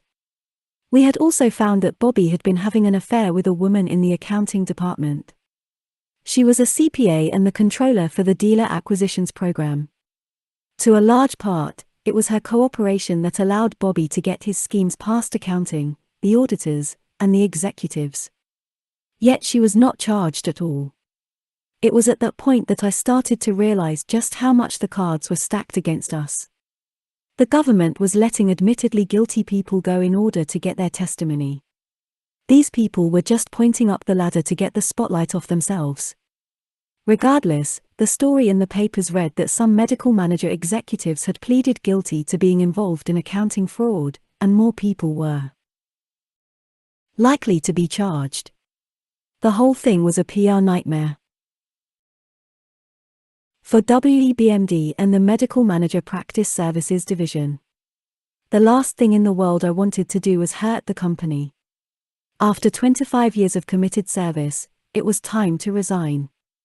On February 9, 2005, I sent my resignation letter to WebMD's CEO. It may well be the only resignation letter written under these circumstances that was ever signed, with great love and respect. I meant every word of it. I was amazed that after all those years my inner state was not affected by leaving the company. I woke up the next morning, went to the temple as I always did, then walked up to the old personalized programming office building on temple grounds. That building had been converted into a house, but no one was living there. My old office had been used as a study, and it still had the same desk and furniture as 15 years earlier. I found that I was just as comfortable with this office as I was with the executive suite down the road. In fact, I was more comfortable. I had always liked simplicity, that's why I had moved out to the woods in the first place. Sitting quietly in that office, I could see that this terrible situation was bringing about amazing changes, both inside and out. Life had always done that to me, and accepting those changes was my great experiment. I knew that this attack by the government was no exception. I just had to be willing to go wherever it took me. In the meantime, I had been given the space to begin writing the books I always knew I was going to write. There were two of them. The first would impart what I had learned since first noticing my mental voice talking while I was sitting on that couch so many years ago. It would be a journey back to the seat of self that could be taken by anyone in the world. It was to be called The Untethered Soul. The second book would be the stories of the miraculous flow of events that happened over the years as I let go and let life unfold naturally. It would be called The Surrender Experiment. I couldn't start that book yet, because I had no idea how this latest chapter would play out. So in the midst of all this change and uncertainty, I began working on The Untethered Soul. Karen Entner had lived at the temple for more than 15 years. She had grown into a management position at medical manager where she was a phenomenally productive employee. As head of the documentation and computer-based training departments, she had been writing under my supervision for years. Shortly after I left the company, she expressed an interest in helping with my book. So now I had a book to write and the perfect person to assist with the process. The temple, the book, and periodic conversations with Randy and his team kept me plenty busy for the rest of the year. By November 2005, a full 2 years after the raid, Randy was hearing that an indictment was imminent. He and some of the other attorneys demanded to see evidence tying their clients to a crime. The result was that Randy sent me a 1-inch thick stack of documents that the government intended to use to prove I was behind Bobby's activities. I was very interested in getting to study this material, yet at the same time I was somewhat apprehensive. After only a few hours, I was flabbergasted. I did not see anything in these documents that incriminated me. There were some accounting reports on a few acquisitions Bobby had done, but most of the rest were handwritten notes my assistant, Sandy, had taken during our twice-weekly executive calls. On these notes, the FBI had circled pretty much every reference to any discussions we had about meeting our quarterly revenue and earnings projections. Sandy had scribbled my name next to some of the comments or suggestions. That was about it. I was both relieved and concerned. I was relieved because, as I suspected, they didn't find anything indicating I had done anything wrong. I felt concerned because they were obviously considering these circled documents as evidence against me. I didn't know what to think, so I called Randy. Randy told me that everyone who had looked at the documents had the same reaction. There was nothing in them that tied me to any wrongdoing. Randy explained that it didn't matter. Bobby had said that the accounting fraud he had been involved in was for the purpose of meeting Wall Street's numbers. These documents would be used to show motive. The government prosecutors would argue that since I wanted to meet Wall Street's expectations, I allowed Bobby to do things improperly. Motive was one of the pieces the government needed in order to try to build a case against me. But this wasn't just happening to me. Randy told me that every one of the other executives, and their attorneys, had the same reaction to the materials they were given. Just 1 month later, on December 19, 2005, Randy received notification from the U.S. Marshal's office in Columbia, South Carolina, that a federal indictment had been issued. I was under arrest. Along with 9 other prior executives of Medical Manager Corporation, I was to turn myself into the federal authorities at an arraignment on December 28 in Charleston, South Carolina. The summons read: United States of America v. Michael A. Singer. 53. Preparing a defense. I thought I pretty much understood what I was up against until I saw the indictment. In all honesty, it was about the furthest thing from the truth that I had ever seen in my life. I knew that Bobby had implicated us by telling the government that we were aware of everything he had done wrong. In the eyes of the law, that would have made us co-conspirators. But the indictment did not even include Bobby Davids's name. It listed all the things he claimed to have done improperly and stated that the executives did these things, or more precisely, caused them to happen. We were all facing conspiracy charges that could result in up to 15 years in prison. I was floored when I first read the indictment. Randy was not. It was just about what he had expected based on his 30 years of experience. The indictment represented the government's story in the strongest possible language to justify the charges. Truth, on the other hand, could hopefully emerge from the fires of the trial. So far there had been absolutely no pushback against Bobby's view of the world. We had, in fact, not yet begun to fight. I met Randy and my South Carolina attorney, John Simmons, in Charleston for the arraignment. All 10 of the indicted medical manager executives were there, along with more than 20 of our attorneys. Joining me were John Kang, John Sessions, Rick Carl, David Ward, 2 regional vice presidents, the chief financial officer, an accounting controller, and the attorney who had worked on the dealer acquisition program. It was quite a circus. Before the court proceedings, we all had to get booked and fingerprinted by the FBI. Needless to say, that was a first-time experience for all of us. When we were finally brought together outside the courtroom, it was the first time many of us had seen each other for years. We had built a successful company together and there was still real friendship and camaraderie between us. The attorneys preferred that we not speak to one another, but that just wasn't going to happen. The scene turned into a reunion with warm handshakes and hugs. Each of us knew in our hearts that we had not done the things we were being accused of. Perhaps the sense of a common enemy brought us even closer together. All I know is that by the time the prosecutor showed up, it looked more like a social gathering than an arraignment. I really wanted to meet the prosecutor. I didn't hold anything against her. In fact, I felt a strange kinship with her because we both had been duped by the same con artist, Bobby Davids. The difference being that I knew it and she didn't. Against Randy's better judgment, but with his permission, I introduced myself to her. She shook my hand, but it was very clear that she didn't like me very much. It was the first time we had ever met, but she had already built a Mickey singer inside her head who I'm sure I'd rather not meet. The proceedings progressed smoothly except that instead of one defendant and his attorney standing before the judge, we had to squeeze in 10 defendants and 20 attorneys. The courtroom was quite small, and the public seating area was completely filled with the remainder of our legal teams. The room was so packed that the jury box was being used to hold 10 to 12 inmates in orange jumpsuits who were waiting their turn to see the judge. I was standing right next to the jury box, and these inmates reminded me of my group back in prison. I allowed myself to think that the way things were going, that could be me someday. I knew if I was going to be at peace throughout this ordeal, I would have to be comfortable with that thought. I just let go and relaxed into the moment. I was standing in a South Carolina courtroom being arraigned, but I was overcome with love for those inmates sitting next to me. Randy had to nudge me to stand up straight and pay attention to the proceedings.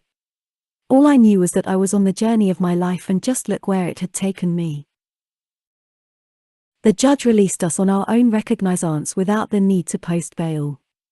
Though we were free to leave, I lingered in that courtroom for a while and wondered what it had in store for me. These were very unique moments in one's life, best not to miss them.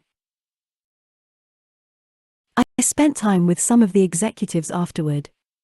I hadn't seen Rick Carl for many years, but that hadn't affected our close friendship. He told me he had been nominated for a federal judgeship in Florida.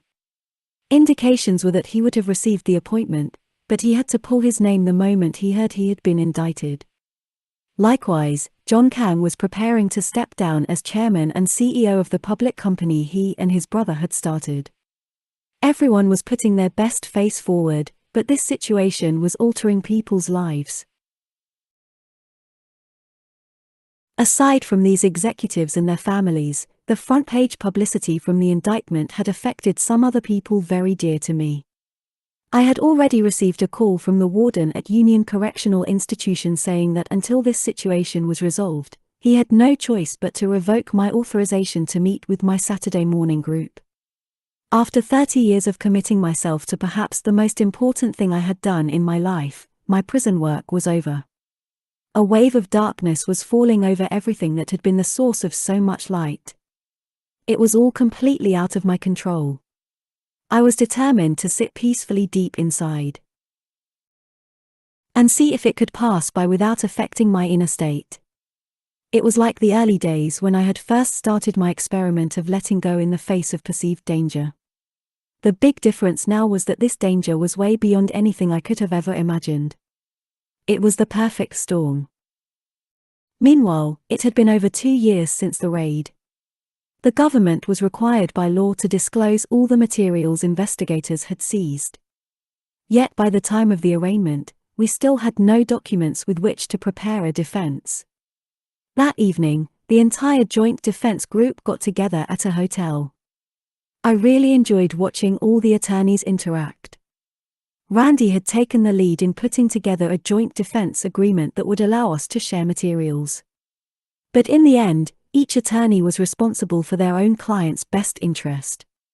Surrounded by a room full of criminal defense attorneys, I realized that I was in an amazing situation. I was about to embark on a very personal tour of the American justice system. I knew I had never even thought of doing the things I was accused of. But how was this going to turn out? Would our great system of justice work? A month later we began to receive the first wave of disclosure materials. We gained access to the 1.2 million email messages taken during the raid as well as the notes from some of the FBI interviews. It would be 5 more months before we had any access to the millions of pages of paper documents that had been seized, not to mention the hundreds of thousands of computer files that had been copied during the raid. The government had almost 3 years to review all this material. It was going to take the defense years to work through it.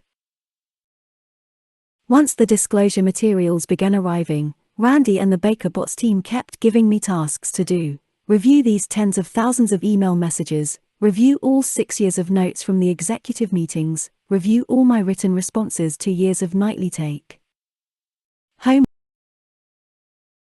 homework. I would periodically go up to DC to work with the team on specific items. There were always 4 or 5 attorneys from BakerBots working on the case on my behalf. All the other executives' attorneys also had dedicated teams, though not always as large. The further we got into the material, the more obvious it became no one except Bobby and his group had done anything wrong. There were no email messages or documents that showed any executive instructing, or even implying, that accounting should be done improperly. We had 30 to 40 of our attorneys buried in these documents solely to find anything that could tie us to Bobby's misdeeds. No one found any hard evidence against any of the defendants. Unfortunately, since we had worked with Bobby Davids on a regular basis, there would always be circumstantial evidence that could be exploited to mean whatever you wanted it to mean. This was the backdrop under which I wrote The Untethered Soul. To the core of my being, I wanted to communicate to others that they were deep inside listening to that voice's incessant chatter, and there was a way they could be free. That was the work of my life, not this absurd legal mess. I didn't care how threatening this non-truth had become. I wanted to share a deep truth that would brighten the lives of others. I committed myself to the book. Karen and I had finished writing by late 2006, but we were still doing editing passes. I sent an early draft to Randy because I wanted to get his feedback. I also needed my attorney's permission to do just about anything that might affect the case. Randy was very concerned that the government prosecutors would find a way to use the book against me, as they had been doing with everything else. I told him that I was willing to take that risk. Especially since we had no idea where the case would end up, I needed to get the book published as soon as possible. Having discussed the risks, Randy left the decision to me. Getting The Untethered Soul published came together very quickly. I had given an early draft to James O'Dear, a dear friend of mine who was on the Temple's Board of Trustees. As the perfection of life would have it, James was the director of the Institute of Nootic Sciences, IONS, at the time, and they had just signed a co-publishing arrangement with New Harbinger Publications, the country's foremost psychology book publisher. They all read the book and loved it. Given how everything else in my life was being pulled toward the abyss, it amazed me to see these energies flow so smoothly. The Untethered Soul was launched in September 2007. I bypassed the customary promotional book signing tour and declined all interviews. I knew it was an author's responsibility to promote their book, especially during the launch, so I informed New Harbinger that I would handle the publicity by way of the internet. Karen and I devised a marketing strategy, and without leaving the woods of Alashwa, we poured time and money into promoting the book. The results were phenomenal. New Harbinger's first press run of The Untethered Soul was supposed to last a year. We ran out of books in just 3 months. The book has continued to sell very well on its own after the launch, including internationally.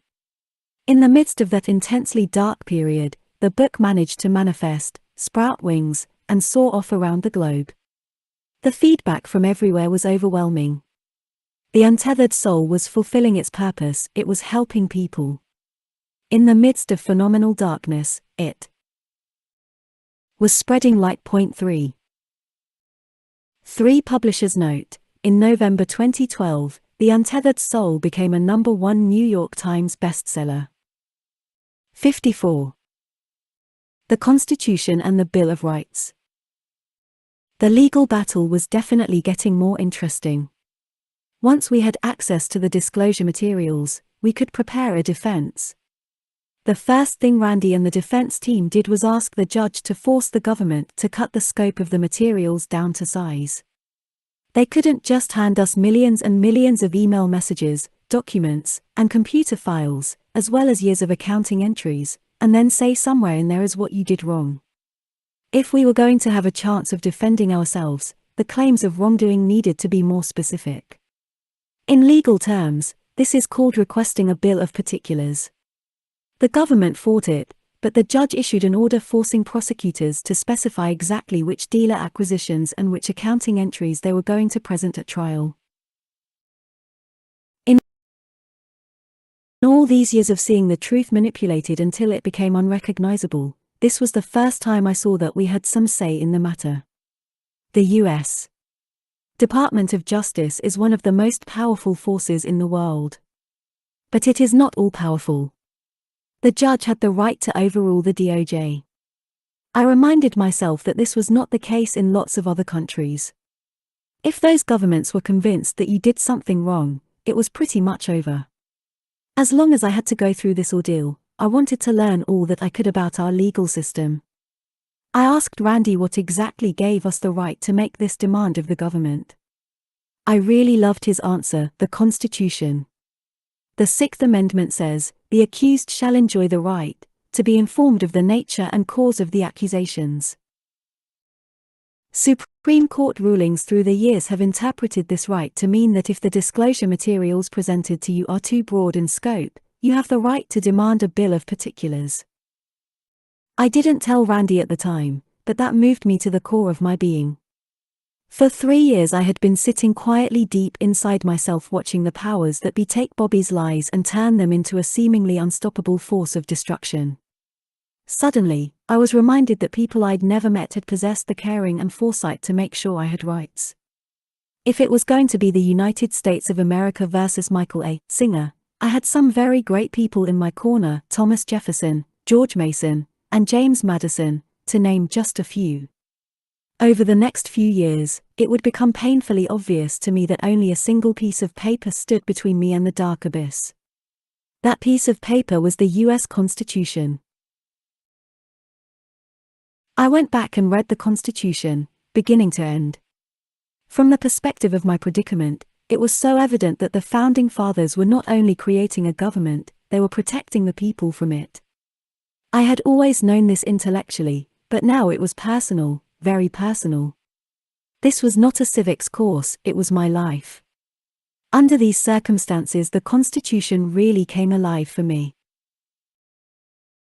Throughout 2007, the Joint Defense Group worked on finding all relevant documents regarding the items the government had listed on the Bill of Particulars.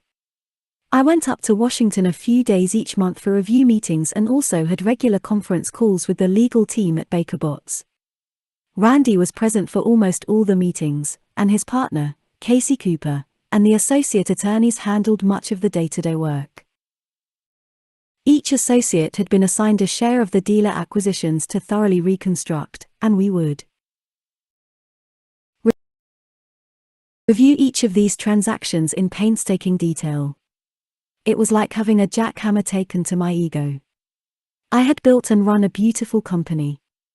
We had a great product, great employees, and great clients, and we had been very successful.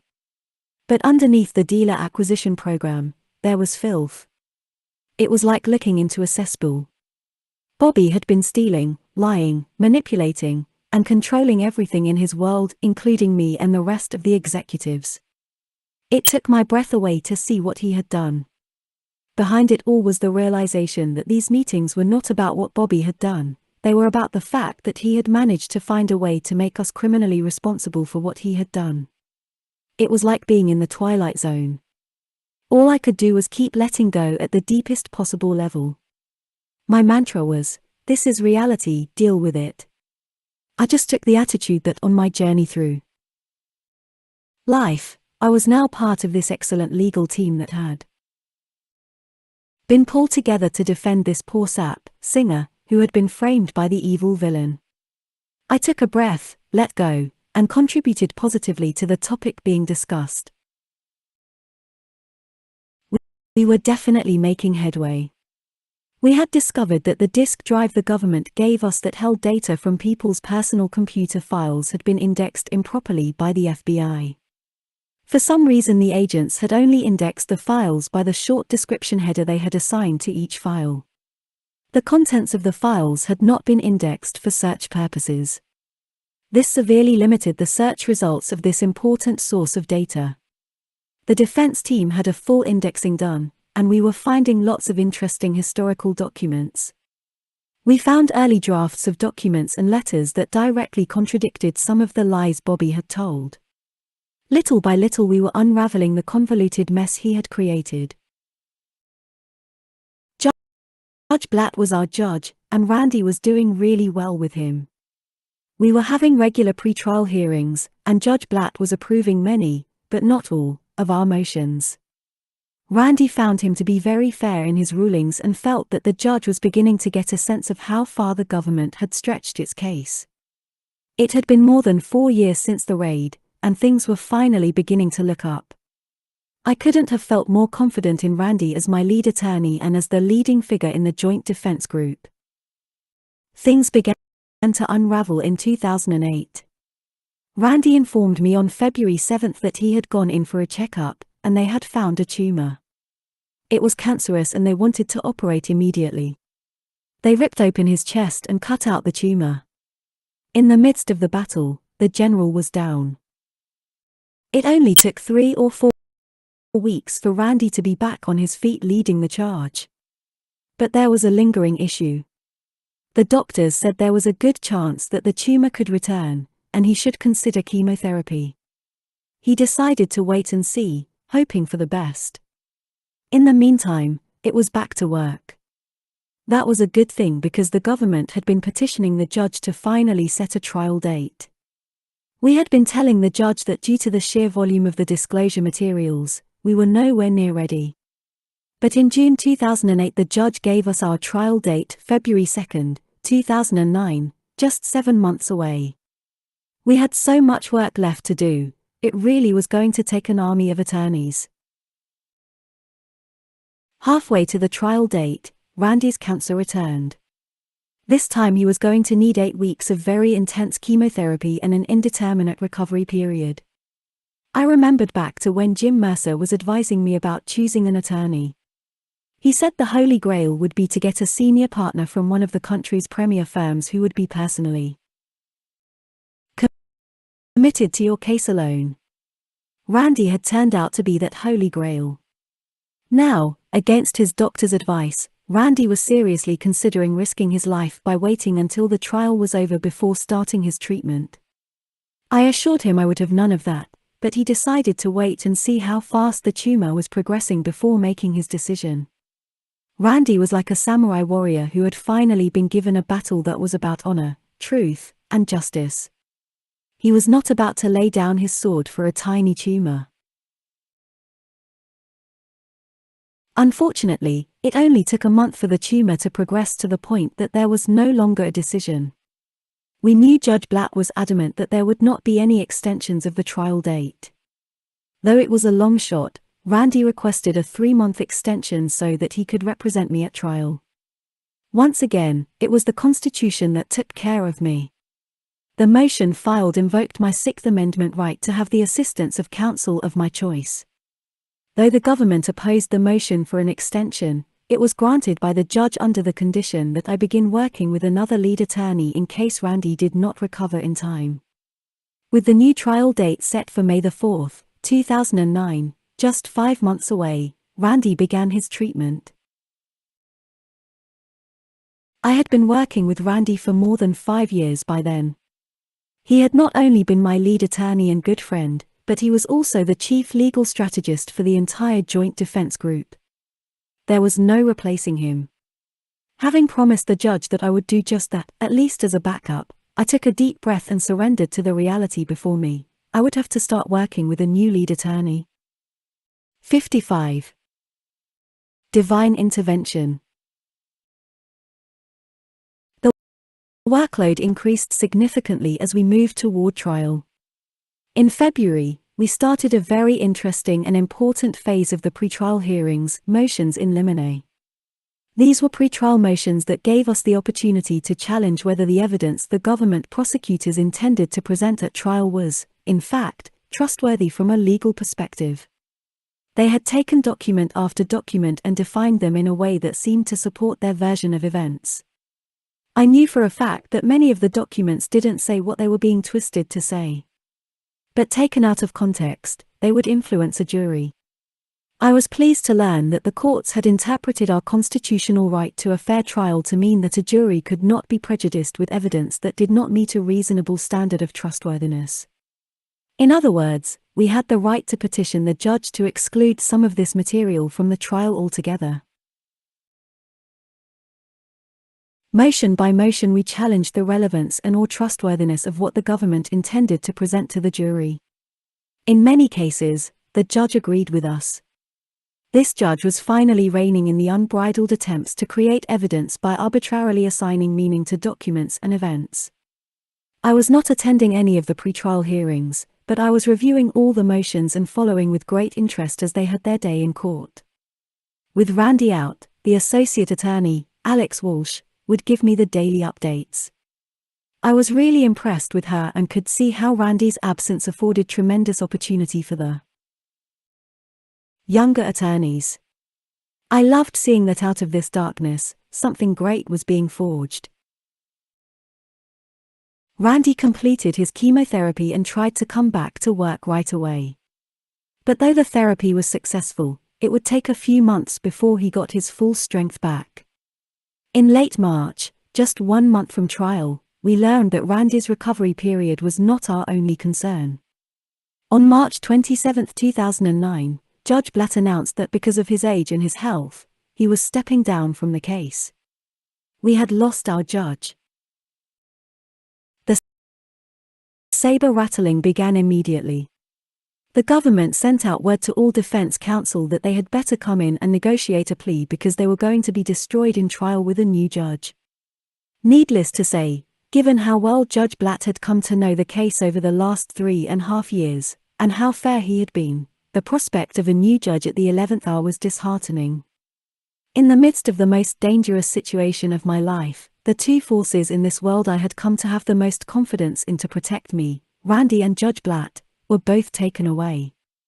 This amazing sequence of events was so completely out of my control that I had no choice but to surrender at an even deeper level. It seemed like life was finally unfolding in a way that would assure the demise of whatever was left of my personal self, just what I had asked it to do so many years ago. No one knew what was going to happen next. The trial date would almost certainly have to be reset, but no one had any idea of a new date or who the judge would be. All we could do was continue to make sure we were ready, just in case. The Chief District Judge, Judge Norton, took charge of finding a federal judge who could handle a 4-month-long trial on short notice. In the meantime, Judge Blatt continued to hold pretrial hearings, and we continued to do very well with our motions in limine.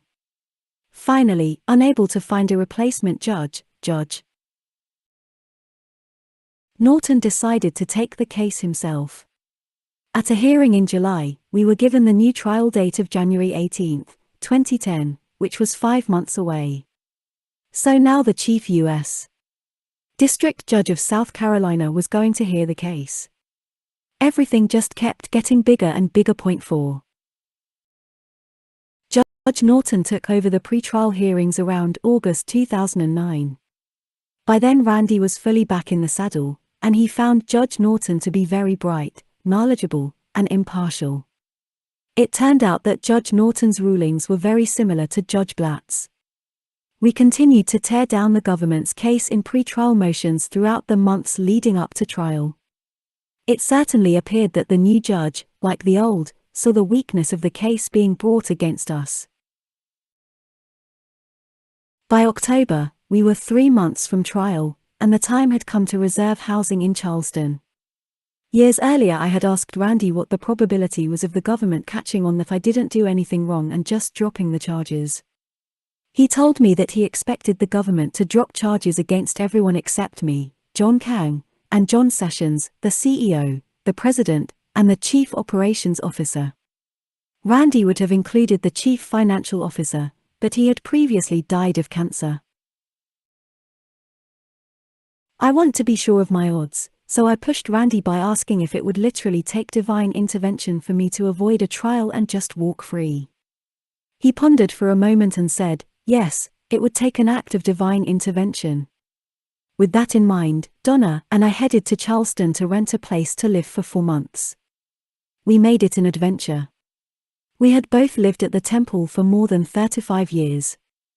We had never been away for much more than a few weeks at a time. This trial is what it would take to force us to relocate for such an extended period.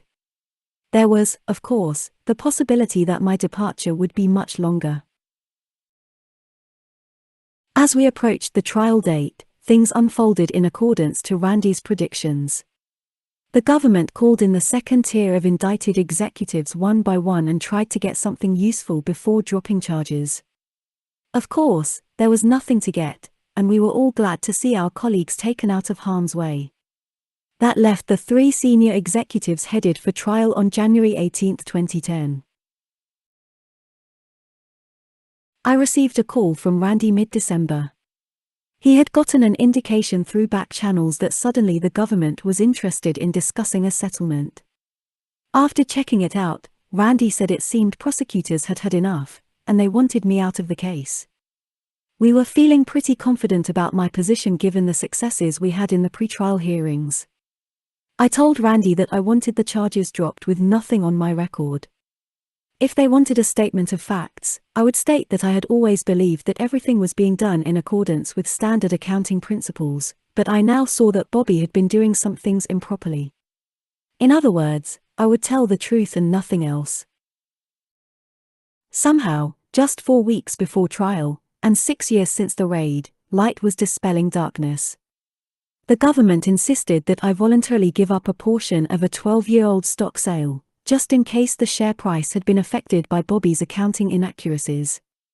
I doubted that the share price would have been affected, but if it had been, that was money I didn't want or need. Then, as suddenly as the whole nightmare had begun, it was over. The government agreed to drop all charges against me. I didn't feel joy, and I didn't feel relief. What I felt was a deep sense of appreciation that in the end, truth triumphed. It may have taken divine intervention, but the truth won. Tempering this feeling, however, was the fact that John Kang and John Sessions were still headed for trial. I had been exposed to all the documents in the case, and the only things I ever saw being done willfully wrong were the actions of Bobby Davids and his group. I knew that John Kang and John Sessions had both just done their jobs to the best of their ability. I worked with Randy so that he and his team could do all they could to provide support during the trial. They couldn't participate directly, but they were present and wrote up most of the summaries, motions, and other documents needed during and after the proceedings. The trial went extremely well. John Kang's attorney turned out to be an excellent litigator, and he pretty much handled all the cross-examination of the government witnesses, including Bobby and his paramour from the accounting department, Caroline. By the time the government rested its case, the defense attorneys felt that almost every government witness had been turned into a favorable witness for the defense. That being the case, the defense also rested. Given what had taken place in that courtroom over the past month and a half, no one could possibly feel that the government had proven its case beyond a reasonable doubt. With both sides having rested, the case went to the jury. The jurors did not deliberate very long. After only 5 or 6 hours, they announced that they had reached a unanimous verdict. Given what had transpired during the trial, that seemed like a reasonable amount of deliberation. On March 1, 2010, the jury gathered back in the courtroom and read the verdict, guilty as charged. The defense was stunned. The judge dropped his head into his hands. What had happened? Post-trial interviews with the jurors showed that the case was pretty much over after opening arguments. The government had presented such a simplistic, overwhelming view of what had been done wrong in the company that most jurors had made their minds up right. Then, just hearing the government tell its story had been enough for most of the jurors. It was very sad. Our legal system had not worked. The truth had not been uncovered, and John Kang and John Sessions awaited sentencing. Only one glimmer of hope was still burning. The defense had filed a motion for dismissal based on the statute of limitations, and the judge had not yet ruled on that motion. On May 27, 2010, almost 3 months after trial, Judge Norton issued his ruling and dismissed the entire case against John Kang and John Sessions. In that ruling, the judge took the opportunity to again and again chastise the government for what had happened in this case. Among his other complaints, he questioned why the government would keep so many people under indictment for 5 years and then drop all charges just before trial. Judge Norton pointed out that this had helped drive the pretrial defense cost of the case to more than $190 million. I was pleased that John Kang and John Sessions were free with nothing on their records. I was also encouraged that at least someone had noticed the absurdity of what had taken place. But it wasn't necessarily over. The government had the right to appeal the judge's dismissal. In case that happened, the defense had filed a motion for retrial.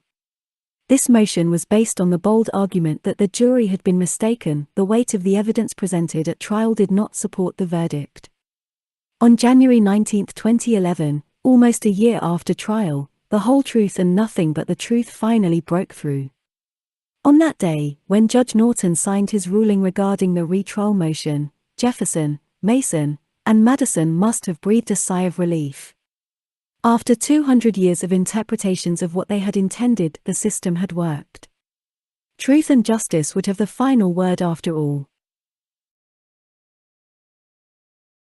It had been more than 7 years since Bobby Davids had walked into the U.S. Attorney's office in Charleston and begun telling his lies.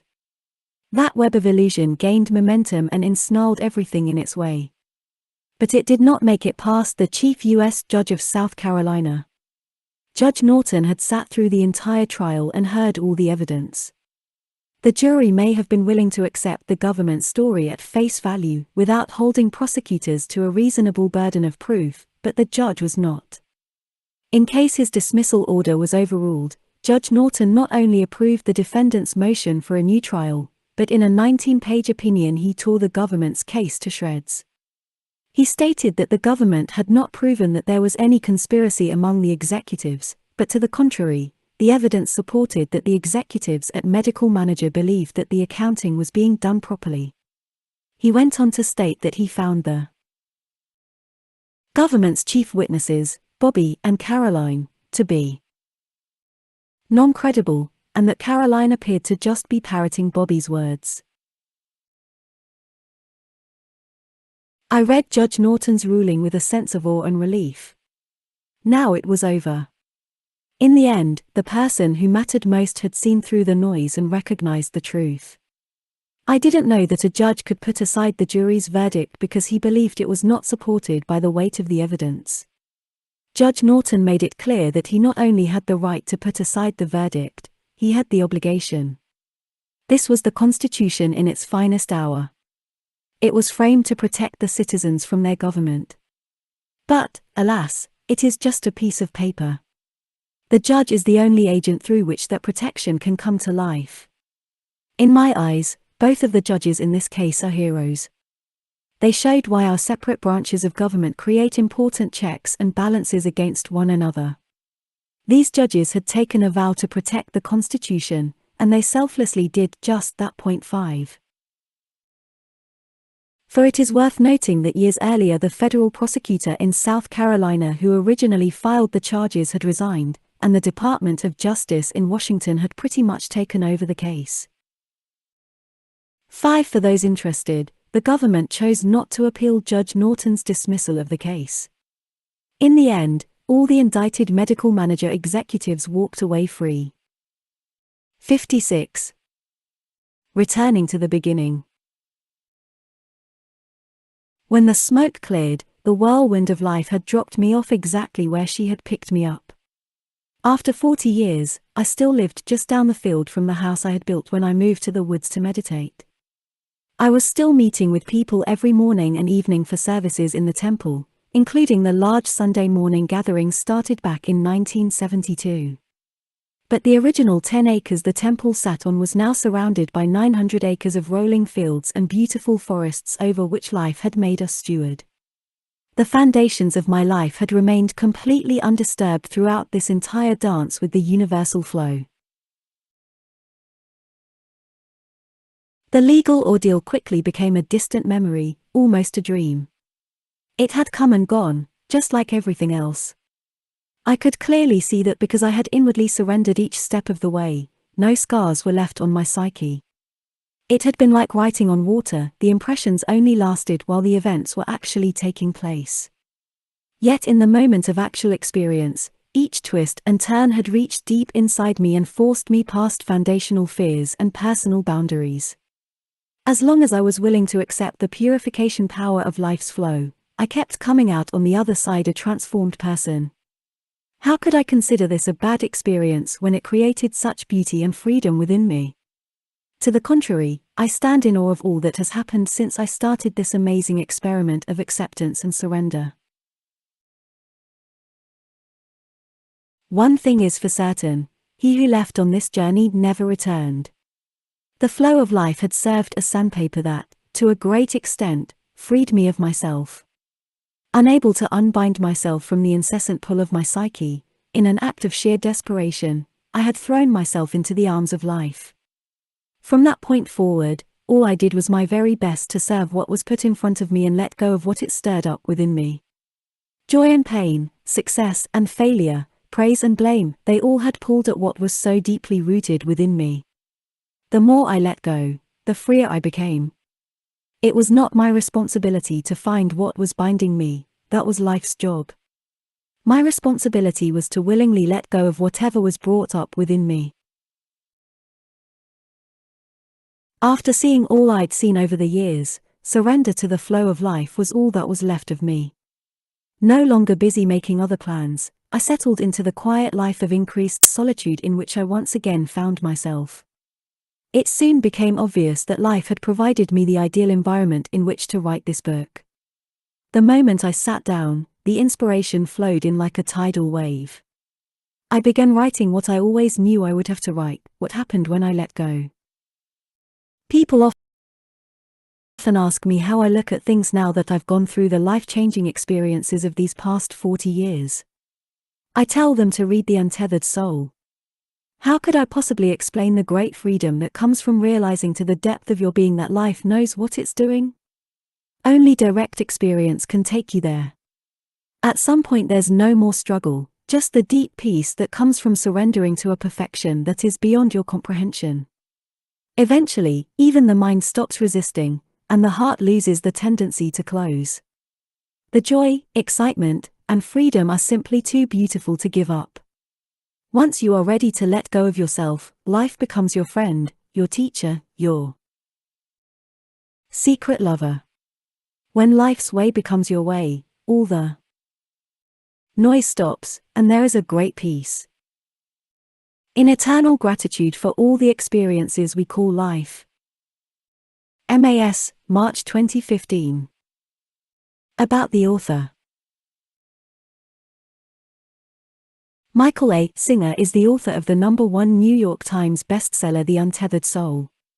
He had a deep inner awakening in 1971 while working on his doctorate in economics and went into seclusion to focus on yoga and meditation. In 1975, he founded Temple of the Universe, a now long-established yoga and meditation center where people of any religion or set of beliefs can come together to experience inner peace. He is also the creator of a leading-edge software package that transformed the medical practice management industry, and founding CEO of a billion-dollar public company whose achievements are archived in the Smithsonian Institution. Along with his more than 4 decades of spiritual teaching, Michael has made major contributions in the areas of business, education, healthcare, and environmental protection. More by the author. Audio lectures. A number of Michael A. Singer's talks on spiritual growth are available in audio format. Visit www.untetheredsoul.com www.untetheredsoul.com for more information. Books. In addition to The Untethered Soul, Michael A. Singer has previously authored 2 books on the integration of Eastern and Western philosophy, The Search for Truth, and 3 essays on universal law, karma, will, and love. Available on www.amazon.com www.amazon.com. Music, Songs of the Untethered Soul. 8 inspiring songs, written by Michael A. Singer and sung by musician Kathy Zavada, meant to still the mind and open the heart. Visit www.songsoffuntitheirdsoul.com.